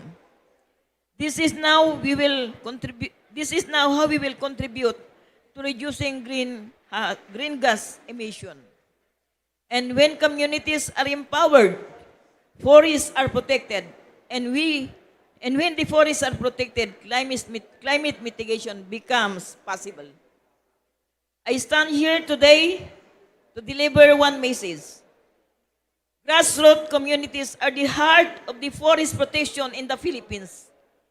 We have been working for decades with limited resources, often without compensation, yet we never stop and never will not stop. But for us to continue, we need legal security, policy, stability, and true government support.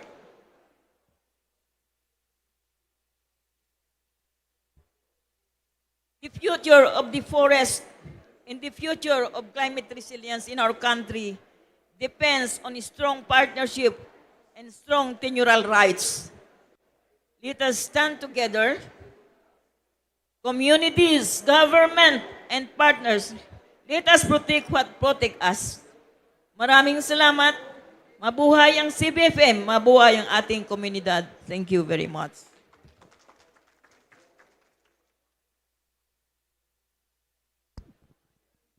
Thank you so much, Ms. Nida Colado, for delivering the importance of forest and the works of grassroots community. Because as she mentioned, with little to no compensation, they are doing everything they can to protect their forest, which host important waterfalls, important resources for their lives and livelihoods. So now I would like to open the floor for the audiences who are interested in asking questions or giving remarks. We have some interesting souvenirs endemic only to Indonesia that you can get for the audiences who would like to ask or give remarks, please.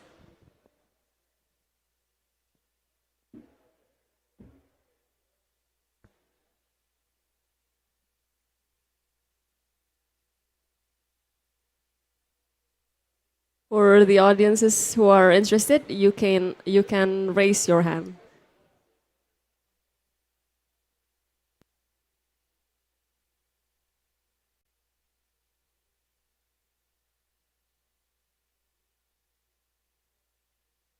Hello?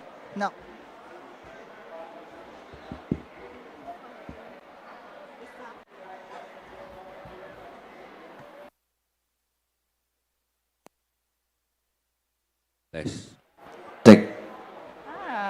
Thank you very much for this great presentation, and I value that you bring local knowledge into the topic of climate change. I would like to know how many local community success projects you have already running, if you have a specific number of projects or successful achievements that you can say we really are doing a change in these specific numbers of communities.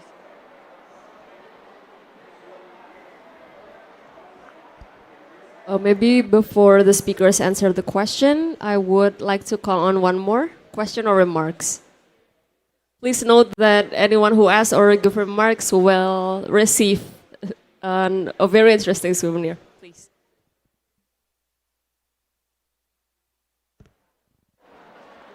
Okay, I'm from Senegal.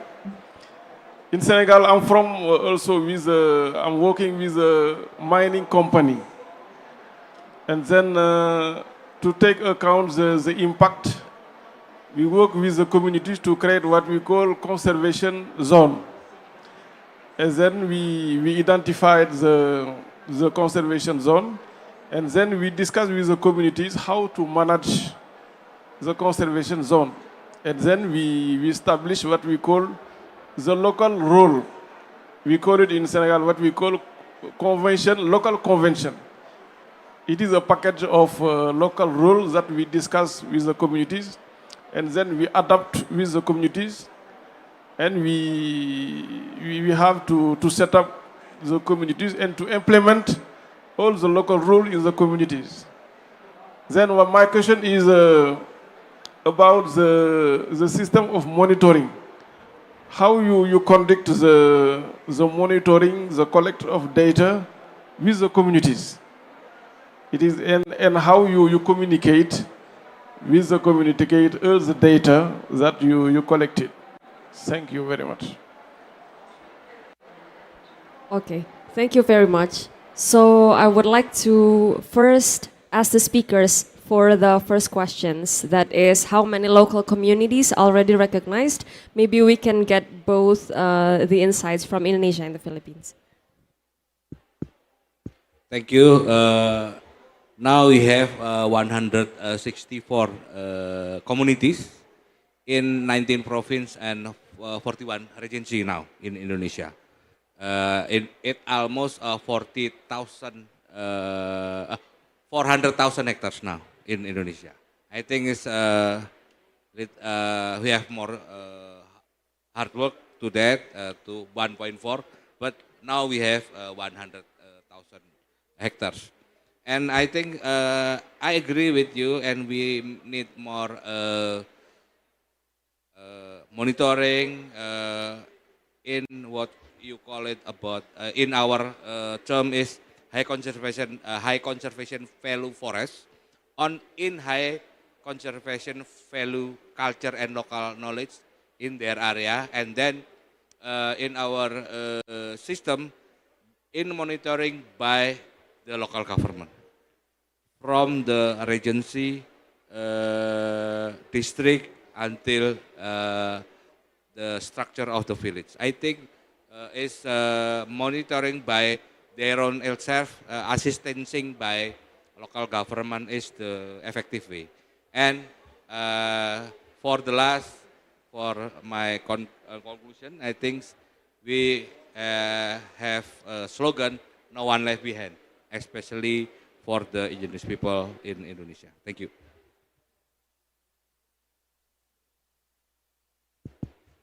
Check. Okay. Yeah. The first question is about how many. How many are the number? Yeah. As GSO, we have identified 461 local regulations that have published by the local government that recognize the recognition of indigenous people as a subject. Yeah, the first is, but maybe the 37% from the 416 communities, it's in the process of the customary forest to the Ministry of Forestry, to the desk of the Papras. So yeah, it's the process. It's take a process. And then how about the second question? It's about the monitoring. Yeah, we are developing. We are working with the IPs to developing the application with the technologies, the technology supports, because every people now, which is in the city or in the rural area, they still have Android or phone. Yeah, so we develop how to identify the fact, how identify by the picture, by the report about the deforestation action in when it happens in their customary forest. So the technology is vital support, is main support for the IPs to get the new knowledge about how identify or how to know about the something happen in their customary forest. And it's very easy, and so, but still need support, to gain to gain the development of the application. We will share to you if you want to know about more about the application. Thank you. Hello.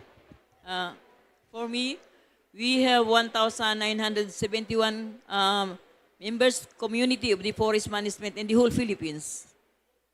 In being a CBFM holder, we have a contract from the government to guard the forest. We are the guard of the forest in the Philippines. So we need that tenural rights to be protected. And that is why we are monitoring, because in our contract, if we will be awarded by the CBFM, by the government, in the contract, we will guard the forest voluntarily. That's all. The next one, I would also like to ask Mr. Matthew to answer the question. The first question is about the current number of recognized local communities and whether you have any insights on that. And the second one is the monitoring systems. Thank you so much for the question. I'm perhaps not in the best position to answer the first question, and I believe other panelists have already indicated some numbers. In terms of monitoring, I think we look at two different aspects. One is in terms of field monitoring, which can help in terms of direct feedback.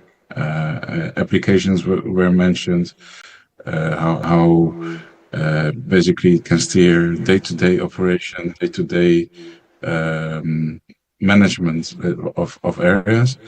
And the other is more at the national level, how to link it to the national frameworks. I think that is a step that is still development, but Indonesia has already made some key important steps. There is already a web platform, GoCoops and Coops are online. But I think that one of the next steps is how to really integrate social forestry in national forest monitoring systems, in national monitoring system, and link that operation. Thanks. Okay, thank you so much. So before we finalize this session, I have one concluding question to the speakers. That is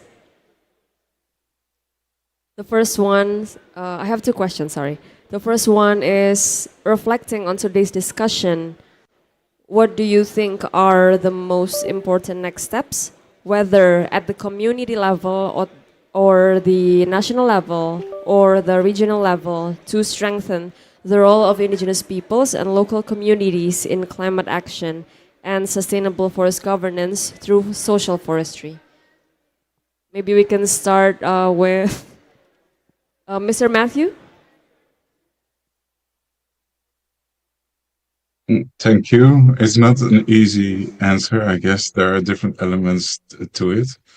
In one of my closing take-home message, I was referring to the monitoring system, evidence, and that evidence could also attract finance. So I think it's also very important to support the good practices that are undertaken and to really ensure that, yes, there is the reward, there is the finance coming available. So, and that also needs, of course, evidence and trust. So that these are all important aspects to think about. Thank you. Okay, thank you so much for the answer. Now I will follow up on Mr. Yuli Prasetyo, please.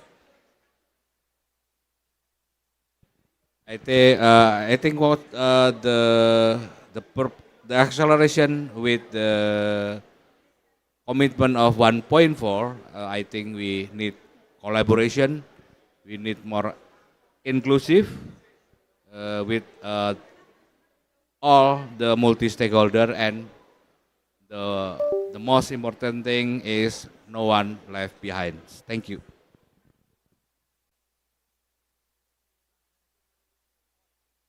Yeah, okay. What's next is we are initiating with the Directorate of the Hutan Adat to build the new, maybe in like a new paradigm, or new methods of the Hutan Adat, of the customary forest. So we we are improving about how to get the new task or new process for the maintain the adat forest with collaboration with the forest management unit, which based on the local area. You know, sometimes the forest management unit are very contribute to support and give the many approach to the IPs in the local area. So I think it's the key for the next.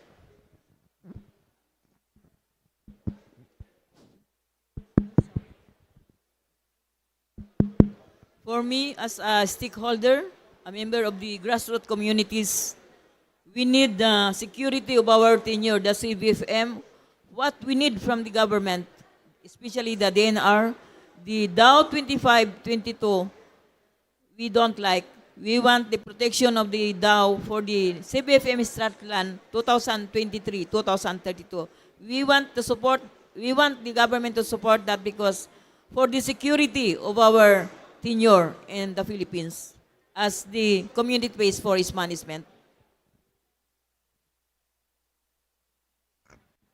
And with that answer from Ms. Nida Colado concludes our session for today. Please give a round of applause for all of the speakers. Now I will return to the MC. Thank you so much. Another round of applause for everyone who put lots of efforts, not just in addressing climate change, but also protecting cultural and ecological heritage for future generation. I invite everyone to please rise. We have a special merchandise for all the speakers, valuing your contribution in our pavilion today. And Pak Julmansyah, please take the honor to hand over this token of appreciation to all the speakers.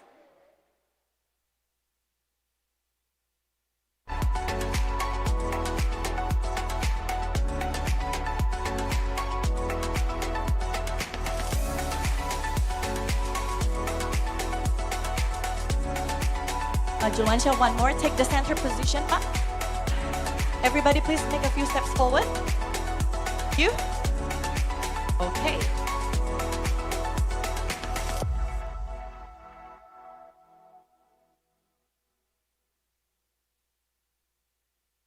Twist to the center a bit. All done. Thank you very much. Thank you. Okay. So we have 2 more to go for the day, and we welcome you to enjoy our snacks or Indonesian delicacies, and please stay around in Indonesia Pavilion. Thank you.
Okay, welcome to Indonesia Pavilion once again. Are we ready? If you are, put a thumb up or two. I guess we're all ready. Thank you. Okay, so we'll be talking about the role of government and organization in addressing climate issues. So government, may it be the state, the local, provincial, district, local, they play a central role in addressing climate change. But the government are responsible setting the agenda, driving the action, including the legislation, policy development, funding mechanisms, financing access, as well as international cooperation. However, given the scale and the complexity of climate change, it demands more than just a government intervention alone. To set the context, allow me to welcome our keynote speaker. He's the member of the Audit Board of Indonesia. Please join me in welcoming Bapak Fatan Suci.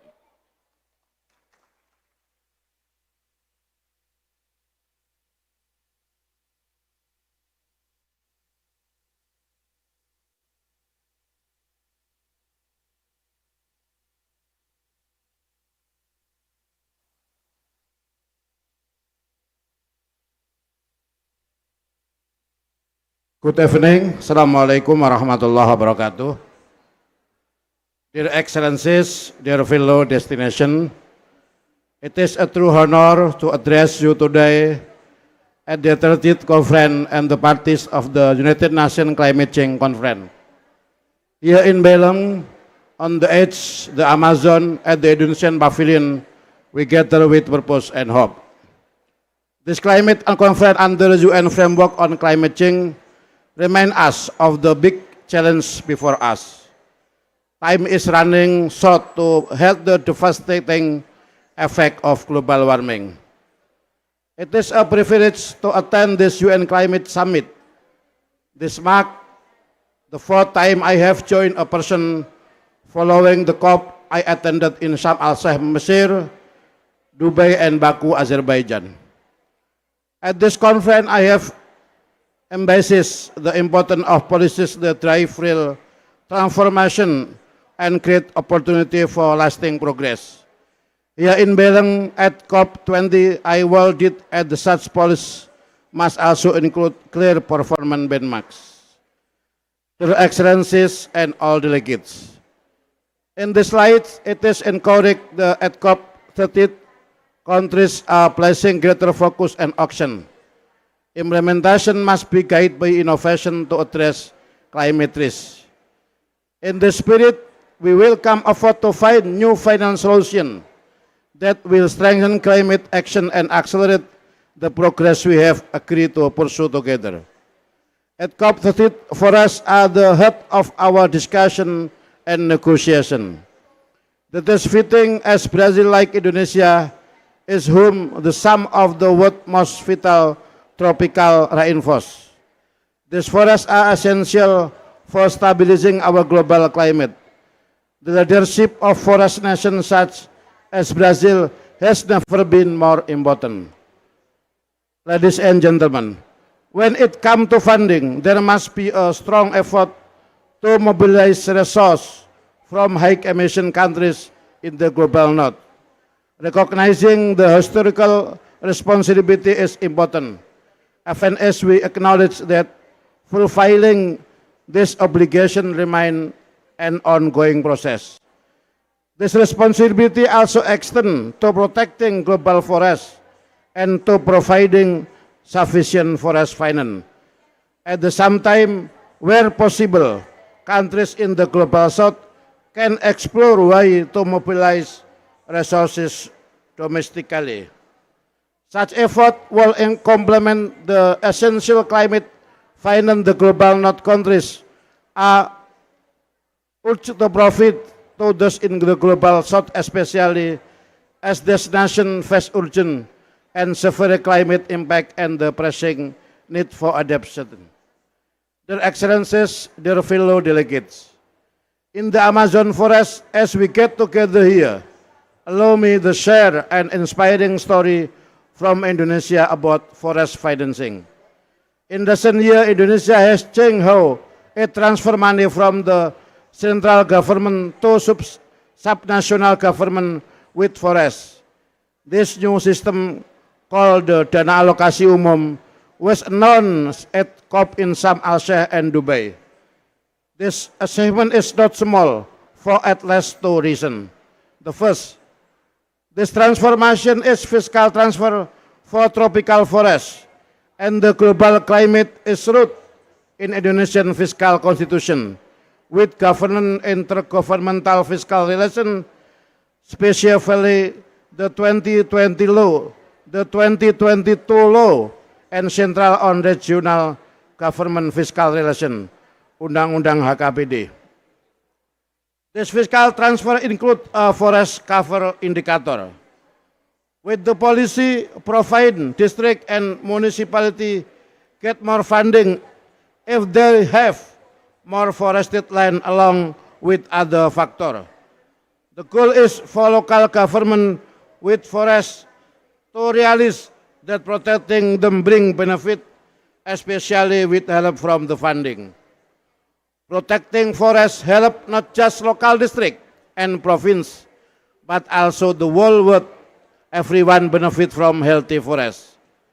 The second lesson is that this way of seeding money for tropical forests and climate has mobilized a lot of Indonesia own fund. It might be the biggest REIT plus funding in the world so far. About $1 billion have gone to subnational government for the forest cover. To compare, all REIT plus funding worldwide since the start is around the $3 billion.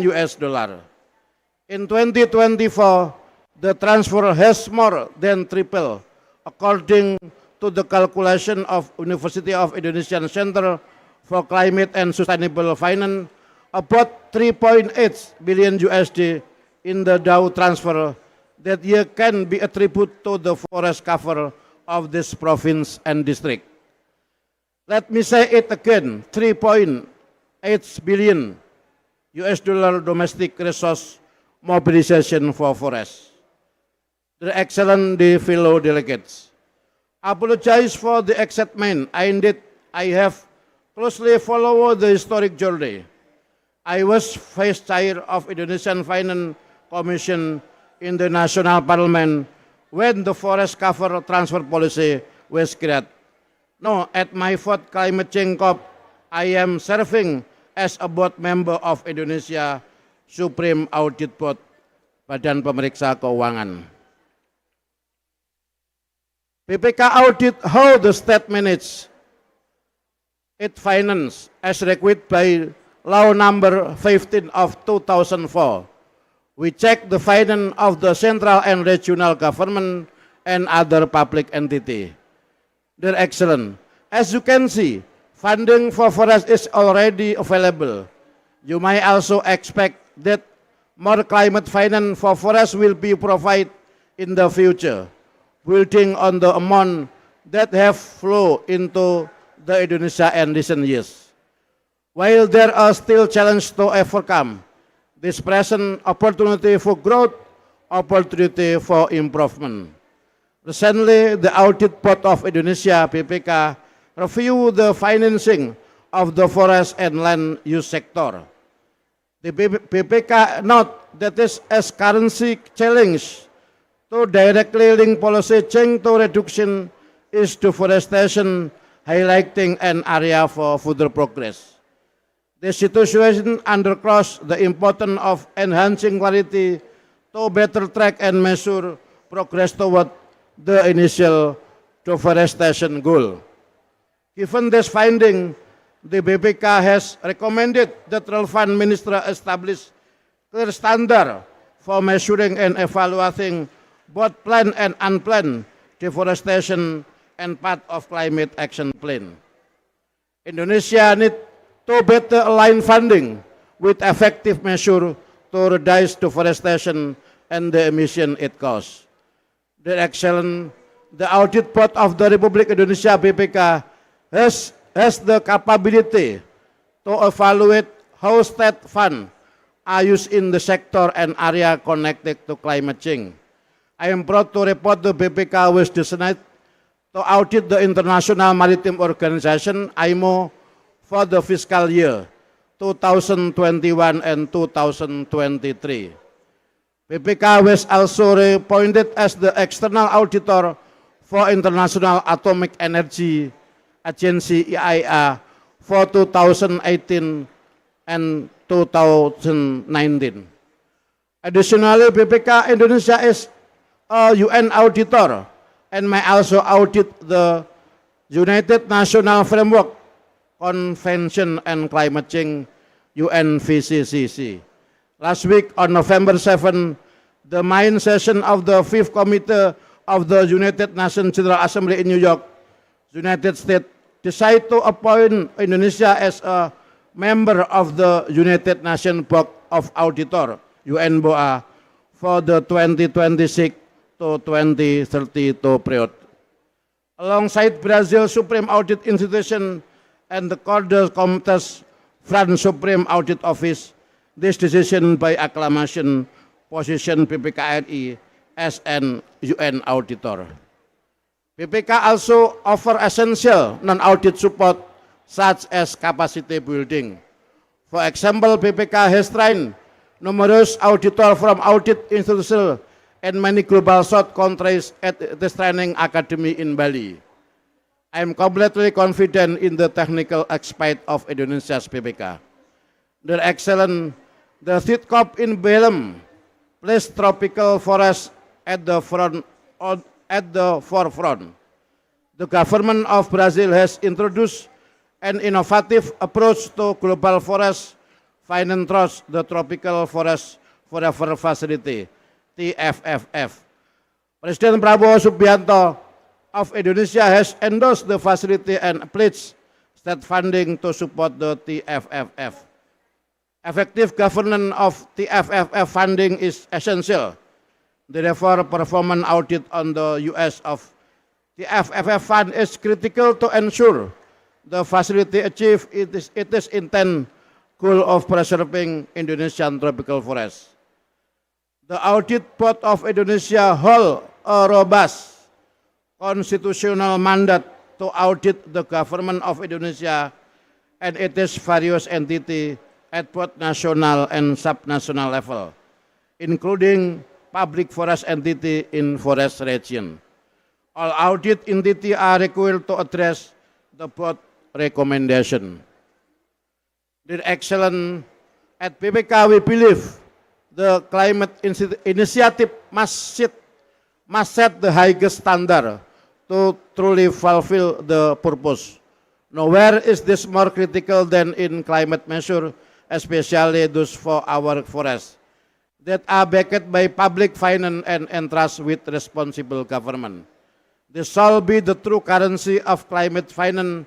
Every dollar invested must be transferred into effective, measurable, and traceable action. This is the very essence of the performance audit mandate entrusted to BPK.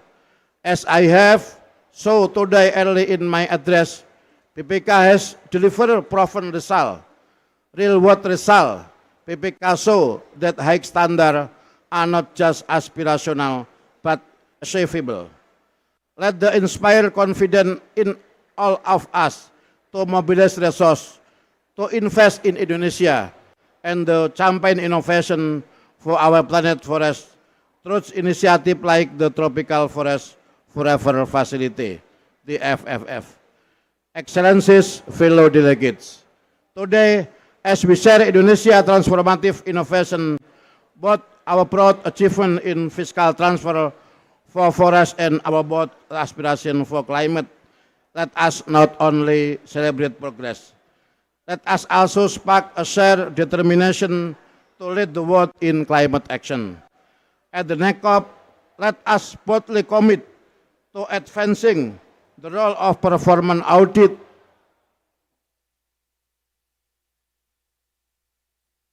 climate public finance, ensuring every investment is accountable, transparent, and truly service our planet.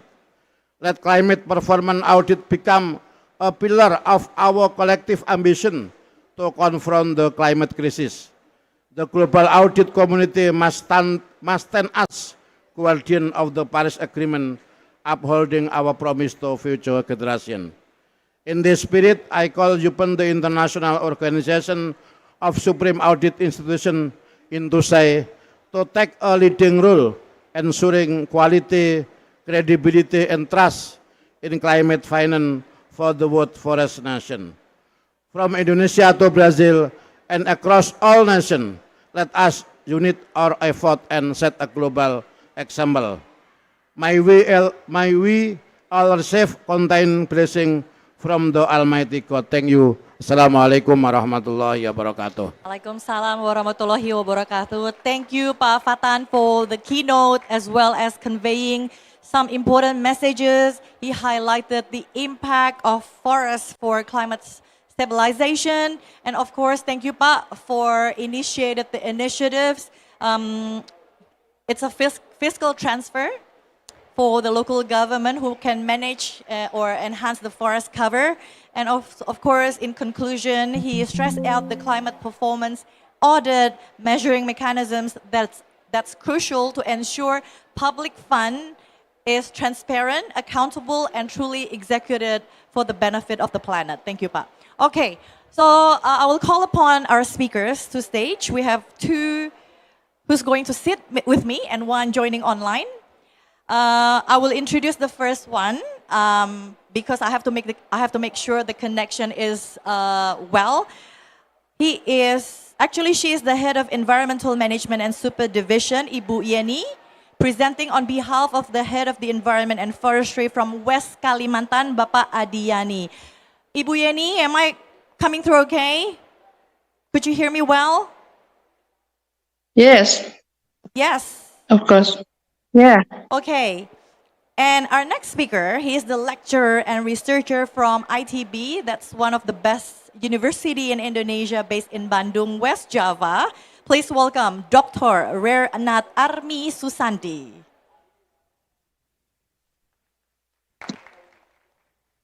And next, he's the Deputy Executive Secretary from ICLEI Brazil, Rodrigo Corradi.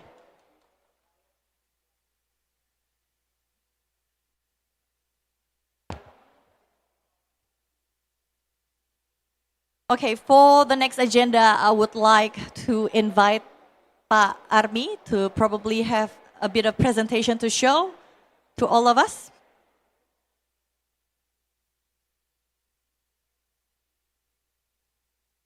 Good afternoon, distinguished delegates, colleagues and guests. First of all, I would like to say thank you for Ms. Desmona to invite me to present something around 15 minutes to our production of technology. My name is Armi Susandi from Bandung Institute of Technology, and then it is reflected to me to be here in COP30 to the Year of Amazon. And the story I will share today, it is not about technology only, but it's about integration, government, and also our unwavering commitment to our net zero goals. Now here we are in the Indonesian Pavilion. Of course, we have to commitment to accelerating the substantial action of net zero achievement through Indonesian high integrity carbon. So this requires a holistic system that synergizes technology, institution, and people. Now I would like to show you the new technology what was developed since 2020. This platform will support you. We namely form. The platform will support you the follow net sync 2030 and also net zero 2060 commitment in the future. So this is our framework. We are starting introduce you, outline the scale in Natura Indonesia, peatland and forest challenge. And of course, we have some lesson learned from the key insight in past fire event. And of course, we have some gap analysis, including that impact of the thinking of forest fire government in Indonesia. And finally, we come to the core of our presentation. Our proposed holistic innovation solution will conclude with the tangible benefit and collaboration. And of course, we invite you some collaboration and forward. In Indonesian challenge, we have at least three strategies to address peatland forest fire risk. The first one, strengthening and technology innovation and predict system.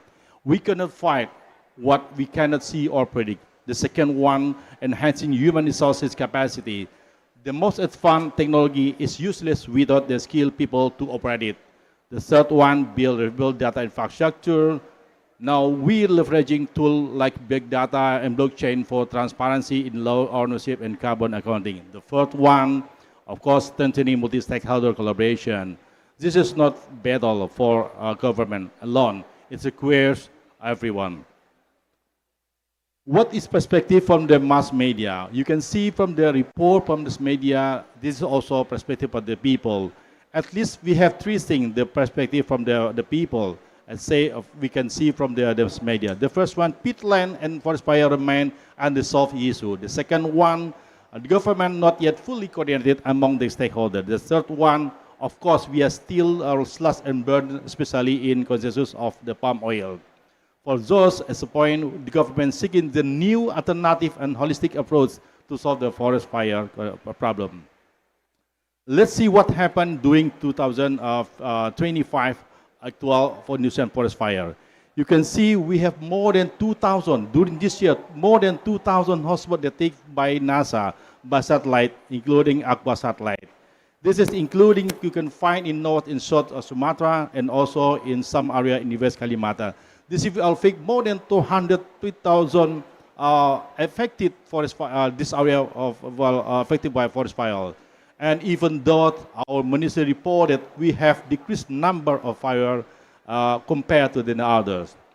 And let's see what happened during El Nino, because we have El Nino also will be more effective to the forest fire in Asia.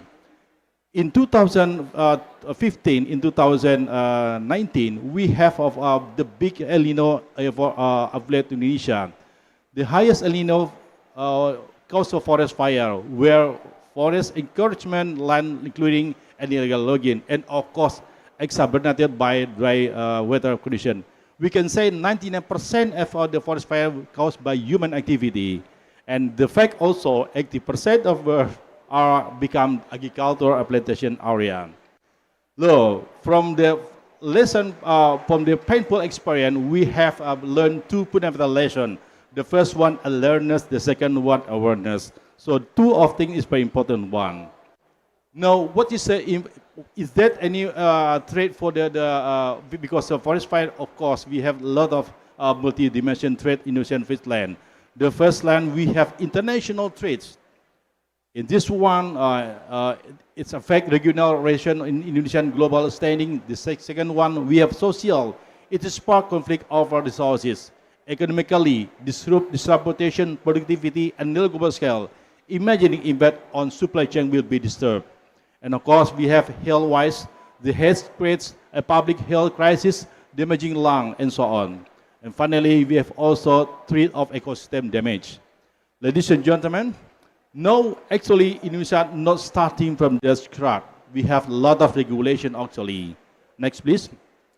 We have comprehensive legal framework from forestry law to environmental management. We have established forest and land management country, have legal provision for sanction from administrative to through criminal charge. But how about the implementation?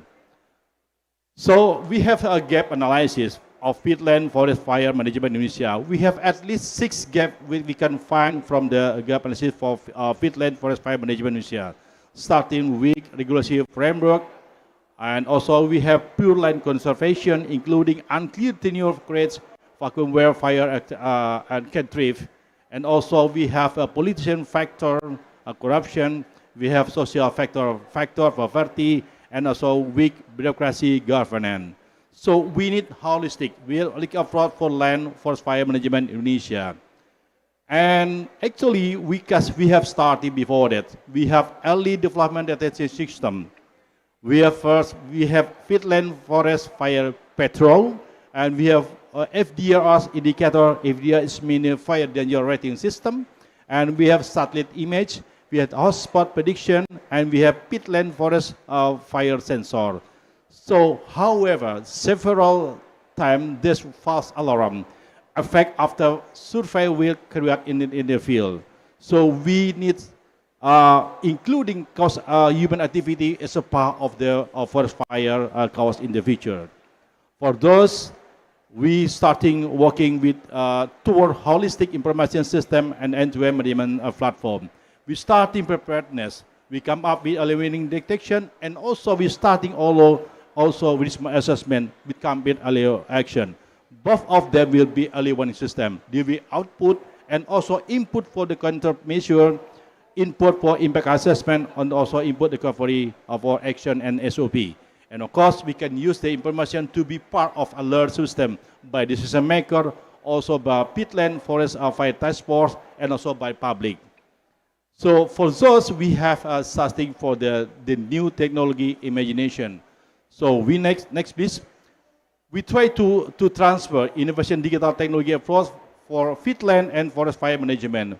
We try to replicate the real condition, a real world peatland dynamic into digital environmental. That's what we can say, we can call digital twin technology. So next please.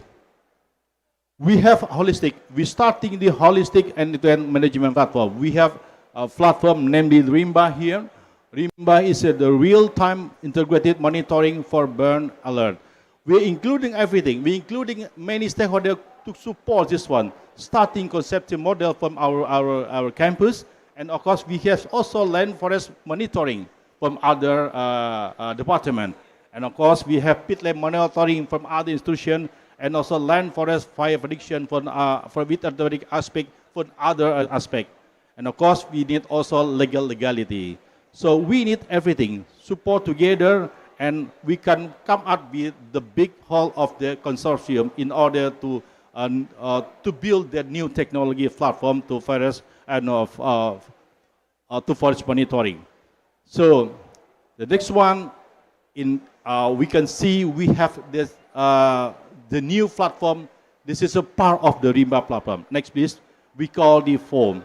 FOAM is Forest Fire Management System that we have right now. The system that including at least 6 features. The two of them is the very advanced feature. For example, you can see FDR's prediction. This is not easy to find FDR prediction. And the second one, we have also hotspot prediction. The next one, we have also weather prediction. We combine everything. Of course, we have a lot of features and others, but 3 of them is very big innovation, advanced innovation for our application. So here, the next one, here is a live demonstration of the FOAM. You can see here, we can show in the COP30, you can see the hotspot observation. We can show hotspot observation, and then we have fire weather index, and we have satellite image observation, and also we have forest fire vulnerability index. All together, we can find the main point of our result is prediction and detection of fire and land fires. This is the main point of our technology. So what implication? We have tried to find, is that possible to tracking when they're starting the burning from the private company. In the right side, you can see we have applied to find who originally burned the forest. For example, I tried to blind the name of the company. This is condition in 2030. We can know exactly where's the land, what kind of company will burn this location with accuracy more than 80%. So next please. And of course, the power of our model, the power of our, next please, our form is come from this data fusion. We including all data, including satellite data, you can see from the NASA, NOAA, Terra, MODIS, Landsat, Sentinel. We have also combined with our computer. We have a secure computer, we calculate the data, including data from the weather, data from the activity during the rainfall, not so far from the forest, including data also from the socio-economic. All together, we can come up with FDRs for the danger system. With some variable, we can predict the later. So that's why we can predict where and when the fire will become up in such a location. So And of course, the next one, I will come to the finish my presentation. We have benefit, of course, with our form application dashboard. We can monitor potential forests. We can monitor where and when the fire will be come up in special location with high resolution. The second one, of course, we can respond with they can respond from the other stakeholder to modification weather in order to stop the fire. The last one, of course, we have early action plan, effective community, and quick, accurate calculation of potential victim number. And the next one, we need also, please next, all we can work to sit together, not only government, but also all stakeholder. Next, please. Yeah, not only government, but also the media mass, engineer, and also academician, people, and also media mass. You should all together in order to make sure the system working well, including will be early understand by the community. Next one, please. Of course, we have implementation challenges. The challenges are still aside. We have two challenges, technical challenge, also social challenge. In technical side, we have limited local data, scaling effect of climate change, and technological gap between developer and end user. And social challenge, we must overcome uneven stakeholders' capacity. The complexity of information and culture of disaster awareness is not yet fully embedded. And finally, we have conclusion here. Indonesia, with its own complexity, is one country with hyperbole, peatland, and forest fire. We need integration system to support us. And of course, we have finally, we have a FORM. FORM is one of the leading innovation in peatland and forest fire management. It could be developed for the world. And next one is, thanks a lot.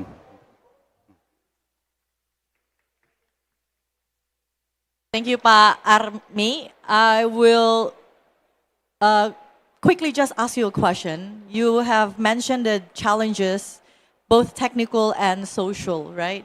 So something is good if something that you input is good, so you could produce a reliable outcome. So how confident are you to ensure that this digital twin system is detailed and accurate and could capture the whole ecology or ecosystem of the forest?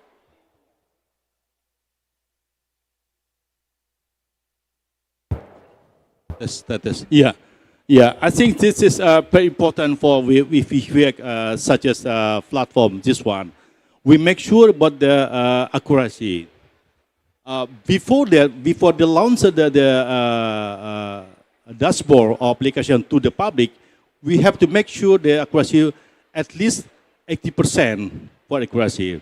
Before that, of course, we need a time to testing in the field. But after 80% of the testing, we can show the public they can use the system. This is our experience. For example, here sometimes they can be more than 80%, but sometimes less than 80%. But more or less 80% is still good. Normally, theoretically, more than 60% is still good, but we have 80% for accuracy. So we have to apply for many areas of Indonesia, including the use by police to find what kind of company will burn the location, and then exactly and also the private company don't want to deny the fact, because it is really accuracy, because we can tracing for the last historical of the data. For example, last week or last month ago, exactly when. Then nobody want to be lie, because we are talking about the quantitative. We are talking about the data. Okay, so 80% level of confidence, that's pretty good. And with data, nobody can deny, right? Okay, Rodrigo, I'll come back to you later. I'll give the opportunity to the lady online. Ibu Yeni, are you still with us?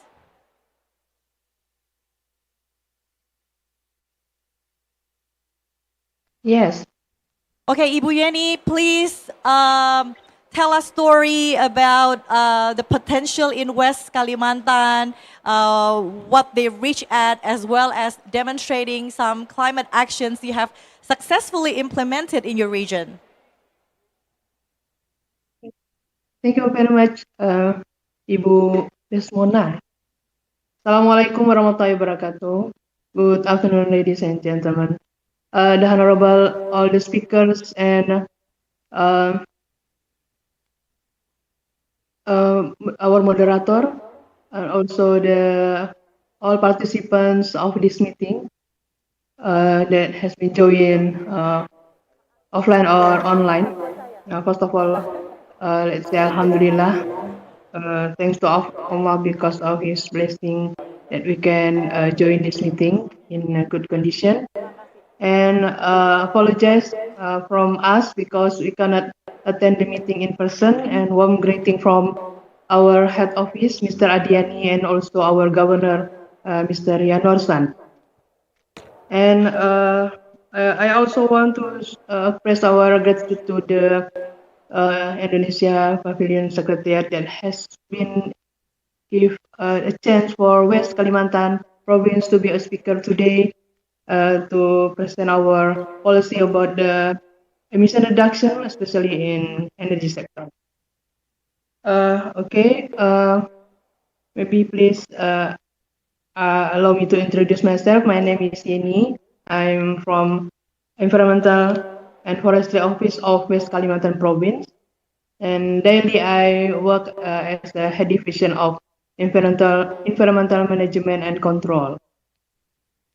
Okay, for opening the presentation, first please allow us to play video from our head office. Maybe you can help me to play the video.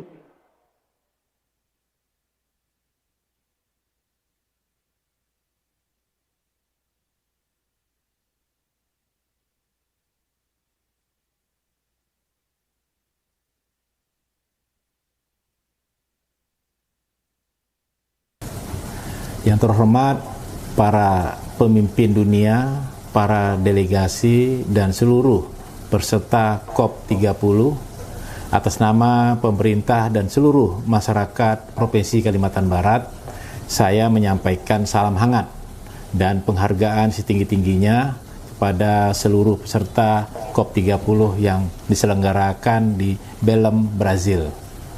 Meskipun saya tidak dapat hadir secara langsung, saya merasa terhormat dapat menyampaikan pesan ini secara virtual sebagai wujud komitmen Kalimantan Barat untuk berkontribusi aktif dalam aksi global menghadapi perubahan iklim yang membangun masa depan dan berkelanjutan.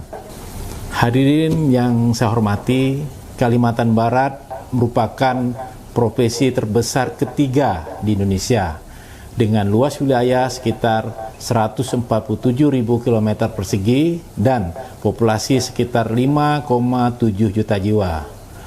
Provinsi kami terletak di bagian barat Pulau Kalimantan, berbatasan langsung dengan Malaysia di sebelah utaranya.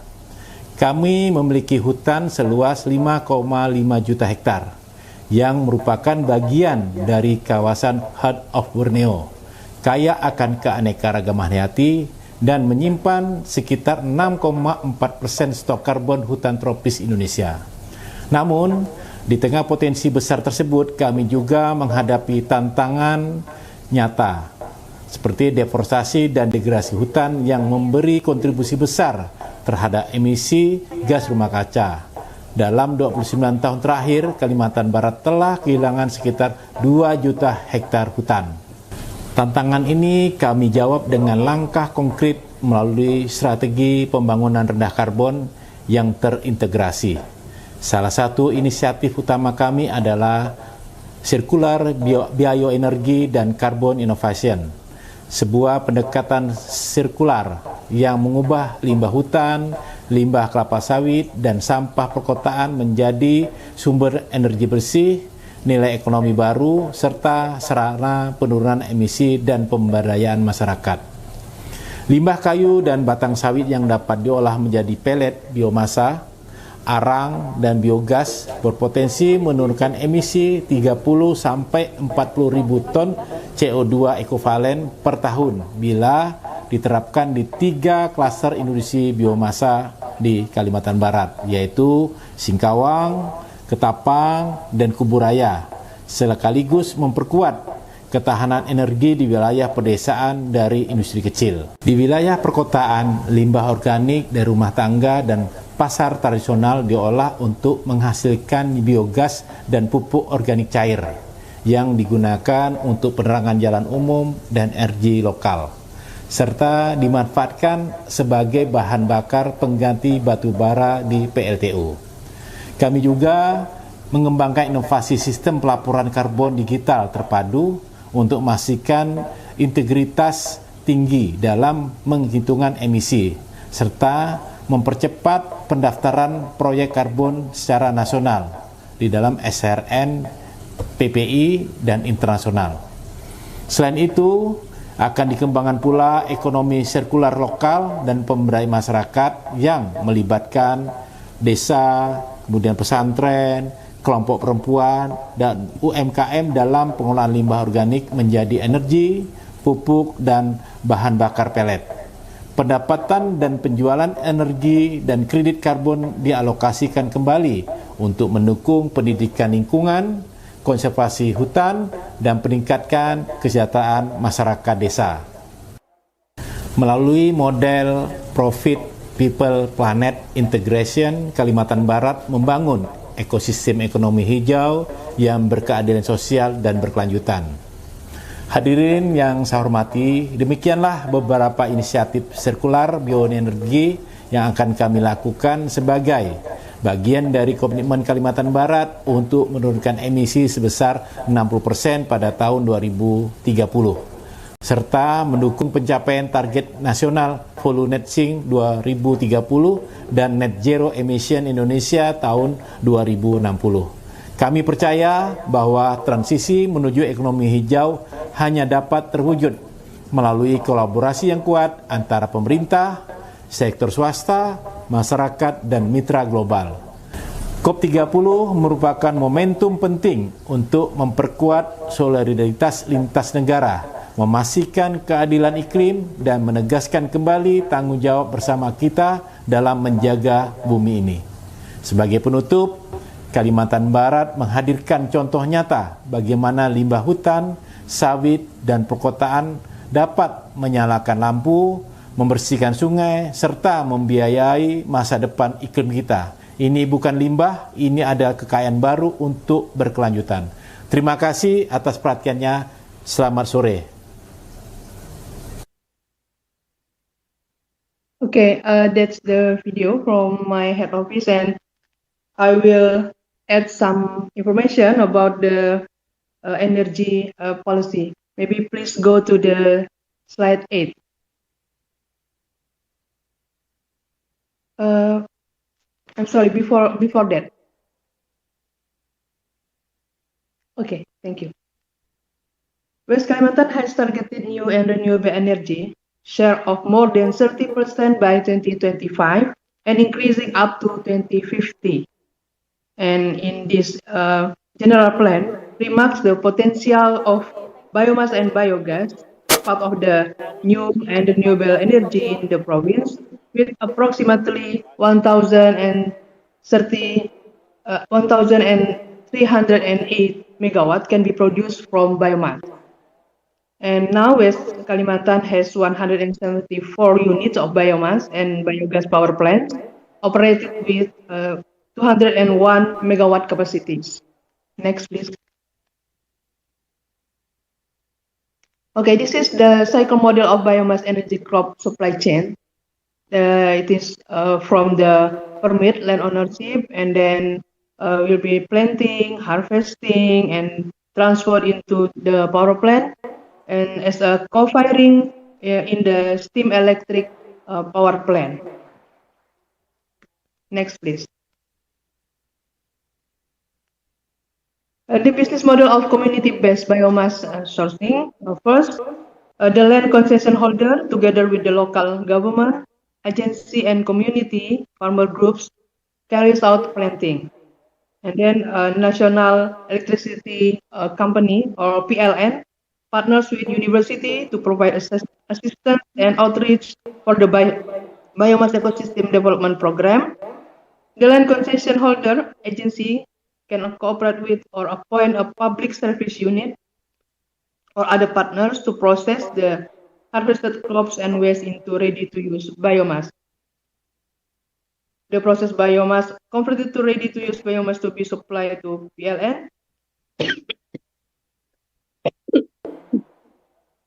And the biomass is converted into wood chip biomass for the PLTU. Next, please. Okay, these are our challenges in bioenergy, especially in West Kalimantan. First, biomass supply is unstable, as it depends on palm oil waste and energy wood that fluctuate and compete with export market. Second, logistic costs are very high because remote roads are limited and low density of biomass.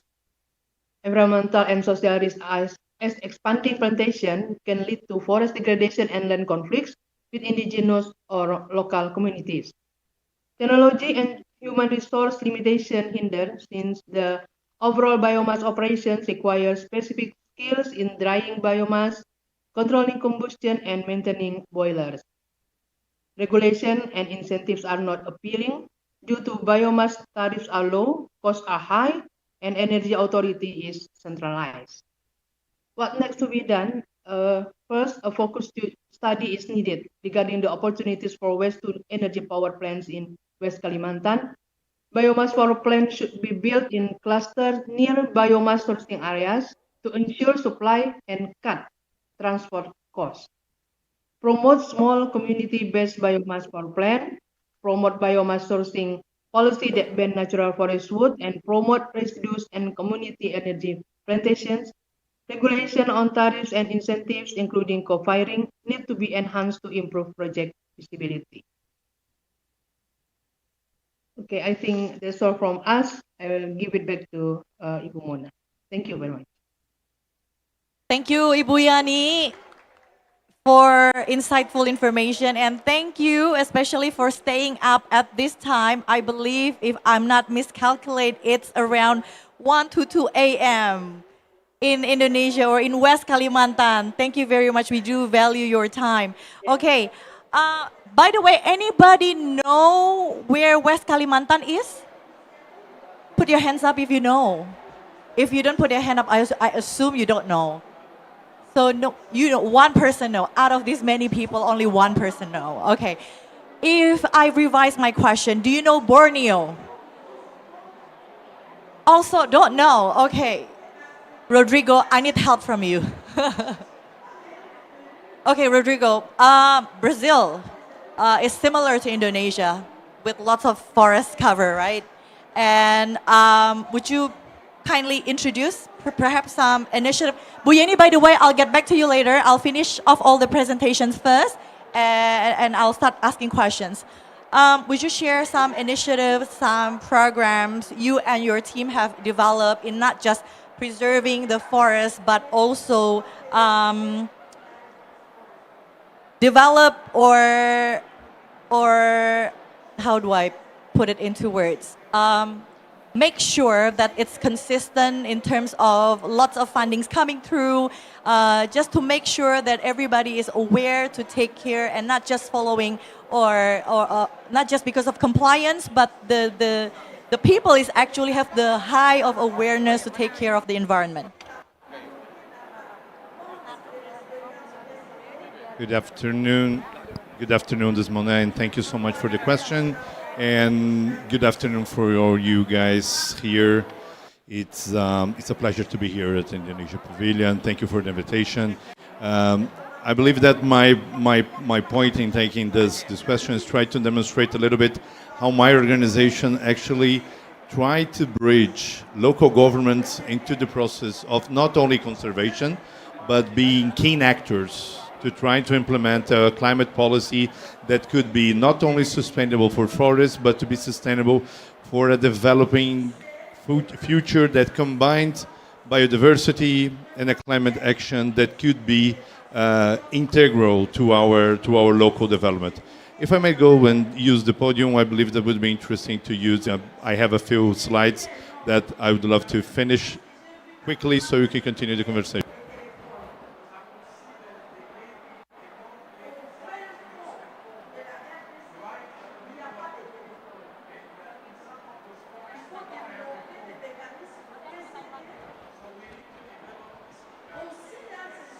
Hello, hello.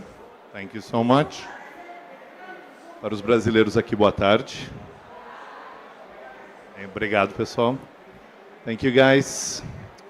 And I would like to introduce a little bit about my organization. I work in an organization called ECLAY, Local Governments for Sustainability. Is one organization that is actually headquartered in Bonn, in Germany, but we have a global outreach, 25 offices around the world, one of them in Indonesia, proudly being part of the Indonesia regional procedures to work towards actions that could be done not only considering the federal, the local, the national government, but to be implemented into being complementary with the local and regional governments. But why do we talk about that?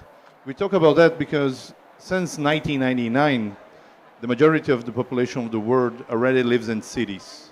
We are around today in 56%, if the World Bank is correct, living in cities, going to 2030 to already be around 60, and we must be 2050 at 75% of the global population living in urban settlements, as the United Nations likes to call.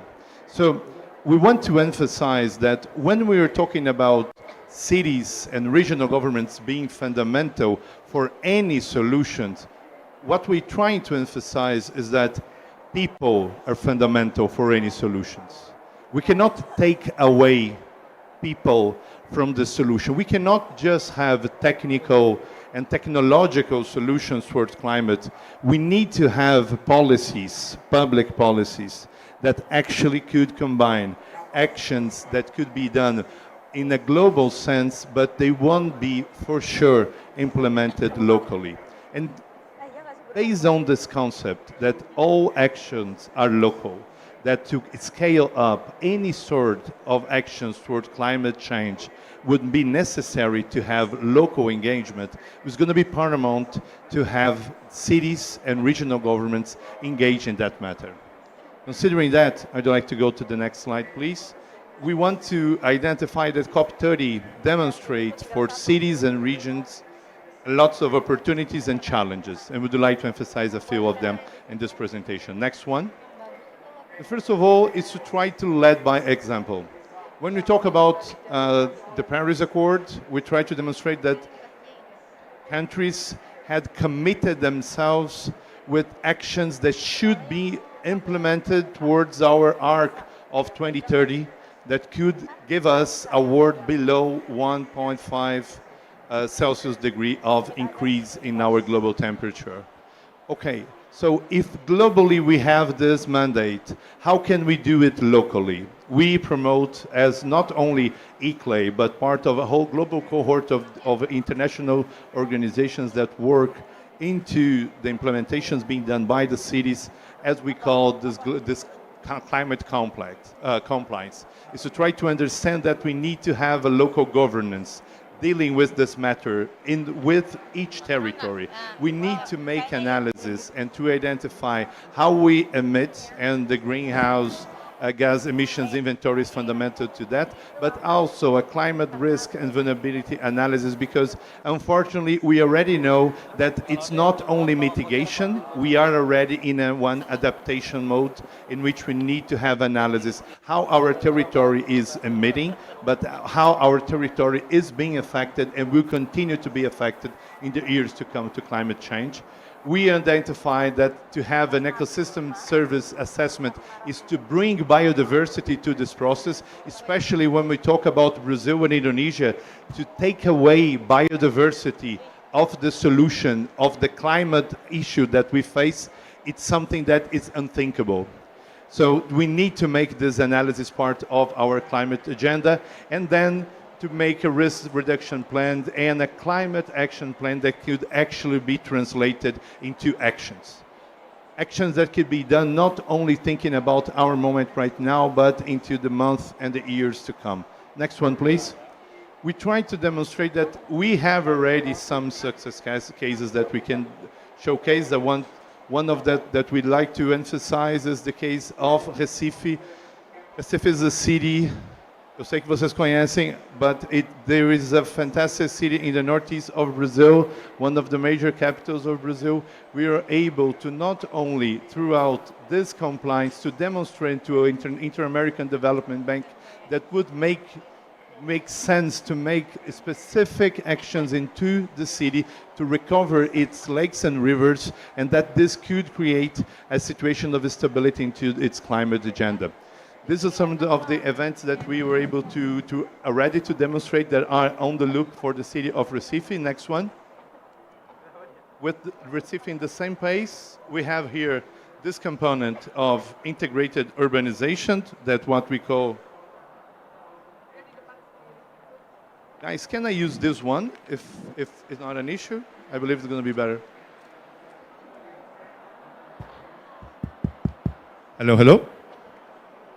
So we have a component of integrated urbanization, so it's to listen to people. That's the key element that we need to emphasize when we're doing and acting locally. It's not only a technical issue to tackle. Of course that we need basic data that is fundamental to be implied in any action. We need to have data. We need to have data that could be translated into public actions, but in between those two elements, it's fundamental to listen to the people that are suffering close to the shores of a river, that are suffering from the extreme heat. So when we are doing this process, it's fundamental to have any elements of public engagement and participation. To identify that, of course, resilient infrastructure is also, of course, that we're going to need to have lots of gray infrastructure that is already consolidated, but we need to identify nature-based solutions that could be integrated to this process, to use the best technical elements of this, but to also remember that we have lots of nature-based solutions that we as society, as civilizations, we have already been doing this for the past hundreds of years, millennia, and that we need to recover to combine with the best technology that we can to give big solutions. And the components of innovation in urban and housing policies in response to climate risk. This is a fantastic project in Recife that I invited you to listen a little bit more. It's called Promorar. It's a fantastic project to try to combine it in one of the cities that most have people have fatalities in the past 25 years due to extreme weather events in the city that's one of the most affected by extreme climate event in the world, the city of Recife in its metropolitan area, and we're able to support this city-led process that we were able to advance. Next slide, please. So when we try to do this, we also need to showcase what's being done that makes sense. So we are here with the state of Amapá. Amapá is really just across the river, considering that this river is the largest river in the world. It's just not across the river. It's like 45 minutes of flight, if I'm not mistaken, but it's really for 24 hours from boat, from one place to another, to Belem, to Macapá. But Amapá is a fantastic state, the most preserved state in Brazil, that has 97% of the native Amazon forest preserved. And that state, in the same sense, is the state that's considered to be among the two poorest states in the country. So it's a state that makes its share to preserve the forest, but in the same pace has been penalized to not have an economic growth that actually could support its citizens. So in that way, please come back one slide, my friend. Thank you. I promise I'm going to finish. The idea is that we need to demonstrate the opportunities of development. We may not only see that we are going to preserve, and remember, Amapá is preserving the forest, But we need to understand and to demonstrate that people need to be preserved as well. So in 5, 10, 15 years, people are not demanding to have other sort of productions that are going to be damaging towards the environment. So it's something that is an interesting case. Amapacil products from the middle of the world that is a fantastic element to try to demonstrate this bioeconomy could make sense if it makes sense towards its population and it's connected to interesting business model. Next one, please. And thinking about challenges.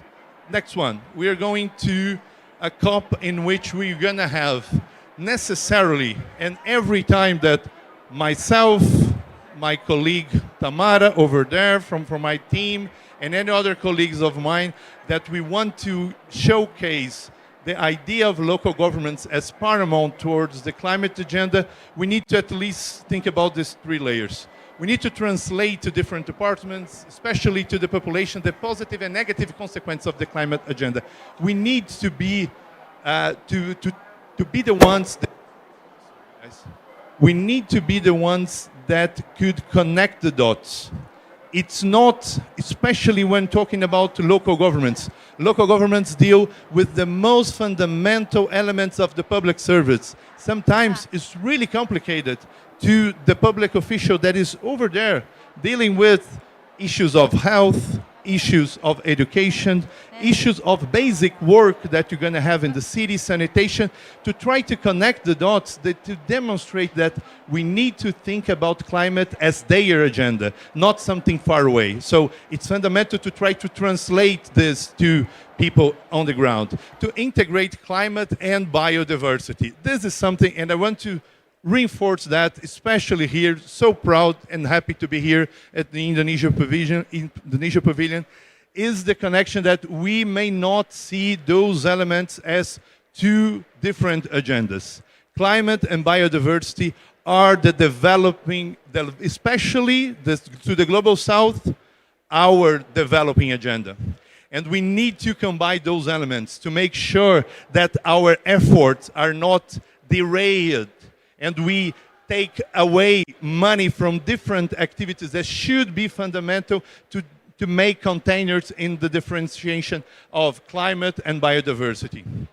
And ensure that projects move forward. And in that sense, it's fundamental to have pilot projects that could create new technologies, new elements that could be fundamental to move ahead. But we need to scale up. This COP so talking about COP30 and the COPs that are going to come afterwards must be COPs of implementation. We need to see where the money is going and where the capacity to implement is going, and the time and who is going to be in charge of that.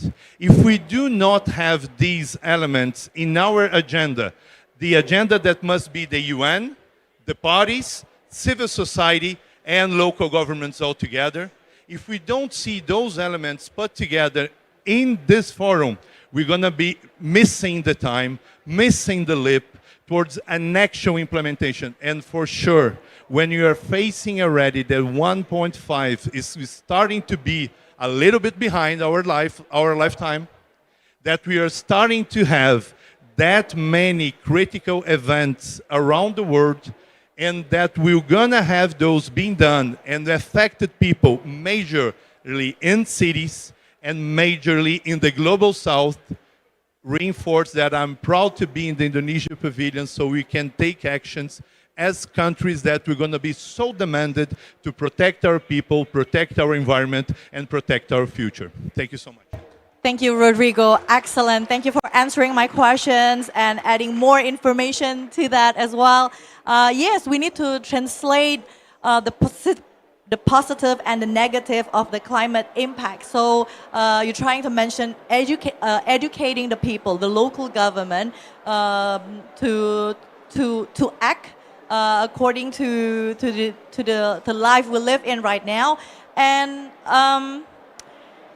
one question from your presentation: how do you actually balance between environment sustainability and ensuring economic progress? Because people would not care about the environment if their welfare is not being maintained well? I think this is a great question because I believe that we need to try, and maybe the pilots that I was talking about, they are the elements to try to demonstrate that this is a false equivalence. The false equivalence that if we are going towards economic development, we are going against environmental development.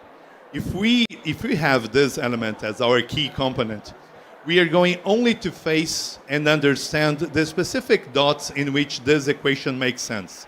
And for sure, this equation would have made sense a lot in 25 years ago or 30 years ago.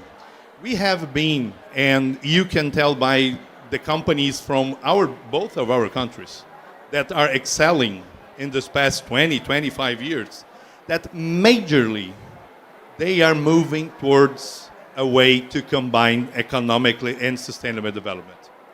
That we must be the ones that, of course, can understand, and I believe that this we're going to differentiate myself to some activists that we're gonna face this in another direction. We are talking about the phase outs and phase ins. We are phasing out from different technologies, but those technologies are not, from a glimpse of an eye, being the one that we're gonna disappear, because in that sense we wouldn't be able to sustain the quality of life, the basic quality of life of our population. But we are in the phasing in of new technologies, and we need to take, and this is what I think that politically is the key element, to try to reinforce the pace, the timing, and the way in which we're going to invest to these new technologies. Because when we identify that we are going, for instance, Brazil is one of the, as in Indonesia, our agriculture is fundamental to our development. We must not vilify the production of our agriculture, not because, for sure, not for our agricultures, our farmers, but for sure not because of our livelihood. We have an estimated that only the Brazilian economy, the Brazilian agriculture, feeds 1 billion inhabitants in the world annually. The numbers must be similar to Indonesia. We must not take this we must see this as an asset, and to try to demonstrate how we can transition this specific capacity that we have into something that could be friendlier in terms of emissions, friendly in terms of recovering ecosystems, and how this could be combined. I believe that we must not see the one against each other. We must understand the points of connection that we can bridge. We have to shift our paradigm. It's not about a trade-off between one to another, but actually those two elements can go hand in hand together. Okay. I'll get back to you, Pak Army. I'll give the opportunity to ask question to Ibu Yeni. Ibu Yeni, I believe you're aware of the current issuance of Presidential Decree number 110 of 2025 in regards to Article 6 Paris Agreement. Do you see this new regulation could have a positive impact or generate additional revenue for the local communities or for the local government in particular? Yes. I think the It's about regulation related to the carbon trading mechanism, Ibu. Okay. Yeah. Yeah, I think the regulation is good, but in our position, it's there is need more clearly distribution authority for the local government, especially about the carbon trading.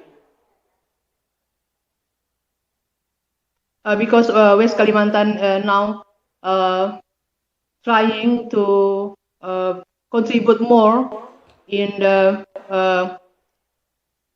emission reduction for the NDC, for net sink, and also now we go to the energy sector, and how is the distribution more go to the local government.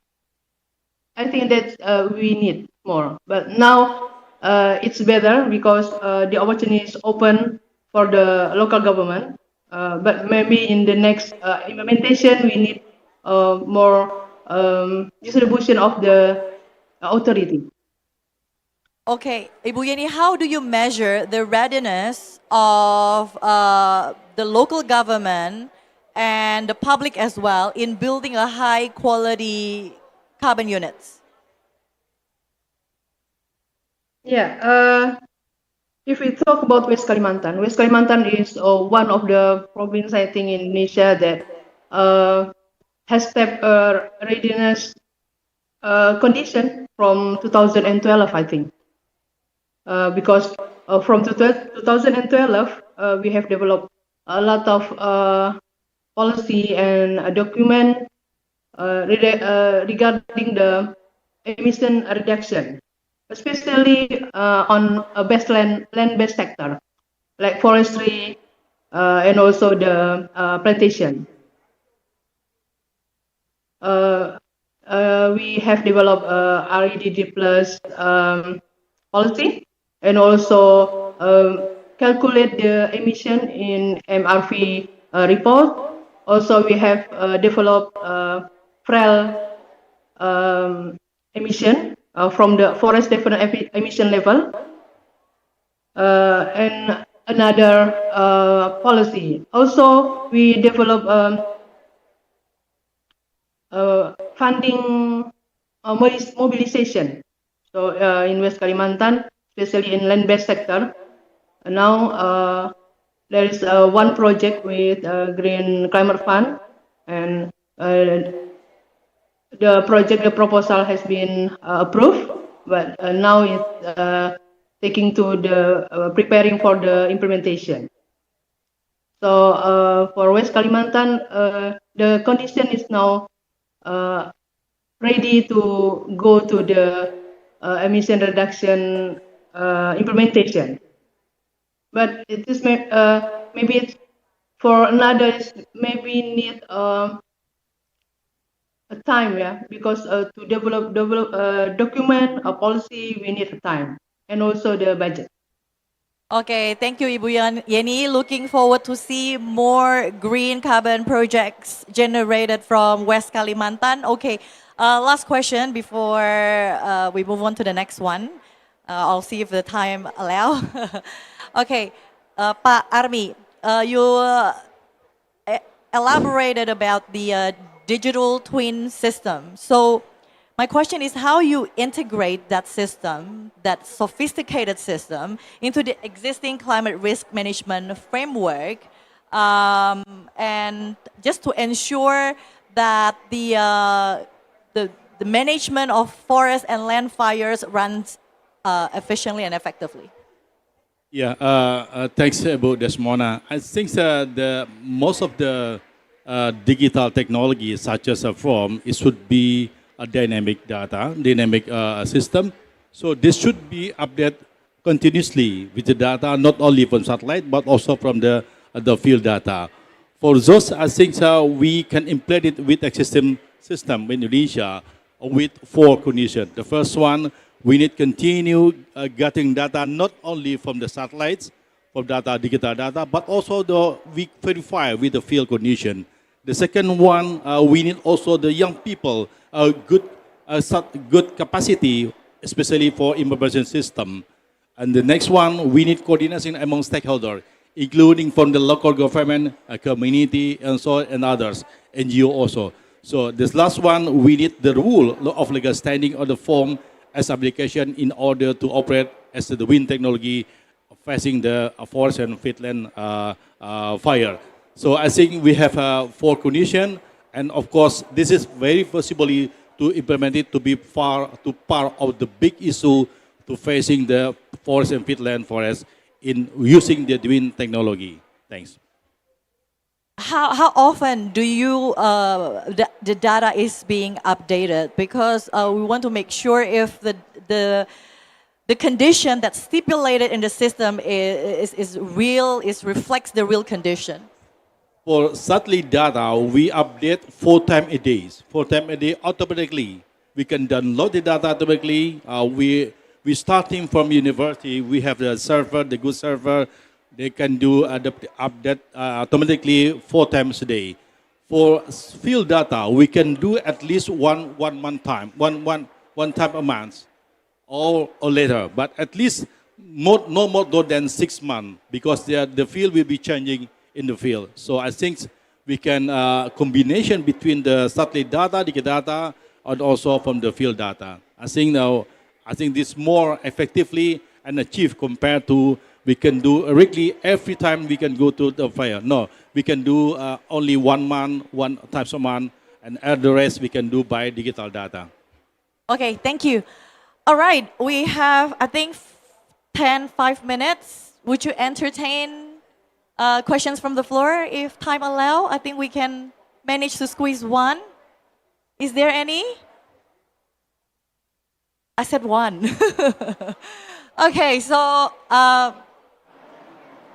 okay, I'll do both. All right. Okay. Hello, everyone. Thank you so much for the speakers. I think it's such an interesting approach. First, we have the technology. We also have the importance of bioeconomy, nature-based solutions, and I feel like the countries such as Brazil, Indonesia, truly have a close relationship and approach on that regards. I would like to know the perspective about the holistic approach, and when we are talking about sustainability and also the development, perhaps the importance of just transitions and also intergenerational equity, which is something to make sure that the development truly felt by the local community, especially from the indigenous people. What would be the perfect holistic approach and also integrations with all stakeholders? Thank you. Rodrigo, may you answer the question in terms of transforming? I believe that.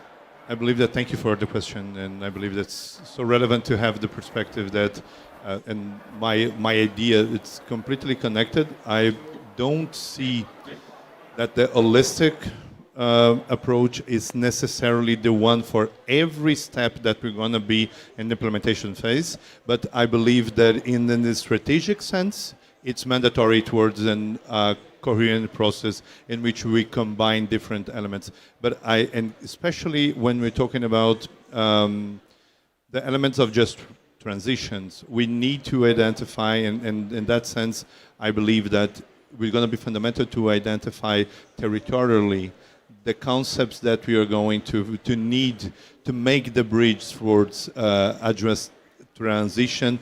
The Paris Agreement, the Paris Accord is it's key to demonstrate that a just transition is as part of the implementation as mitigation and adaptation. For sure, we have been short of taking this in accordance. We have been advancing in mitigation poorly, forgetting and being segmental for adaptation, and completely forgetting just transition. I believe that in the past 2 COPs, we have been more engaged in this element, and I believe that we need to push this forward, especially with funding, but also with the approach, and I completely agree that the holistic approach makes more sense in that way. Okay, thank you. Just quickly, one more. Hello, everyone. I actually wanted to ask, from all the challenges that you guys spoke, what is right now the biggest challenge, in your opinion, in addressing climate issues in Indonesia, and what would be a good path in dealing with this challenge? Okay, what's the most challenge and perhaps the most urgent issue to solve from your perspective, Dr. Army? Yeah, I think when I starting follow the COP in 2007 in Bali, I think until right now in Belem, I think the more challenge is how to protect our community. This is very important one. We can negotiate with a long time, but the community receive, waiting your response. We are waiting to support in order to make more stronger in the field, because the climate should be changed later, and the more push for the community with lower capacity. So I think the more challenge is how to increase the capacity, how it support the community in order to make their far from vulnerability. This is my opinion. Thanks. Okay, just so enhance community empowerment by strengthening their capacity building. From you, Rodrigo, perhaps you want to add on to that? I believe that for sure the question was for Indonesia, in my perspective, most from South America. I also believe that we need to have layers of implementation that could recognize the different ways in which we need to implement, especially when we're talking about capacity and funding. So when we are dealing with the way in which the different countries, and now talking about South America and Latin America, generally speaking, we're going to have different capacities in different territories, different countries going to be unitary, federal governments, more devised, more centralized. Actually, the idea is that we are going to be able to see these different capacities in terms of how we can attract capability and within the cities that are going to implement, and the funding to make this process work in a way that should be transparent, and that should be in a way in which people could identify that their resources are being well implemented on the territory.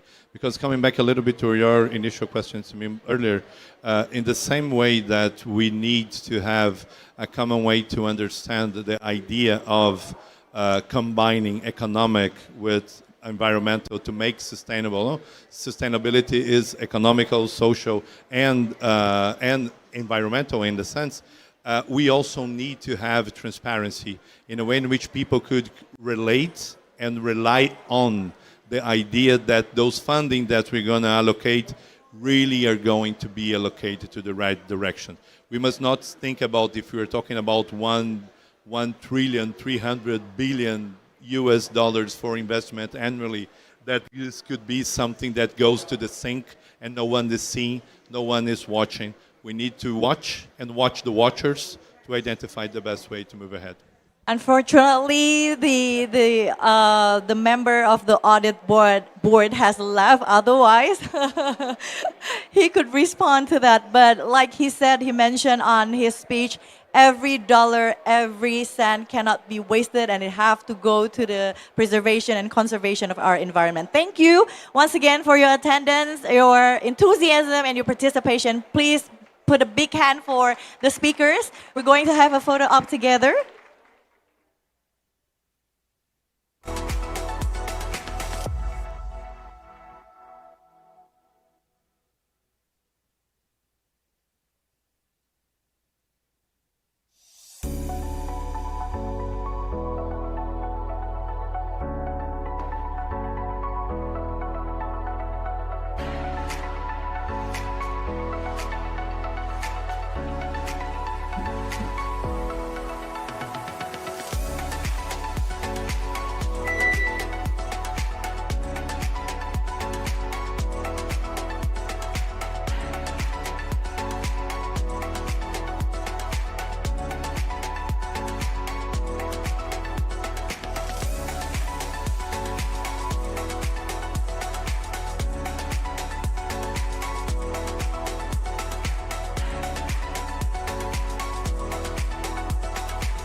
bang.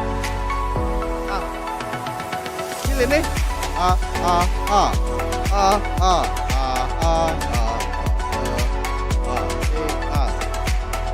Kecil loh.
Hello, ladies and gentlemen. How are we today?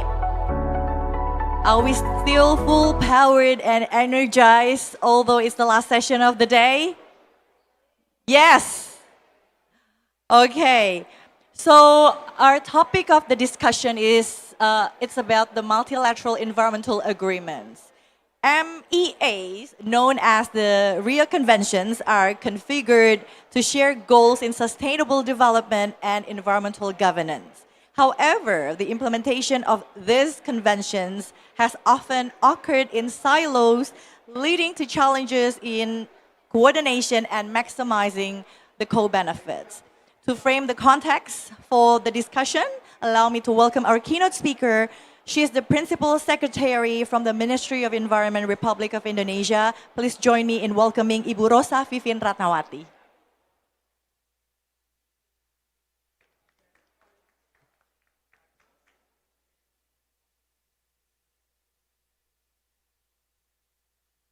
Distinguished guests, colleagues, and friends, good afternoon, selamat sore. It is a privilege to be here with you at COP30 at a moment when the world eyes are once again on our collective ability to confront climate change with urgency and unity. For Indonesia and for all nations represented here, climate change is no longer a distant threat. It is the defining challenge of our era. Thank you for gathering here today. It is an honor to discuss how Indonesia can strengthen its climate policy through the integration of multilateral environment agreements, we call it MEA, tools that are more essential than ever as the world confronts the triple planetary crisis of climate change, biodiversity loss, and pollution. Ladies and gentlemen, here at COP30, it is clear that climate change is the accelerant that intensifies the other two crises. Climate change accelerates ecosystem decline, biodiversity loss, weakens natural resilience, and pollution compounds environmental and health vulnerabilities. For Indonesia, a nation with extraordinary biodiversity, vast coastlines, and millions of people dependent on natural resources. This crisis touches every layer of society. These three crises do not unfold in isolation. They are deeply connected, creating feedback loops that intensify risk to our ecosystem, our health, and our economy. And for a nation as vast and biodiverse as Indonesia, the stakes could not be higher. This is where the global environmental governance system and multilateral environmental agreement in particular play a crucial role.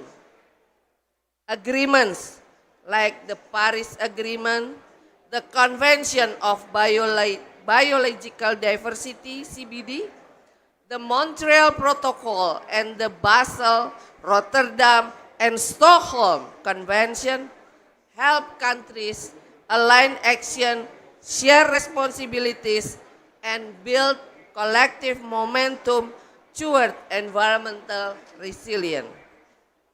Ladies and gentlemen, my friend, but to truly understand the strength of MEAS, we must acknowledge the foundation they stand on. The long evolution of international environmental law built not only on treaties, but also on soft law instruments that shape the principle guiding global cooperation today. When states face barrier in reaching binding agreement, they often turn to non-binding declaration to articulate shared values. The 1972 Stockholm Declaration and the 1992 Rio Declaration are prime examples. Both articulated the non-harm rule, which has since become a touchstone for most environmental agreements. The Rio Declaration in particular became a principal reference for numerous MEAs. It laid out foundational environmental law principles, including precautionary principles, sustainable development, and common but differentiated responsibilities, principles that continue to guide both negotiations and implementation. Even though many MEAs incorporate soft law concept, these principles have nonetheless become a legal and normative basis for addressing environmental challenges worldwide. Ladies and gentlemen, we know common but differentiated responsibilities, or CBDR, initially expressed in the Rio Declaration, appears explicitly in the UN Framework Convention on Climate Change, in both its preamble and operative provision. Despite being non-binding at first, the principle shaped decades of climate negotiations and ultimately influenced the architecture of the Paris Agreement. Soft law has also played a regulatory and preparatory role. The 1987 London Guidelines helped shape the prior informed consent mechanism that later became binding under the Rotterdam Convention. The FAO, International Code of Conduct on Pesticide Management, and subsequent guidelines further filled regulatory gaps left by binding agreements such as the Basel Convention, Stockholm Convention, strengthening global norms for chemical safety and hazardous waste management. Ladies and gentlemen, this evolution from soft law norms to binding commitments demonstrate that MEAs do not emerge in isolation.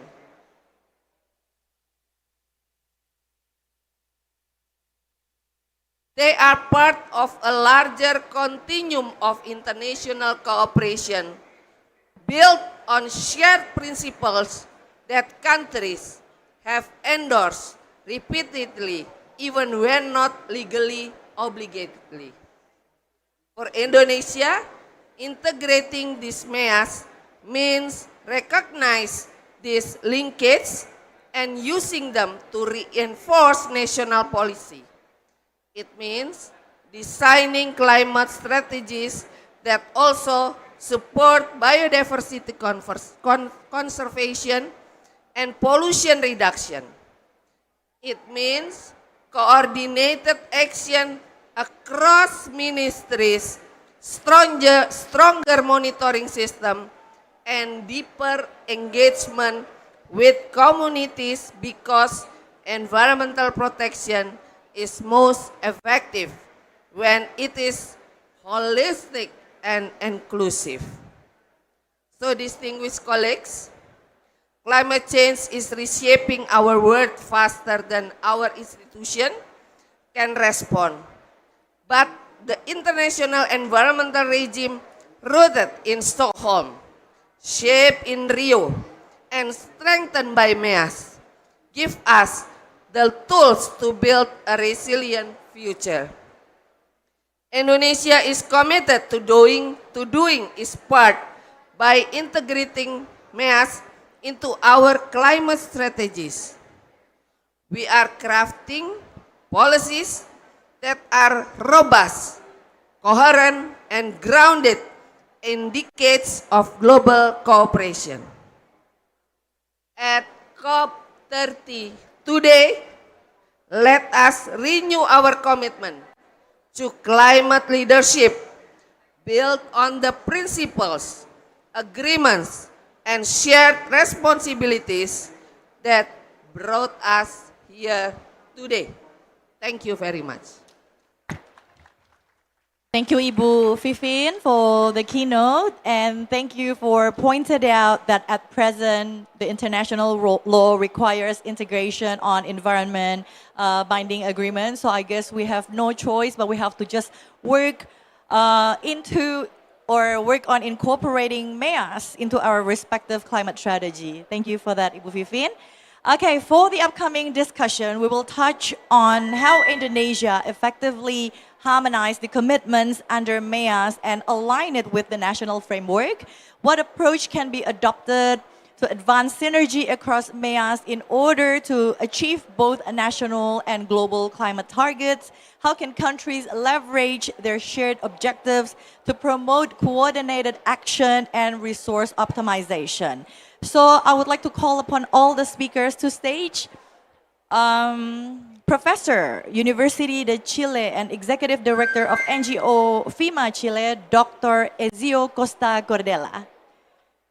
Deputy Director of Indonesia Center for Environmental Law, Lasma Natalia. World Youth for Climate Justice, Nicole Ann Ponce.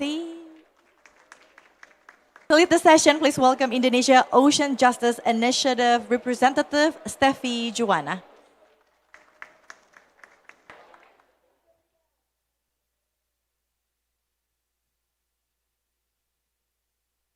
Hello, everyone. It's so good to see a full house today, the last session of the day, but I think everyone is still in a very good spirit. So I guess from our keynote speaker, we have already heard about briefly what we're going to be talking about. So basically here at COP, we already know the condition that we are in right now. We already know the science. We already know what we have to do. But now the big question is, so how can we get everyone to actually do it? And the answer is, we need the law. And basically, that is something that we're going to be talking about in the next an hour or so. We're going to be talking about the role of law, the role of international treaties, also adjudication as well, and also how we can integrate those frameworks into more concrete actions. And we have a lineup of speakers here. And the Master of Ceremony has already introduced all the speakers, so let's just get to the discussion. So first, I'd like to welcome Professor Ezio Costa Cordela, the Executive Director of FIMA. And I think from you, we'd like to hear about, so Bu Fifin has, she successfully described how these treaties are very, they are across of several topics. So how can we make this as an integrated approach? How can we make this as a very concrete action to something that is very coordinated so we can optimize all the resources that we have to get to those goals? You have 15 minutes to answer the question.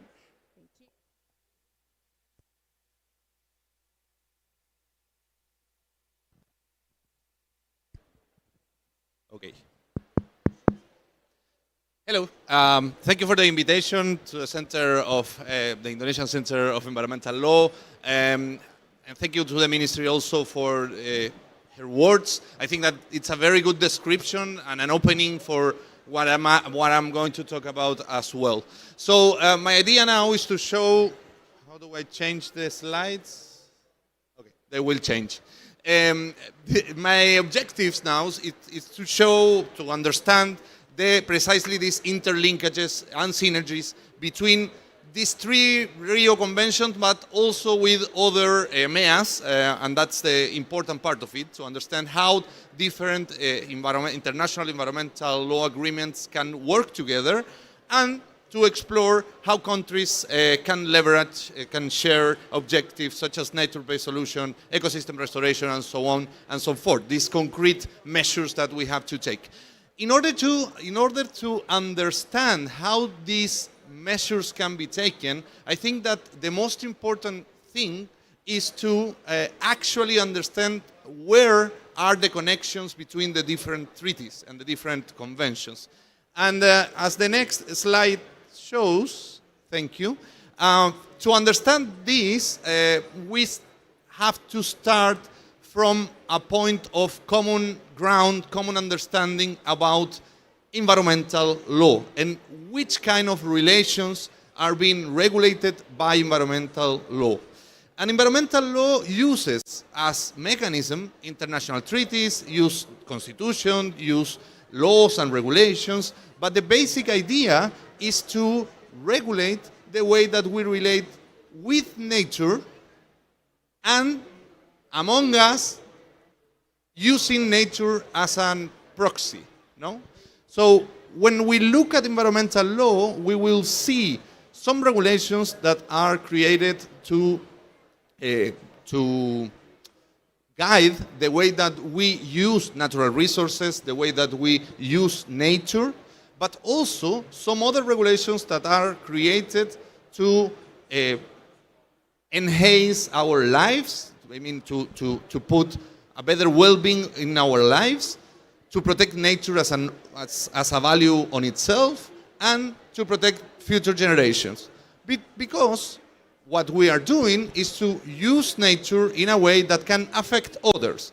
And this is why the principle of non-harm, for instance, is that important in environmental law. This relation that we have with nature, we have it at least from three different perspectives, scenarios, spaces. We have a relation with nature as persons, as people, but we also have a relation with nature as a state, which is different than the one that we have as person or as communities. And we have a relation with nature as a society, which involves not only our laws and regulations, but also our culture and the way that we do things in each day. So having this in mind, the next slide will show, and this is a little bit more complicated, but as you can see here, we have been creating, as a global society, we have been creating a way to understand these relations through one very important mechanism, which is the right to a healthy environment. And the right to a healthy environment is included in most of the constitutions in the world, including the Indonesian constitution, and it has been recognized by most of international courts and tribunals, and it has been included in a number of international treaties throughout the years. But it's not recognized as a common entity. Not every part of the world thinks the same when thinking about the right to a healthy environment. Not every court or international tribunal thinks the same when discussing about the right to a healthy environment. And this is something that we are going through, I will say, no? Because what you can see in this map, it's the different kind of connections that other rights have with the right to a healthy environment. This is the right part of the left part of the chart. You can see different rights that has been connected with the right to a healthy environment in different jurisdictions. So, the first one up there is the right to privacy and freedom from humiliation. This is the right to develop the family as well, which is the right that that the European Human Rights Conventions in the Article 6 states as one of the human rights, and is the one that the European Tribunal of Human Rights has taken as the basis to create or to recognize the right to a healthy environment. So, for the European way of thinking about the right of the healthy environment, what is important is that each person and each family can have a privacy and can have a development of their life that is connected with their own views and is not interfered by things as pollution. No, if we look at the first decision on this matter in Europe, it was about noise in a house. No, so and the court said, well, if the place is too noisy, then we cannot have privacy. Therefore, there is a right to a healthy environment. But it's not the same in Latin America. It's not the same in Africa. The connections are different. So, for instance, now I see that the translation is not very good, but anyway, for instance, in the Latin American context and in the African context, we have been recognizing some connections between the rights of indigenous people with the right to a healthy environment. And we say, the Inter-American Court of Human Rights says this, there is a right to development that is especially applicable to indigenous people, and that right to development is the one that leads us to recognize the right to a healthy environment. The same thing is said by the African Commission on Human Rights. And also, we connect in Latin America the right to life with the right to a healthy environment, which for me is very basic. I mean, we need a healthy environment to live, but it's not the same in each part of the world. And within this right to life, we have the right to water, the right to food, and the right to health. And these are the important things for the right to a healthy environment. In the African way to see the right to a healthy environment, we have a different thing, which is the right to development and the right to the people to take things from the earth and use them to develop. And in the Arab world, we have a right to a healthy environment, which is also connected with the right to house, the right to food, the right to water, and so has been thought from this idea of developing a way of life. No? So these are different ways to see the right to a healthy environment that now, from 2023 on, should be included in the international recognition that the UN did about the right to a clean, healthy, and sustainable environment. These three words, clean, healthy, and sustainable, have to be filled. They haven't been filled yet. I mean, there is no that much work yet into understand which is the way that we are now as a planet recognizing the right to a healthy environment. But what we do know is that this right puts some obligations on the states, and puts some obligations on the people, and puts some obligations on companies. And this is the thing that has been developed by especially the advisory opinions of the International Court of Justice, the Inter-American Court on Human Rights, and the Tribunal of the Law of the Sea in the last 2 years. So now we are building some connections to understand the deepness of the interlinkage between these different treaties and between these different rights. And as we can see in the next slide, this means to overcome the separation between regimes. We are now here in one of the regimes. No, this is the climate regime. This is led by the UNFCCC. This started with the convention in 1992. We are working around the Paris Agreement of 2015. And there are countries that actually say that is this regime only. This is the only regime that can talk about climate solutions, for instance. No. During the hearings in the International Court of Justice, many countries said that. We are not going to comply with general international law because in what regards mitigation of climate change, what we have to comply with is the Paris Agreement. And this is part of this idea of regimes that are not connected between them. No? And so we have the climate, we have biodiversity, we have water, we have oceans, access rights, and so on and so forth. There is a number of different regimes that are, from a bureaucratic point of view, they're actually being worked as silos. So we have different meetings, we have different treaties, we have different access points, and so on. But these different silos are connected. And this is what we can see in the next slide, which is basically the same. But what we can see here is that all these silos are not silos, no? Are part of a system.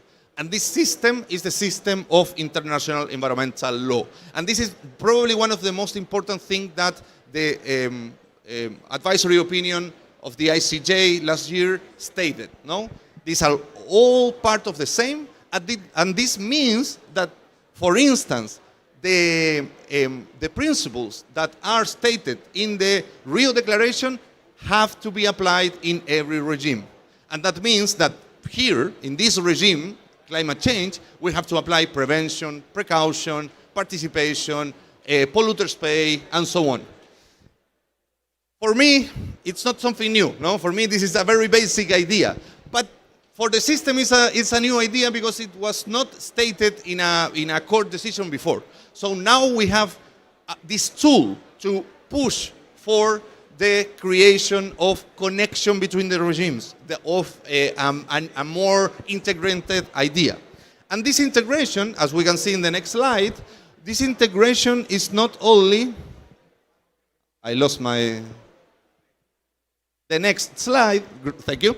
As we can see, these connections are not only within international environmental law, but within international law. And this is what the ministry was explaining very well, which is that there are some basic principles of international law that we have to comply with. Non-harm, cooperation, which is that those are the most basic ones, and due diligence in the way that we, as the states and these regimes, deal with the impacts of, for instance, climate change in people. No? This is basic, but has been forgotten. The idea of non-harm, it's a basic rule of law since 2,000 or 3,000 years ago. But in this regime, was not here, no? And now it's here again. We bring it back. And this bringing back the idea of non-harm should curve the way that countries are doing things. And we know that not all the countries are nowadays willing to participate or to collaborate with each other. But we also know that the only way to solve planetary crises such as the climate crisis is to cooperate. And this cooperation has to be in good faith, and this cooperation has to be thinking about non-harming others. Which others? Other people that live in the world, but also the people that will live after our time of life. And hopefully also not to harm the nature and the other lives that goes with us in this planet. But this is the basic idea, very basic, but that has been brought back by the advisory opinions in the last 2 years. So with this in mind, next slides, with this in mind, I can conclude that the international conventions, all of the international conventions that we saw before, share basis and share logic. And the logics are, on one side, the logics that we can see from the right to a healthy environment, which is this idea of development and the idea of the right to life and privacy. And on the other side, the basic ideas of international law, such as no harm and cooperation. And international environmental law cannot be understood without looking it as a part of international law, and it cannot be understood as a continuum between the most basic international agreements and the national regulations.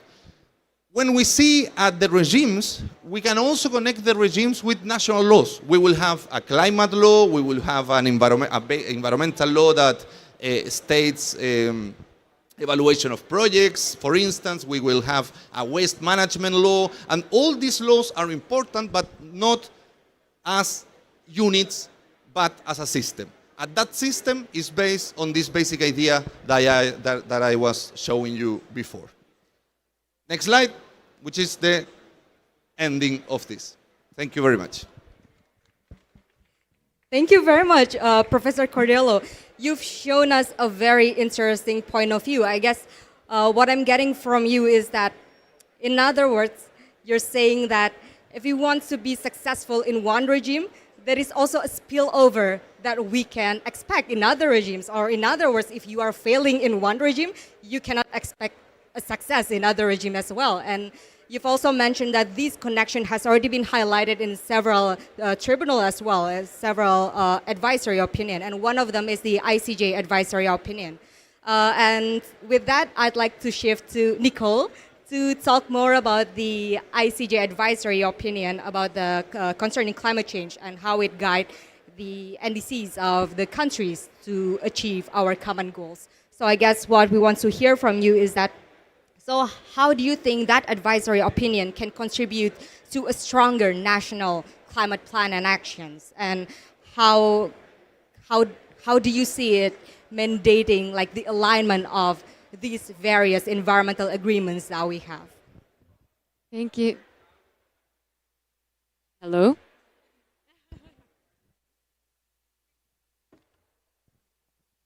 Hello. Okay, this one works. Thank you so much, Steffi.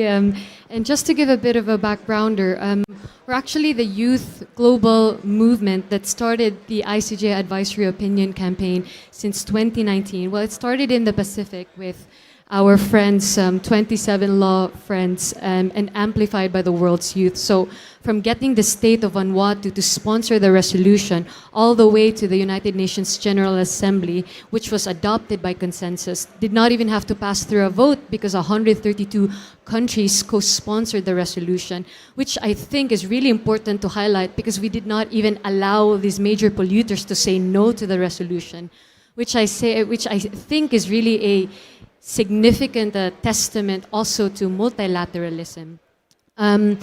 And all the way to the oral hearings of the ICJ advisory opinion, it is the most participatory. It's the first in history, this much country participating before the proceedings, before the International Court of Justice, which before was really this closed door wall. Like many, in fact, international lawyers and even countries had no idea how to be involved in these processes. There was huge barriers to participation.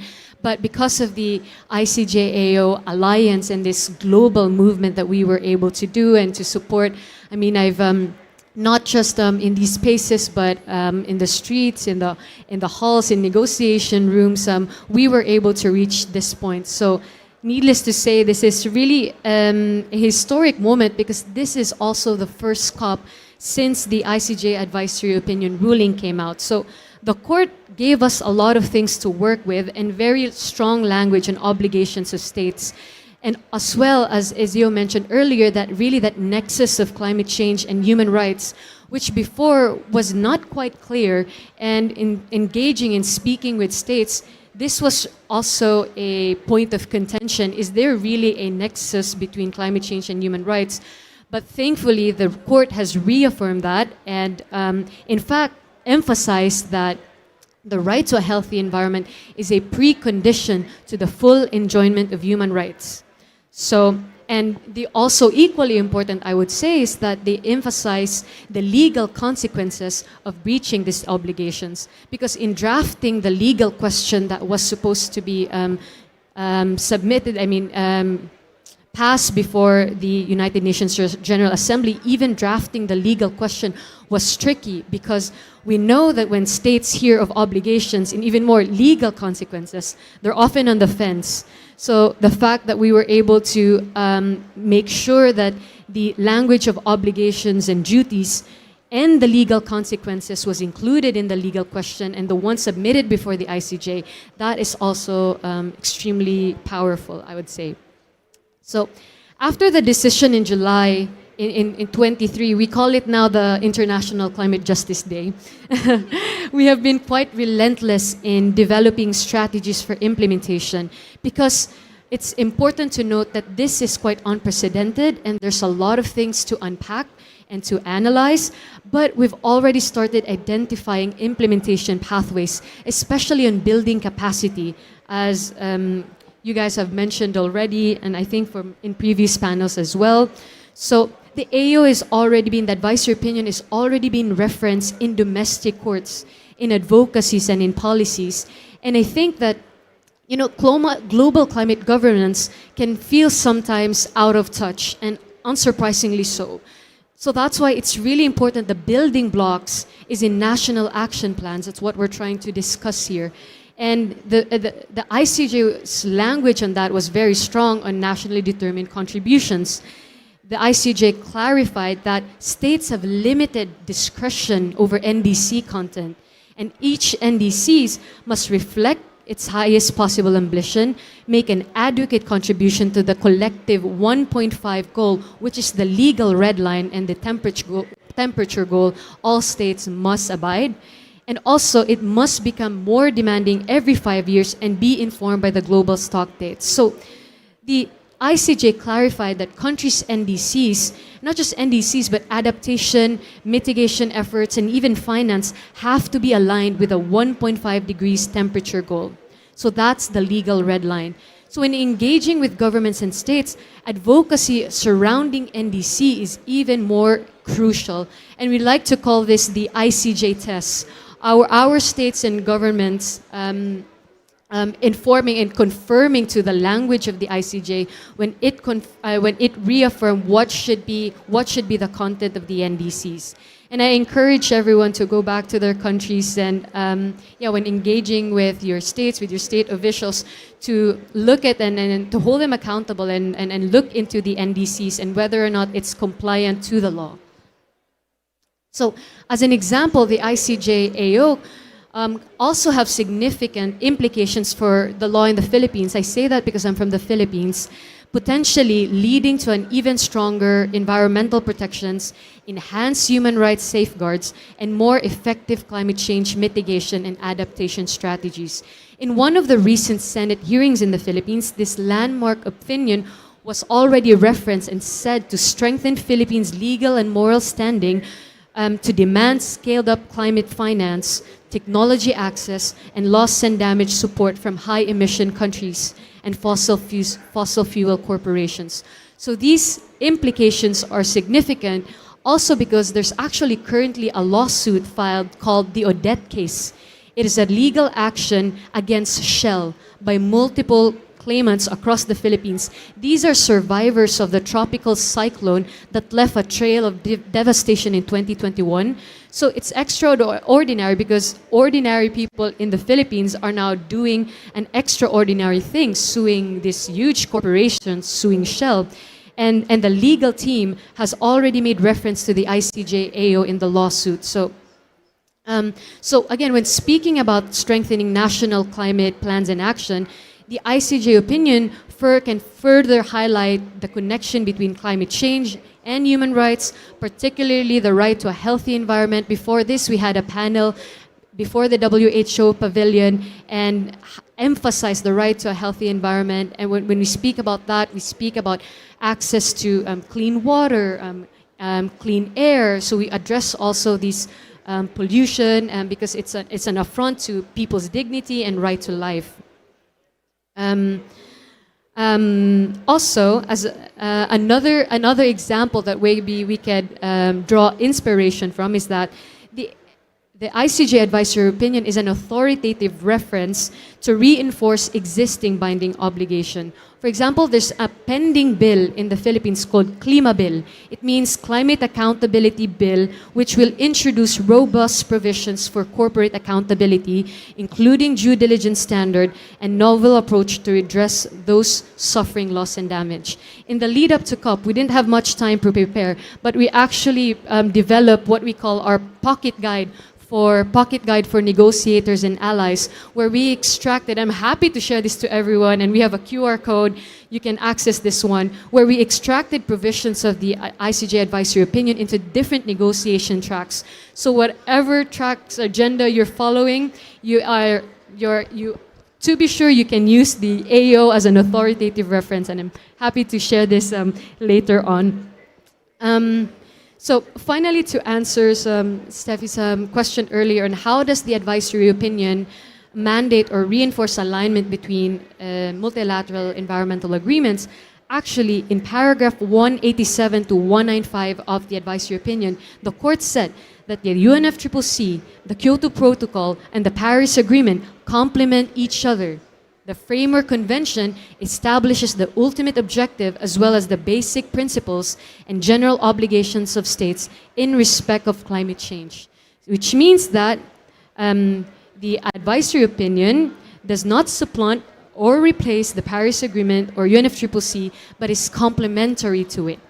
This can be used, and especially in this framework, this can be used to counter arguments that the UNFCCC is no longer relevant or that what matters is solely what is contained in the Paris Agreement, because the court was clear these are complementary to each other. And this provides a crucial red line, as it means that in adopting decisions, parties should be considering whether those decisions are capable of preventing climate harms and in line with international law. So just to wrap up, as Secretary Ratnawala said, international law needs integration. And international law, I would like to emphasize that international law applies in negotiation rooms in these spaces. It doesn't stop.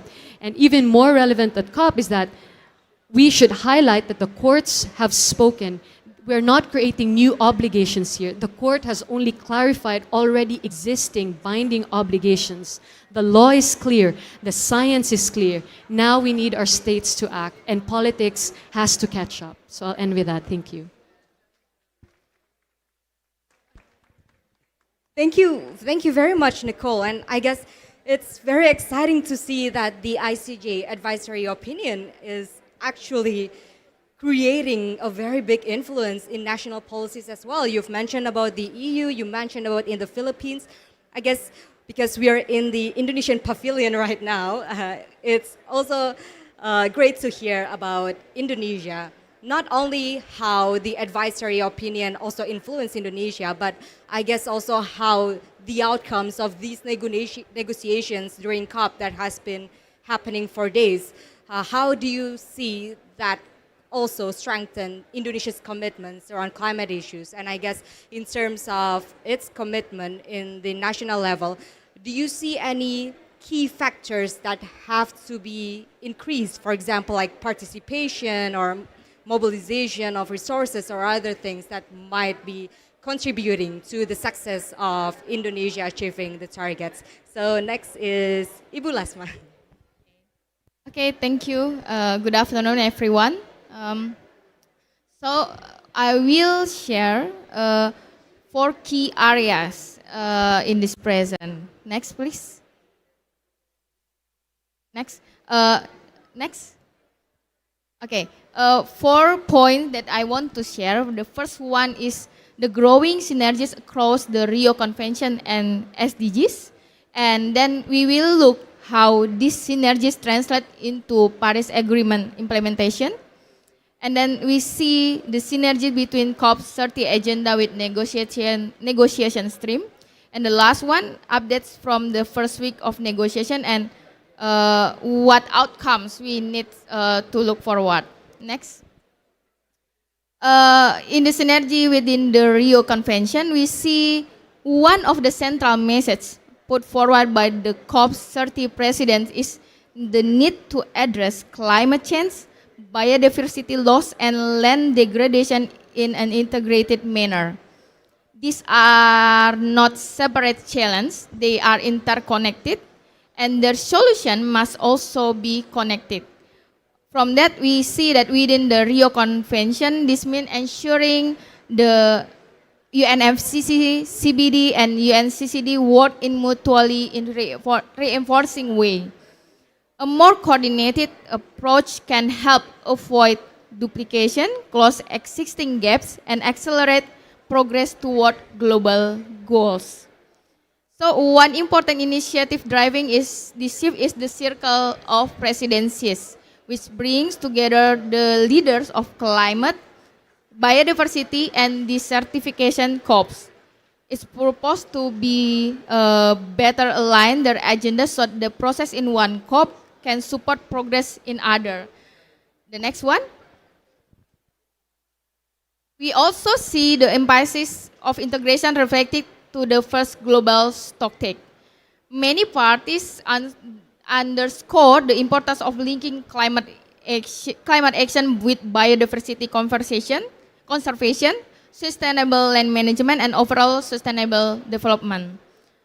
So if we see the COP30 action agenda designed on that perspective, with purpose, the map and it connect existing initiative from previous COP and also identify opportunity for synergy and scale up what is already working. This approach help ensure that efforts are streamlined and strategic. And if we see next, if we see the COP30 action agenda is designed to create strong and synergy because it's have guided by the outcome of first GST and includes 30 key objectives. And if we see all the objectives across 6 major thematic area, including energy, forest, and governance. So the intention is to create coherent framework that support parties in implementing GST recommendation.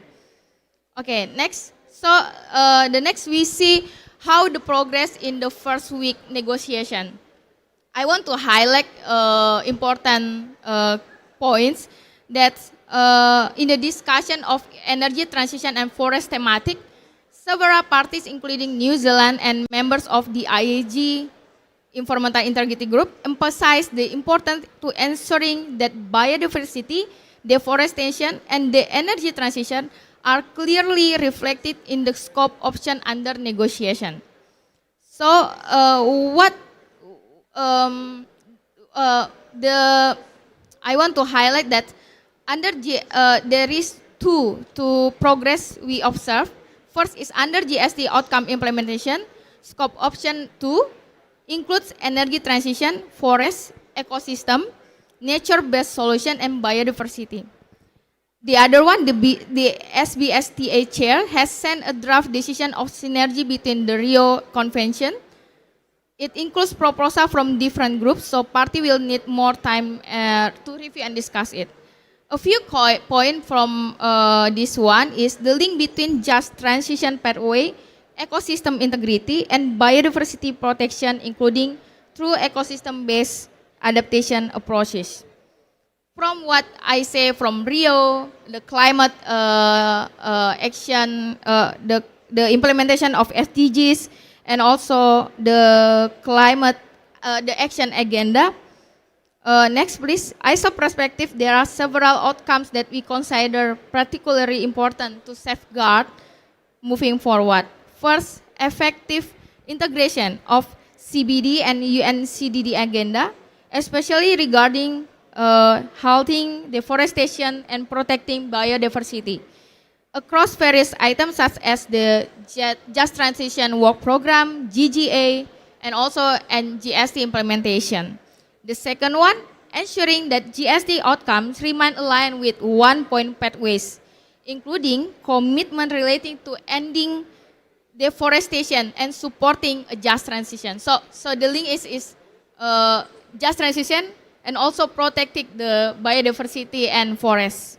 The third one, strengthening the alignment between national biodiversity planning, Indonesian biodiversity planning, and climate policy, including NDCs, so that biodiversity is systematically integrating into planning and implementation. This is the important point because before we don't, before we talk about the climate policy, but now the biodiversity and also the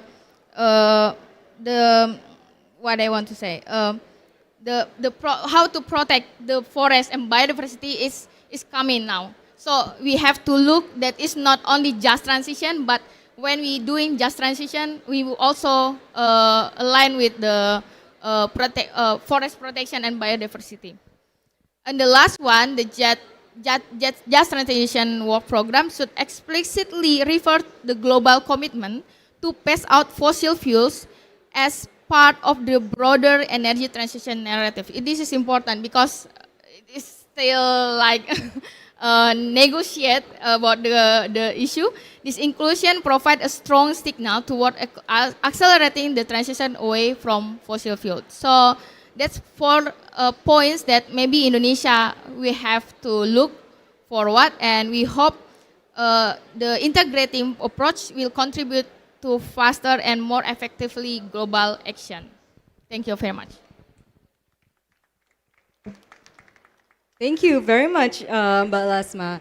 A lot of optimism, a tone of optimism there, and also a lot of hopes and criticism as well. So I guess we still have a lot of time, so means that more time for question and answer. So if the audience have any questions, we can, okay, one from the back. Okay, we can do one question first.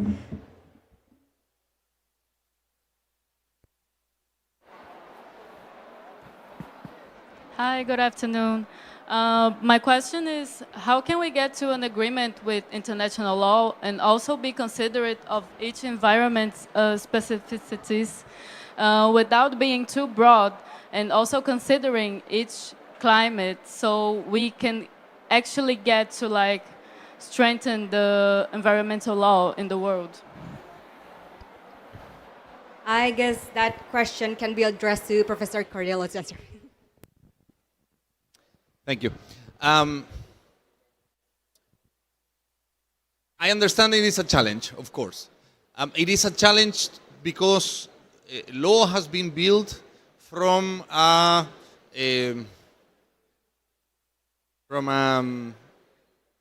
do you say it? In a way that divides things. It's a mechanic way to see the world, no? And for me, I would say that integrate a systemic way to see the world and the law will be the path to overcome this difficulty. And the systemic way of understanding law is not that hard. I mean, it's possible. What is hard is to overcome the difficulties into integrate the connection between material things into the law, because those connections have not been in the law arrangements that we have nowadays. So to be more concrete, when we look at property rights, for instance, we usually think about the owner of something as a person that can do whatever with that thing. But we are not taking into account that that thing, maybe a tree, is not only a tree, but it's also part of an ecosystem. And it's also a way to clean the air, and it's also the habitat for a species. So all these different characteristics of these things that have been put into property, I believe that we have to integrate them into the way that we think law. Also because these things that I mentioned before are usually known now as ecosystem services, no? And when we look at ecosystem services, when we think about those issues as ecosystem services, we are repeating the same mistake, and we are dividing those services and we're dividing those services from the tree, from the thing, and we're dividing those services from the system again. And that's the problem. So, to wrap up, two ways. One is to continue integration of issues using system theory, and the second is not to continue with the mercantilization, commodification of ecosystem services. Thank you, Professor. I hope that answered your question. And another question? Hello everyone, my name is Marcia from Indonesian Center for Environmental. This is actually an interesting discussion because I just want to follow up a question from the one before. As we have to integrating, and we know that we didn't have international organization on environment, and we just have UNEP, right? And we have many multilateral environmental agreements. Do you think that we need an international organization to govern the environmental law, and it has to apply the ergo omnes principle or obligation to the multilateral environmental agreements? I think it's to Professor Ezio as well. Okay. Another hard question for you. Okay, thank you. I would say thank you, but not thank you. Not really thank you.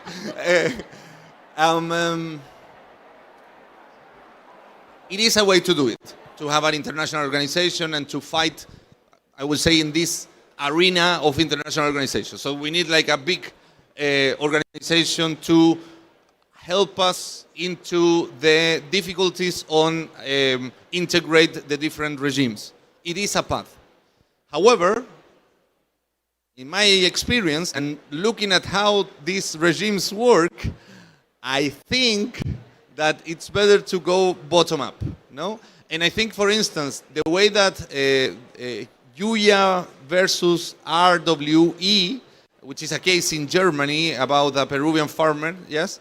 I think that the way that that judge solved that issue, it's very useful, no? And I think that if we are able to convince more basic judges and more communities about the use of the basic tools of law to overcome the difficulty of integration, we will have a better result than if we go from up down, no? Thank you very much. I hope that answered the question. And another question? Okay.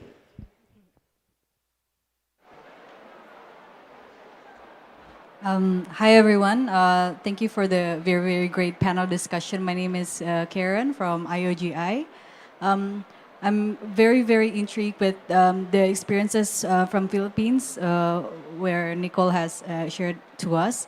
And I was wondering, how do we leverage the advisory opinion of ICJ in national courts, or even in national or regional courts where the national climate policies or development policies are actually in contrast to what the strong commitments or strong decisions that the AO has stated that the judges can leverage. So because it's an AO and one is already an existing legal policy. So how do we navigate that in courts? Maybe in Indonesia we can also reflect Mbak Lasma.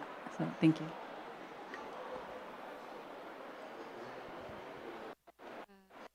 Okay, so yeah. No, that's an excellent question, and it's something that we try to address. Speaking to Judge Brandt of the ICJ, for example, it's up to civil society, because the thing with the AO that I think is a misnomer is that they say it's non-binding. That at first needs to be addressed. It's non-binding because it's not a contentious case. It's not between states, right? But then it's up to civil society to make sure that these obligations, these existing obligations, are complied with. And going back to our national setting, for example, there has been discussion, and as you mentioned this earlier, even for judges, there is a need for capacity building to understand, because again, these are unprecedented legal instruments, but even that, we've had already preliminary discussions of how to use that in courts, as the case in Germany. If there is enough, if there is knowledge and in being able to use this into domestic contents, that would be really helpful. But I really wouldn't discount, because litigation sounds, of course it's always useful, but it takes such a long time, and harms are already being done. So I'd say attack at all fronts, on advocacies, in policies. One, I think, really do not underestimate the power of reaching out, engaging with your governments. One of the strategies we employed for the UNJ resolution, for example, was we bombarded our ministries and letters to support the resolution. And that can be a strong added pressure as well, and added strategies, especially when we're drafting policies and make sure that it is compliant with the law. And I think that's one of the things perhaps we can think of, like implementation pathways and how it can be useful. But I think that's relevant because in many contexts, which norms are not as flexible, when international law are not automatically integrated into domestic law, that is challenging. And I assure you that's something that we've been trying to navigate and think through as well. And we're happy to invite everyone to join us in this process. But that is definitely a challenge. But there are ways to go around it in terms of advocacies, in terms of campaign, to make sure that civil society is empowered. We're thinking of building indicators or developing indicators for accountability to make sure that we are able to track what our governments are saying, are promising, if it matches their actions. So that can be a way as well. Thanks. Maybe, I don't know, everyone know about it, but civil society in Indonesia use this adversary opinion. For example, when they make a lawsuit, and then the judge take it as consideration. So we try it to emphasize it by the lawsuit, by litigation or some campaign. But we know that the government, you know about the legal structure and so on. We know that it's no obligation, but we try to make this issue become bigger and known in Indonesia. I think civil society have the best, not the best, but the big part of this issue. Thank you, Nicole and Lasma. Do we have another question? If not, I have a question for the speaker. Okay. Well, I have a question for Nicole. So we have the advisory opinion right now. Do you think that we are expecting a real case being brought to the court after this in terms around climate change issues? Definitely, it's already happening. Even in the Court of Appeals of the Brazilian court, it's already being referenced. And I mentioned the Odette case that we're suing Shell. The AO is already being referenced by the legal counsel of the Odette, the plaintiffs, the survivors. And even though it's being heard in the UK, will also apply Philippine law. And not just that, there's also a case in South Korea, the farmers. It's the Asian context is a bit tricky because we don't have a binding human rights framework such as the ESCAZUR, and so that's tricky. So we have to go through different strategies such as focusing on economic damage. But even that case is already referencing the AO, so we see it being used and being, again, authoritative reference already in cases, and we're and also in the European court as well. We've been tracking implementation, like how the AO is being implemented in different regions of the world. So yes, I think so. Yeah, a follow-up question. So would you think that that advisory opinion is sort of like a driver for lawsuits at national courts only, or do you think there's going to be another case at the ICJ holding a country accountable for not doing enough? Oh, you mean a contentious case, like a state versus state? Oh, you know what? We always say litigation is the last resort. If it's necessary, it is there. It is a tool, especially because the language of the ruling is very strong on justice, on climate justice, on vulnerable states, that it is an available tool, especially because it discusses transboundary harm. So it is possible. We are just careful on how we frame it. And we always say litigation as a last resort. But yes, definitely, if necessary, it can be a useful tool. Thank you. Thank you very much. Another question from the audience? Okay, so it's time for me to ask another question then. I have a question for Lasma. So Nicole mentioned that litigation is the last resort.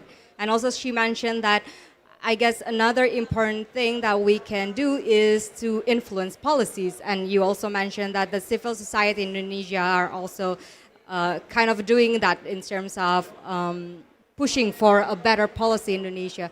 So do you think that Indonesia will need a stronger law or policy in terms of climate change? Probably in the need of a climate change law, perhaps?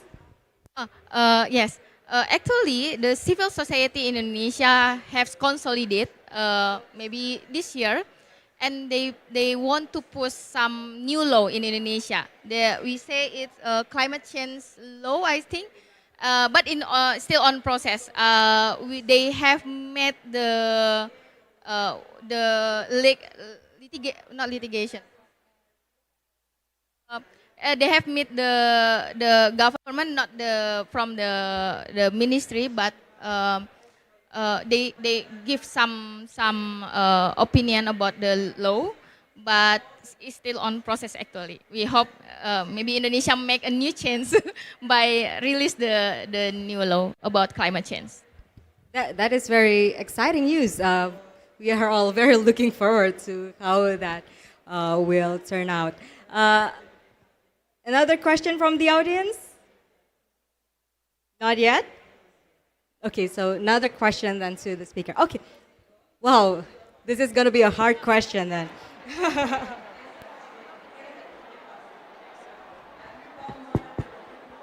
Yes, I have question for Nicole. I'm really interested about your explanation about ICJ, a decision regarding the climate change. So is there any country that already implemented the decision from the ICJ, yeah, to the policy in the country? I agree with you that the litigation is the last resort. So for me as a ministry, yeah, I'm really happy if like the decision from the ICJ can, like ICEL can give to us, and then we can review together, and then perhaps you can make a suggestion to the government about this. So that's my question. Thank you. Thank you for that wonderful question, and even more inspired and excited to hear that from the ministry, Madam Secretary Ratwani herself. There is, and in fact, but also to highlight that the ruling just came out 3 months ago in July. So there's a lot of work to do. But for example, the NDC of Vanuatu is a good starting point. In fact, there's already another UNJ resolution. It's not yet out. Another UNJ resolution by the government of Vanuatu to build political power and momentum for a resolution endorsing all the advisory opinions. Not just JICJ, but the Inter-American Court one, the ITLOS one, and I think there's even an African advisory opinion coming out. So just to emphasize that there is time to for our NDCs, for countries to for their NDCs to reflect highest possible ambition. And the NDC of Vanuatu, for example, would be a good reference point. I'm not sure perhaps the ministries would have access to that, but yes, that's already being done, especially in Vanuatu. Thank you very much, Nicole. Any other question? No? Okay, I think we can wrap up this discussion. Thank you very much again, all the speakers. I think as a conclusion, I can say that we have a lot of international treaties. It can be overwhelming, but from this discussion, what we got so far is that these international treaties are really interconnected from one to another. So basically, we can see it as one integrated effort towards a better future for all of us. So thank you very much for sending that message to us, the speakers. And before we end the discussion, I'd like to ask Bu Vivin to also come to the stage so we can have a picture together.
At the heart of Indonesia's industrial growth stands Indonesia Morowali Industrial Park, the largest nickel downstream industrial hub in Southeast Asia.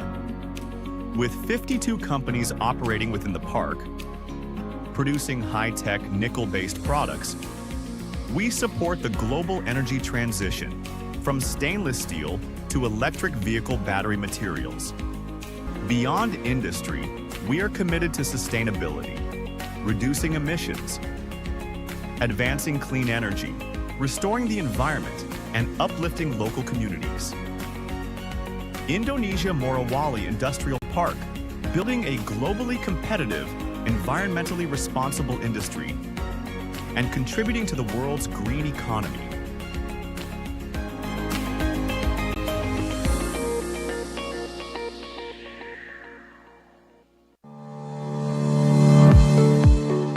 Pupuk Indonesia is a state-owned enterprises company.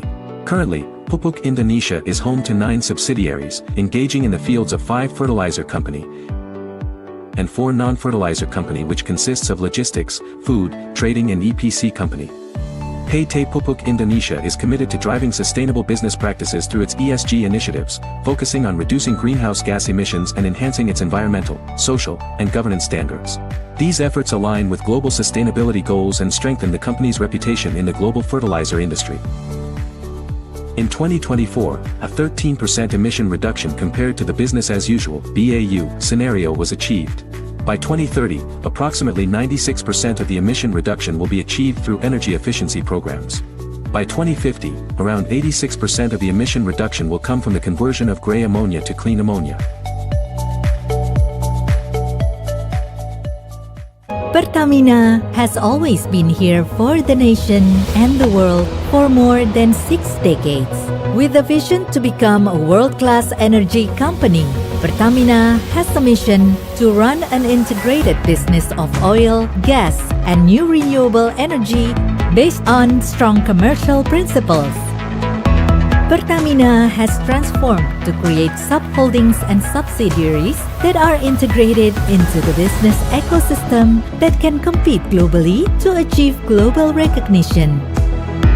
Upstream subholding, refining and petrochemical subholding, commercial and trading subholding, gas subholding, power and new renewable energy subholding, and integrated marine logistics subholding that maintain the energy supply and sustainability. Pertamina, energizing people, energizing the world, energizing you.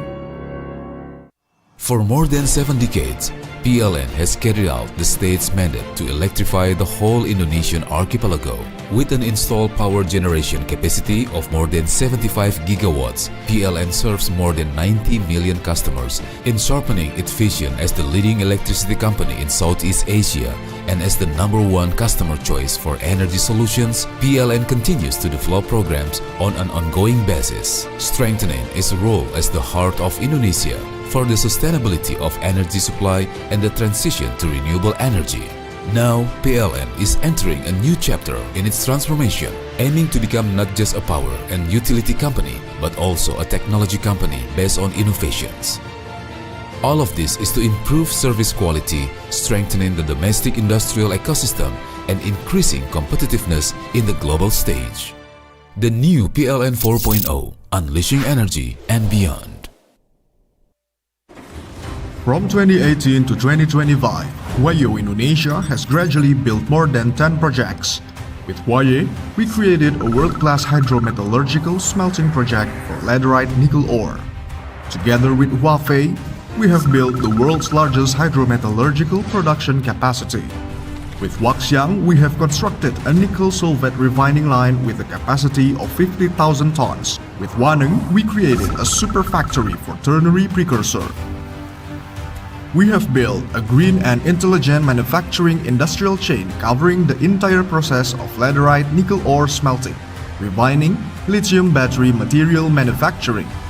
We are also developing Indonesia Pomala Industry Park, Indonesia's first green industrial park with an integrated lithium-ion battery industrial chain. Huayo has united strengths to build a green integrated lithium-ion battery materials industrial chain in Indonesia, unlocking the full potential of the nation's resources.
you.